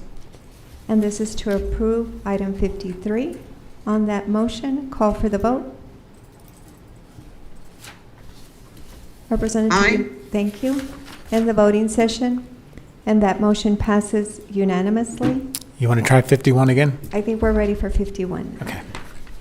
Item 51 is an operational focus update to provide an annual report to the City Council on operations of the stormwater utility. Welcome back.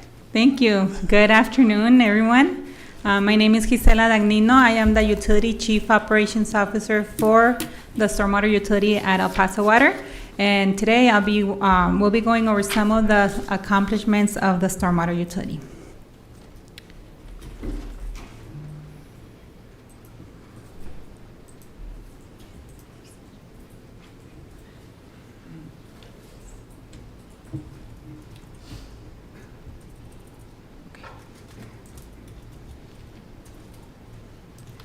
Okay, so in 2006, the City of El Paso created the stormwater utility, and the purpose was not to solve the stormwater problem, but to develop a master plan, create a dedicated funding source, and execute the capital improvement program.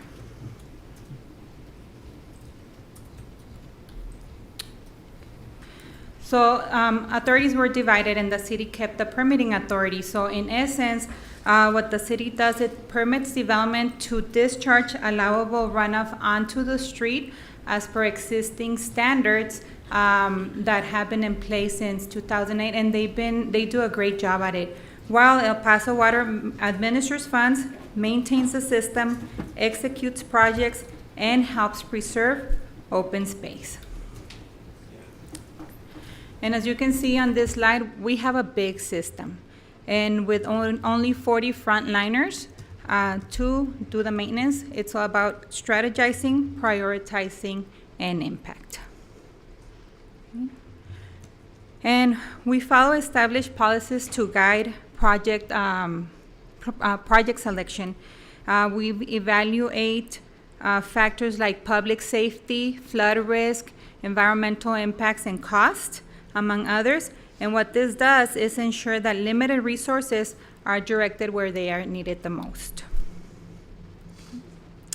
Also, to ensure transparency and responsible spending, our projects go through a structured process where we collect data, projects are evaluated, scored, and ranked, and then the highest ranked ones moved into the capital improvement program. And this also explains why some projects move forward before others. Okay.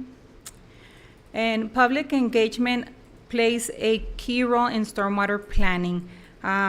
This year, a stormwater task force was convened to tour facilities, evaluate projects, and help revise priorities based on community needs and resources. And this is not the first time we do this. Similar task forces were convened in 2008 and in 2017. The 2025 Stormwater Task Force includes members from several El Paso communities. It is a very engaged group, and we're very happy to have them. And we had our final meeting on Friday, so at this point, we're compiling all the data, all their input. We're applying those scores to the project so that we can reprioritize them based on their recommendations. And now that we've seen who helps guide the planning process, we'll go over some projects that have been completed and they're also in the planning and design phase. So we have 21 projects completed. 4 projects are in construction, 4 are currently bidding, and 26 projects are in the planning and design phases. 21 projects completed. All of our projects result in protection of properties and infrastructure downstream and around the areas. We completed 8 that address conveyance, 3 dam improvements, 3 ponds and drainage, and 7 pipe rehabilitation projects. And we'll go over some of these on the next slide. These next projects are projects that addressed aging infrastructure. The Canterbury Trail improvements was a joint bid with the city of El Paso, and here we were able to reconstruct the Canterbury channel between Stanton and Ridgecrest, which is about half a mile. And then also with the city, with the joint city, with the joint bidding with the city, we were able to also build a trail on the south side of the channel. So it came out very nice. Now the Course Channel, this is also a channel channel reconstruction project, but in this one we replaced it with an underground storage system because the channel was undersized. So what this allowed us to do is split the flows and direct half of the flow into an existing pond that we also upgraded, and the rest of the flow continued its path downstream to an existing channel to meet the capacity. And what this does, it protects critical infrastructure such as the railroad and helps with flooding in the area.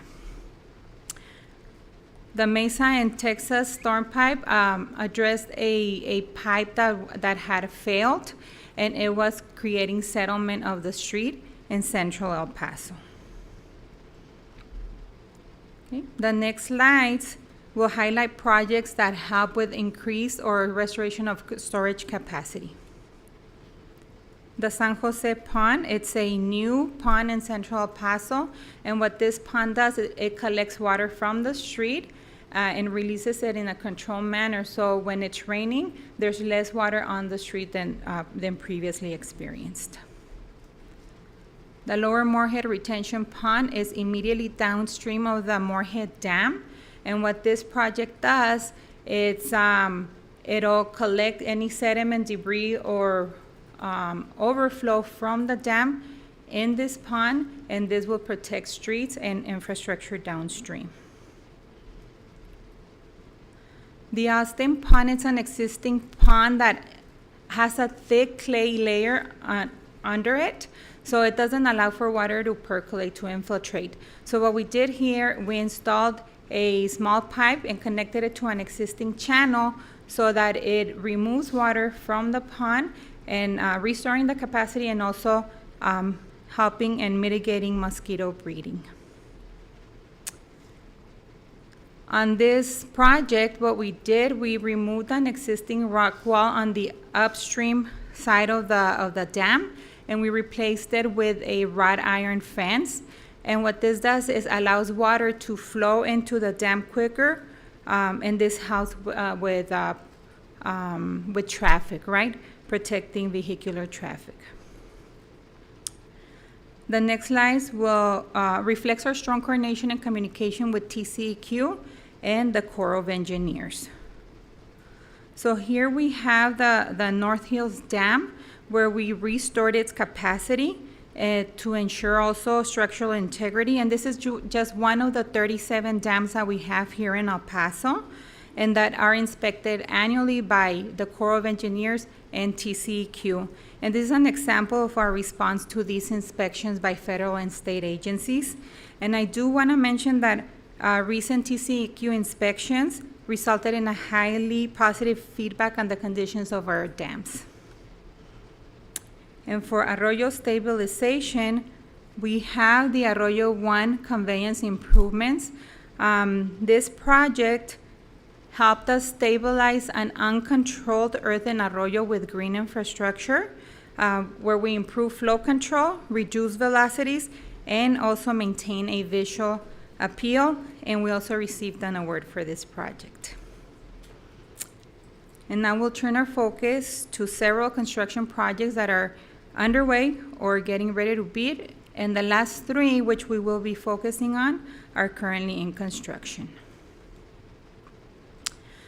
Here on the Feather Lake Basin Improvements Project, we are adding a metal bridge and a sluice gate to help us manage flow, and it'll prevent upstream flooding at the intersection of North Loop and the Mesa Drain. The John T. Hickerson Stormwater Basin is immediately upstream of the wastewater treatment plant that treats all of the sanitary sewer from the west side of El Paso. So the new pond is going to store water that's coming down an existing arroyo and reduce flow velocities, and this will also help us protect critical infrastructure.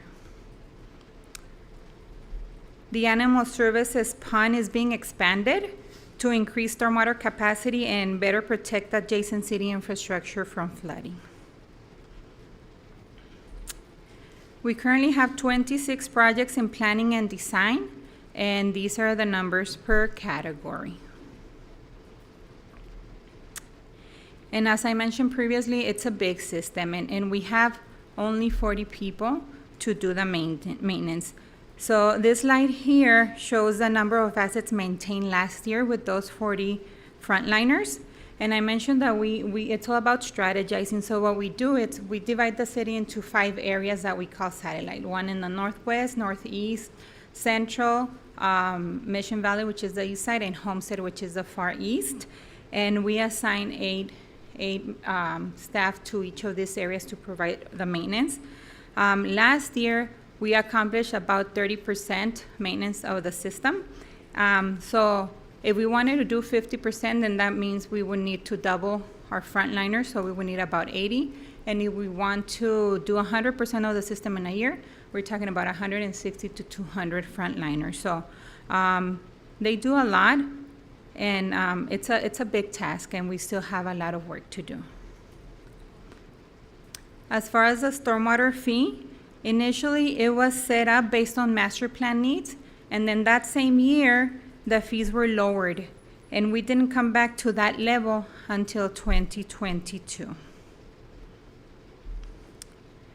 This year's stormwater budget totals $101 million, with $22 million being debt service, $66 million being for capital projects, and $13 million for the operation and maintenance of the system. Of the $66 million in capital, $54 million are for storage projects, ponds and dams, and $10 million for conveyance. And our funds come solely from the $7.42 monthly stormwater fee. And we've delivered significant results because, as we saw on the previous slide, we maintain over 1,300 acres of ponds and dams, over 80 miles of storm drain in channels. We cleaned over 9,200 inlets, and over 50 projects advanced across planning, design, and construction. We also actively pursue state and federal funds, and it's a team effort. So our communications team, our finance team, and our stormwater team work very close together whenever we pursue these grants. And up to date, we have received $19.2 million, and we have $31.3 million in pursuit. And since the inception of the stormwater utility, we have invested approximately $280 million in projects across the city in engineering and construction costs. And this is from the estimated $650 million of construction costs only. We have also removed over 20,000 properties from the flood zone, and this represents over $11 million in savings for our customers in flood insurance costs. In addition, our investment in stormwater management has improved our community rating system score, and this is a FEMA program that ranks communities scores communities from 1 to 10, 1 being the best. And this is all based on flood risk reduction efforts. And last year, in a joint effort between El Paso Water and the City of El Paso's Planning and Inspections Department, we were able to improve our city score from a 9 to a 7, which translates from 5% to 15% of savings in flood insurance costs. So this is something really big. And this reflects the success of ongoing flood control investment that results in better protection and lower insurance costs to our community. And for our 2025 monsoon season, El Niño has moved in and will be here from June to August. We are anticipating a stronger monsoon than the prior 2 years, however, still below normal. And the possibility of extreme events still remain. The stormwater utility is building resiliency. We are committed to protecting public safety and private property. This concludes my presentations. I'm happy to answer any questions. Very good presentation, Representative Chavez. Thank you, Mayor. Thank you for that presentation. And I was just mentioning to you the wonderful work that you did close to where I live. And it makes a difference, right? So thank you for that. I have a question regarding stormwater streets. There's some streets in the city that have been categorized to help with stormwater.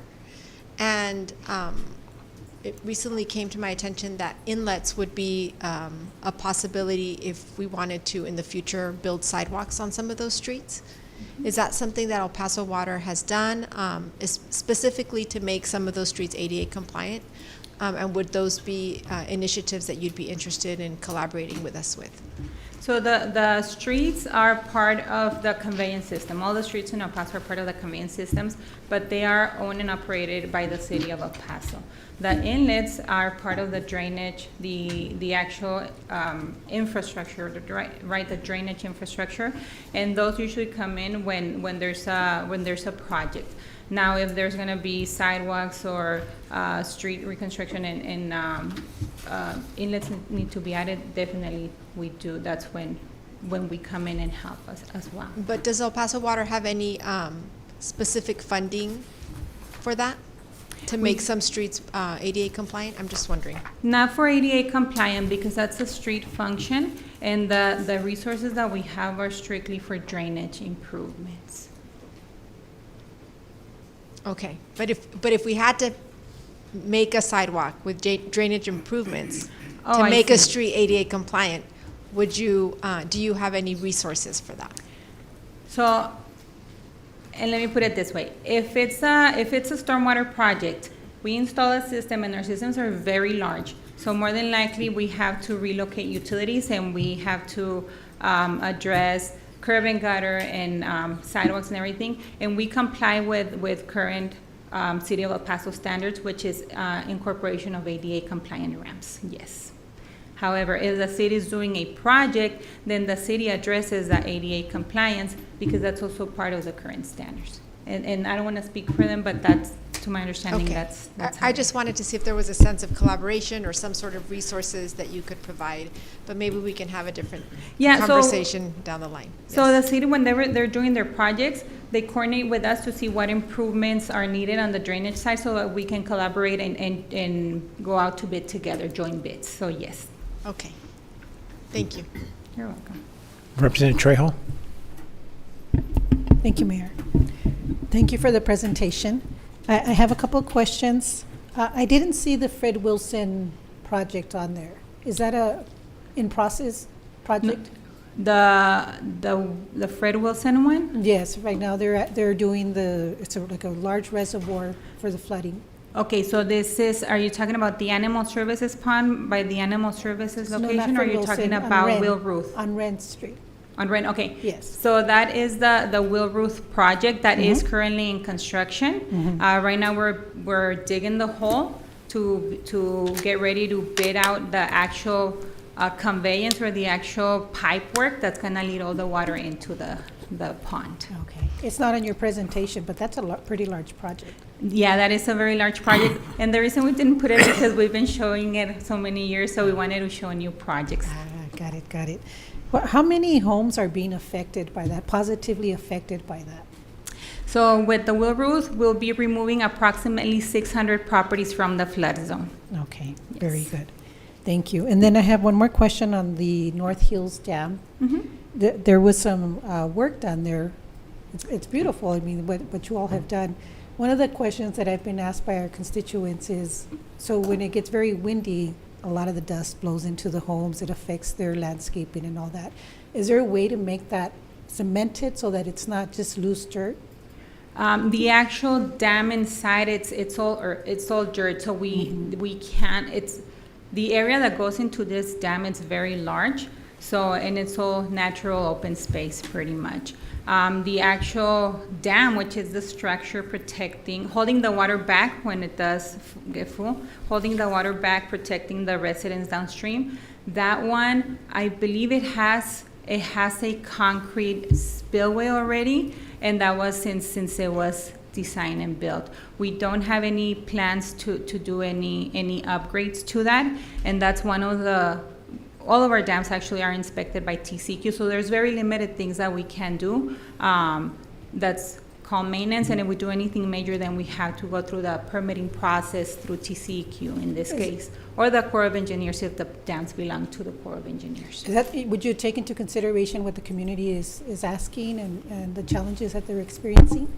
Yes, we always do. That's part of the stakeholder input, which is very beneficial to our utility. Okay, thank you. You're welcome.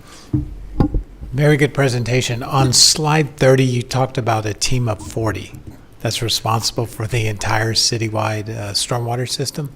Yes. Is that full of your FTEs? Are you missing people, or is that 40 takes care of everything? 40 takes care of everything. And this is a boots on the ground. This is Okay. not the administration or the engineering. It's our actual boots on the ground that are doing the actual maintenance of the system. And aside from all this maintenance, they also apply herbicide They tend to customer service requests. There's trainings Wow. that they have to do. So this is just a very small, no, not a very small. This is just a portion of everything that our stormwater field crews do. Small but mighty. Exactly. Yeah, all right. Any further questions? Thank you for the presentation. Thank you. Ms. Bryan, item sir. number 54. Yes, sir. Item 54 is discussion and action on the award of solicitation 2025-0170, vehicle off-site fueling to MPrex Proximity LLC, DBA Southwest Convenience Stores LLC for an initial term of 3 years and an estimated amount of $2,910,000. This contract will allow for the fueling of the city fleet at off-site locations. Is there a motion to approve? Second. Any discussion on this item? All right, hearing none, seeing none, Ms. Bryan, call for the vote. Yes, sir. The motion was made by alternate Mayor Pro Tem Fierro, seconded by Representative Canales to approve item 54. On that motion, call for the vote.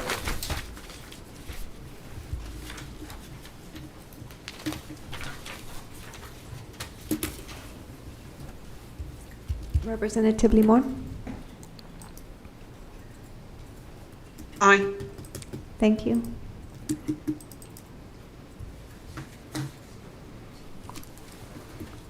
And the voting session? And that motion passes unanimously.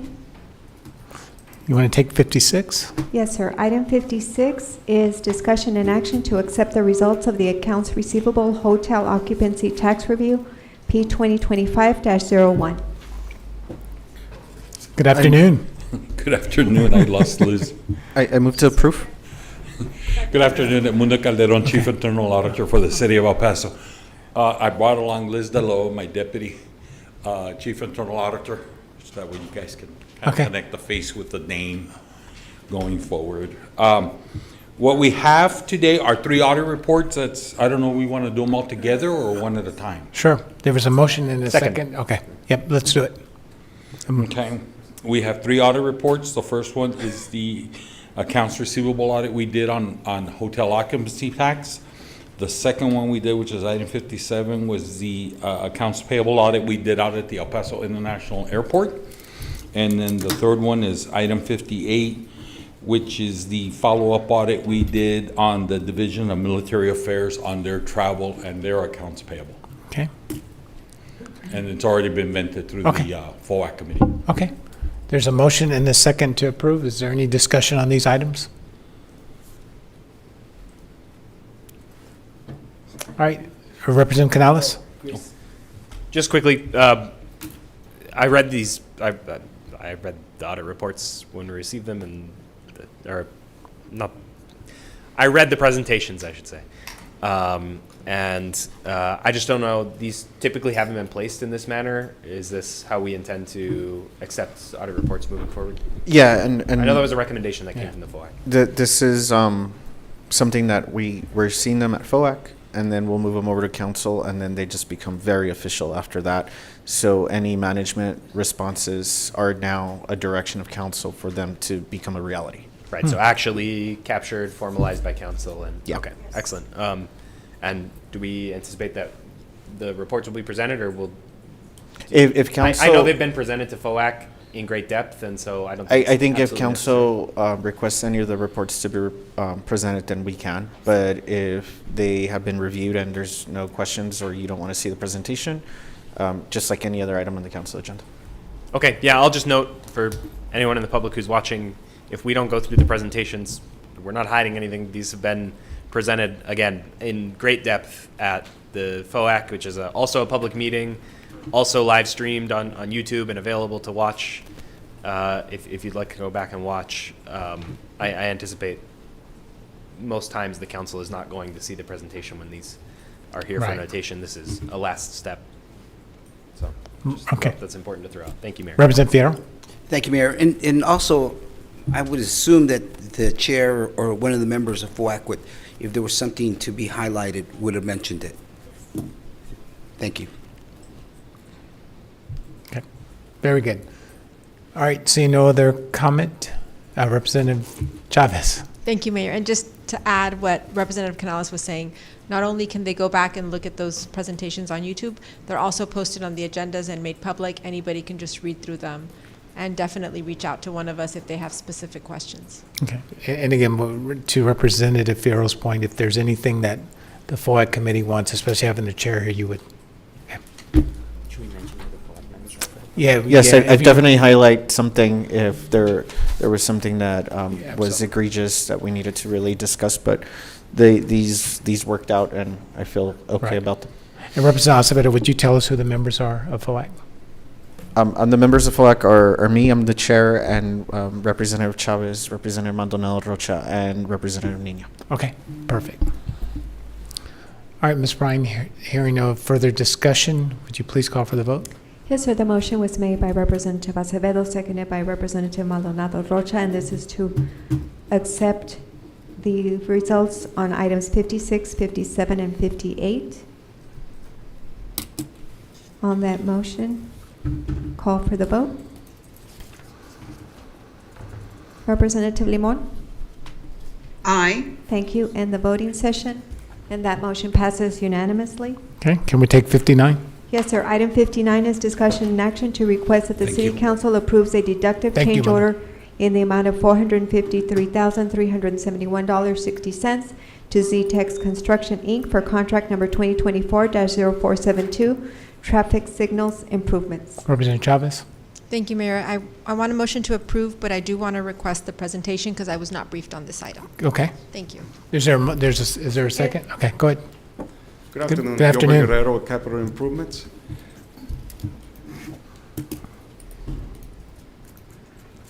So this is the current budget right now for this traffic signal portion is 2.5 million.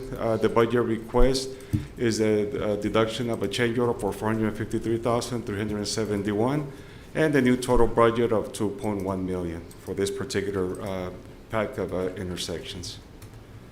So at Pasoda Norte and Northern Pass Drive, we substitute the wire interconnect system, which is the boring, which is the actual physical installation underground, with a wireless interconnect. And that's where the savings comes in for this particular change order.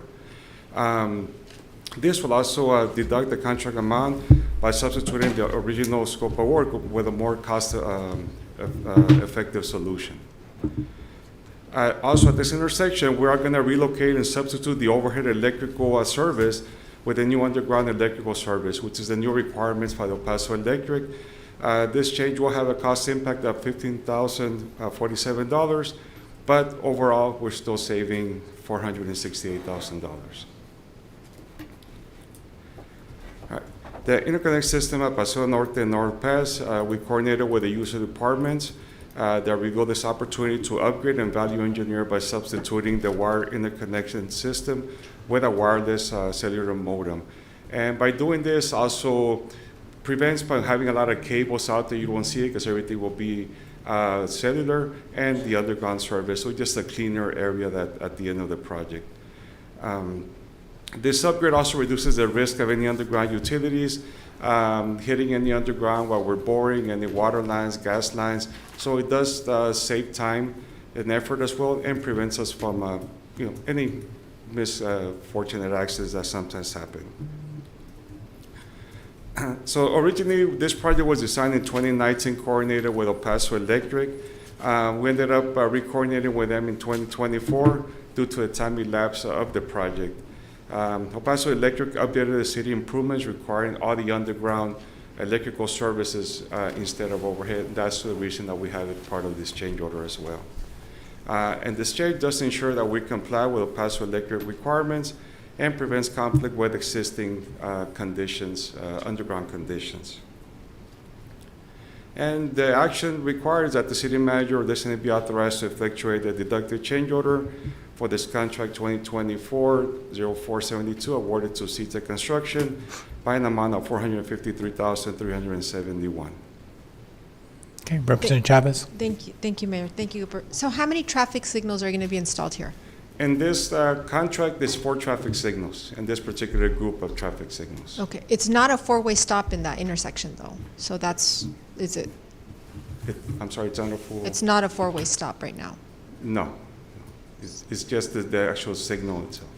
Okay, I'm looking at the map and I'm thinking, okay, I don't know where the 4 traffic signals will be. Well, there's 4 traffic signals, there's- but in different locations. It's not the 4 signals at that particular intersection. Oh, So on this particular package, there's a signal at Hawkins and Burgess. There's another one at West on and Paseo del Norte. This one at Northern Pass and Paseo del Norte, and then also the Frontera and Roxbury.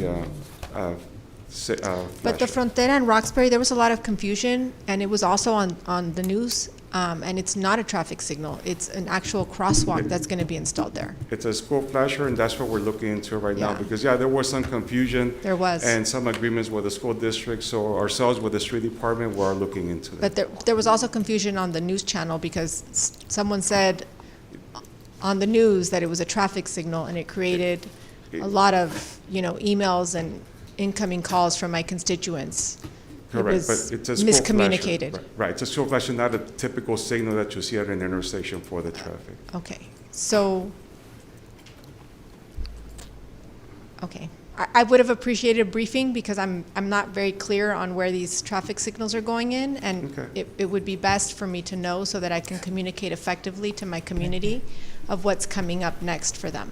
Okay, what happens with the $453,000 in savings? Where does that money go?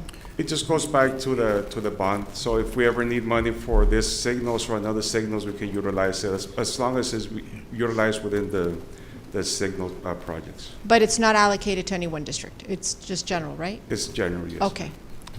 Okay. If you could please brief me next time, Gilbert, so I can get a clear Representative? picture of what's happening. Representative, go ahead. Thank you. Mayor Pro Tem? Yes. Would you like us to delay this till the next meeting so you can be briefed?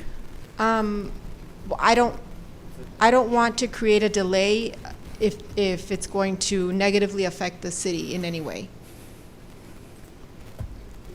Would it, Ms. Mack? I don't want to create a delay. Change order, we're fine. We can bring it back next time. Could you bring it back next time? That way I could just see exactly where, thank you.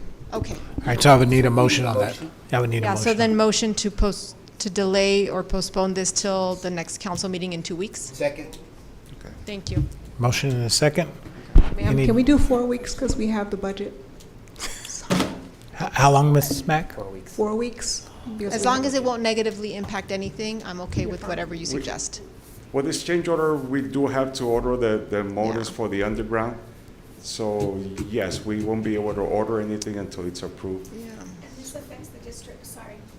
Okay. I'm going to speak out of order. Give me 1 second.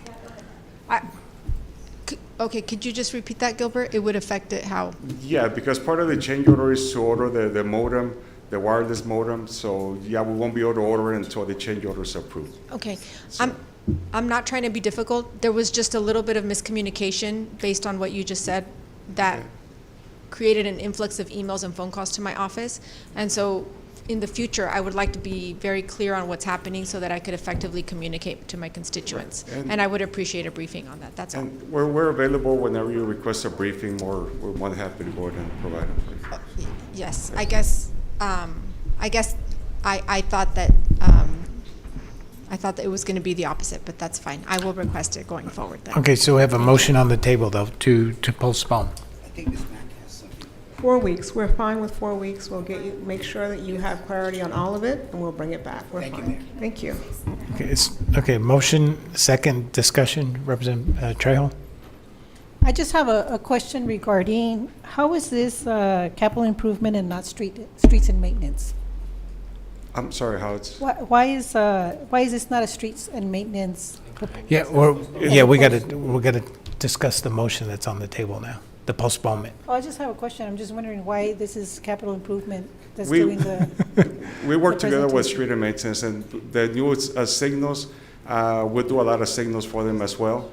We coordinate with them. Once we finish it, we turn it over for their maintenance and upkeep. So it's just a coordination effort that we do with street and maintenance. Okay, thank you. Representative Rocha, on the postponement? Thank you, Mayor. Yeah. So I just want to question, are the signals only the ones that are in the presentation? I'm so sorry. We gotta get back to the. I know, I need to make a motion. I Yeah, just. well, I know, but we have to. You're all right. motion first. You're right, So then I can't you have to vote on approve that. postpone. We're voting on a postponement. So there's a motion and a second. Any further discussion on the postponement? Yes, Mayor. Representative Canales. So there is an impact in postponing because you can't place the order until this is approved by the council, correct? For that intersection, yeah, but we have the other intersection, Hawkins and Burgess, that we can probably start. But on that particular one, yes. So a postponement would simply change the order of the projects, change the order that you're working on the We project. can, yes. Okay, so it might delay the project in District 1 compared to the other projects. It's, because we have the four intersections, we have a period of time. It's not gonna have, we'll figure out the impact, but it's not gonna be a tremendous impact to the time. Because we have other intersections to work at as well. Okay. Go ahead. No, it's okay, No. actually. Thank you, Mayor. Representative Acevedo. I'm okay with the postponement, but where you're really throwing me off is you're saying Hawkins and Burgess, Yes, there's, but that's not in the presentation. So that's why I'm wondering why you're bringing those streets up, but we're talking about Paseo del Norte and Northern Pass. So before I vote on postponing this, you're telling me that it's affecting all of those streets? It's not just the ones in the presentation? this group of signals is 4 areas. And Hawkins and Burgess is one of those areas, one of those intersections. So yeah, it's not, this doesn't impact that intersection, just impacts the Northern Pass and Paseo del Norte, that's it. But it's, other traffic signals have been broken up in different intersections. Can, Ms. Mack, I think this, like my vote on postponing this is really getting kind of blurry at this point. And I don't know if maybe we don't postpone this and maybe we delete it and we bring it back with better information. Because right now I'm solely voting on District 1, but it sounds like there's something in District 3 that is affected that's not part of this presentation. Point of clarification here. Yeah, we're going to take the motion that's on the table first. Mayor, point of clarification here first. Sure. Just, I think what he's saying is that if this one gets postponed, they will work on another one first, and that is the other project that he was talking about. I don't think that's what he's saying. They have other projects to work on if this one gets delayed, is what his point is. Yeah, but he keeps saying part of the 4 traffic signal lights or Yes, they 2 have in other traffic Hawkins. signal Let's projects. hang on. Yvette, go ahead. Good work afternoon, on. Yvette Hernandez, Mayor and Council. Just so I can provide some background. For scale of economy, when we put a traffic signal, we group them together. They could be located throughout anywhere in the district. The reason why we have signals is because Streets and Maintenance have already done their traffic impact study, and it's warranted, and so that intersection needs a signal. So what you have before you today is we have a package that has various locations. Looking specifically at this intersection, we're just asking you to say, we found a cost savings. It's going to be a savings of $450,000 at this intersection, and that's what we're asking for approval today. It does not impact the entire bid package that has those different locations. Okay. Representative Chavez? Okay, thank you, Mayor. So just to be clear, when you say package, we're not referring to item 59 as a package, right? Correct. You're Item only, 59 you're is- only the 2 in the presentation, only those 2 items where he indicated it was 15,000 and the 430, I believe. That's all that we're asking for, is to approve that change order, because it's over the $100,000 threshold, and so we need council's approval. Thank you. Yes. Okay. So the motion on the table is to postpone this For 4 weeks. for 4 weeks. Let's call a vote on that first, and then if that fails, we'll go back to the original one. Yes, sir.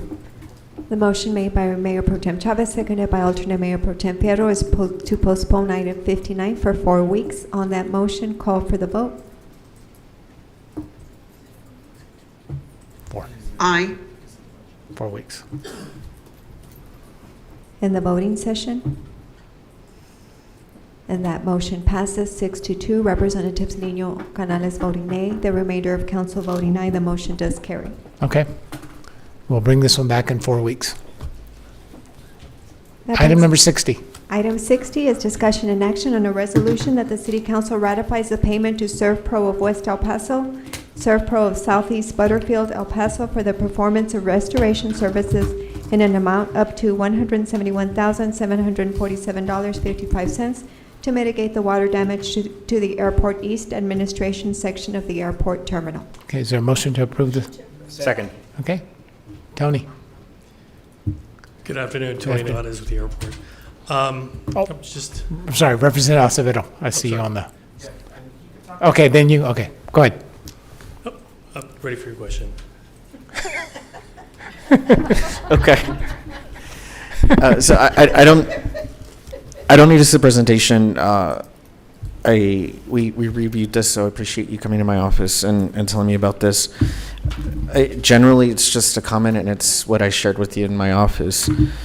Is I'm supportive of this, and this is fine, but I think the overall thing that I want to say is more to Ms. Mack. Finding this happened in June, and this happened in January, is a big problem for me. And I'm glad that we remedied it and we fixed it. We needed to act, and it was an emergency and all that. But I think I would have appreciated had I known about this back in January, saying, hey, this happened at the airport. We're moving on, fixing it. We'll have something for council later. Yeah, this was the second one we talked about when we brought the first one where we didn't provide the detail. Yeah, and I think that's where I want to know about these things happening, because we should have that communication, right? And the first one was the rock wall falling. We had the FitFam video. We found out through the news, and I feel that we should have that information at the very least, that an incident occurred, and we're going to remedy it. That's all I wanted to say. Okay. Representative Canales? Thank you. I'm also fine without a presentation. I think it's worth noting for someone watching from the public who doesn't understand what we're talking about. There was a malfunction in a HVAC unit at the airport, and there was pretty significant water damage. Water leaked down into the offices and the employee gym, and so this is the cost that that the airport incurred to clean that up, to dry up the water and replace some stuff, clean up everybody's offices.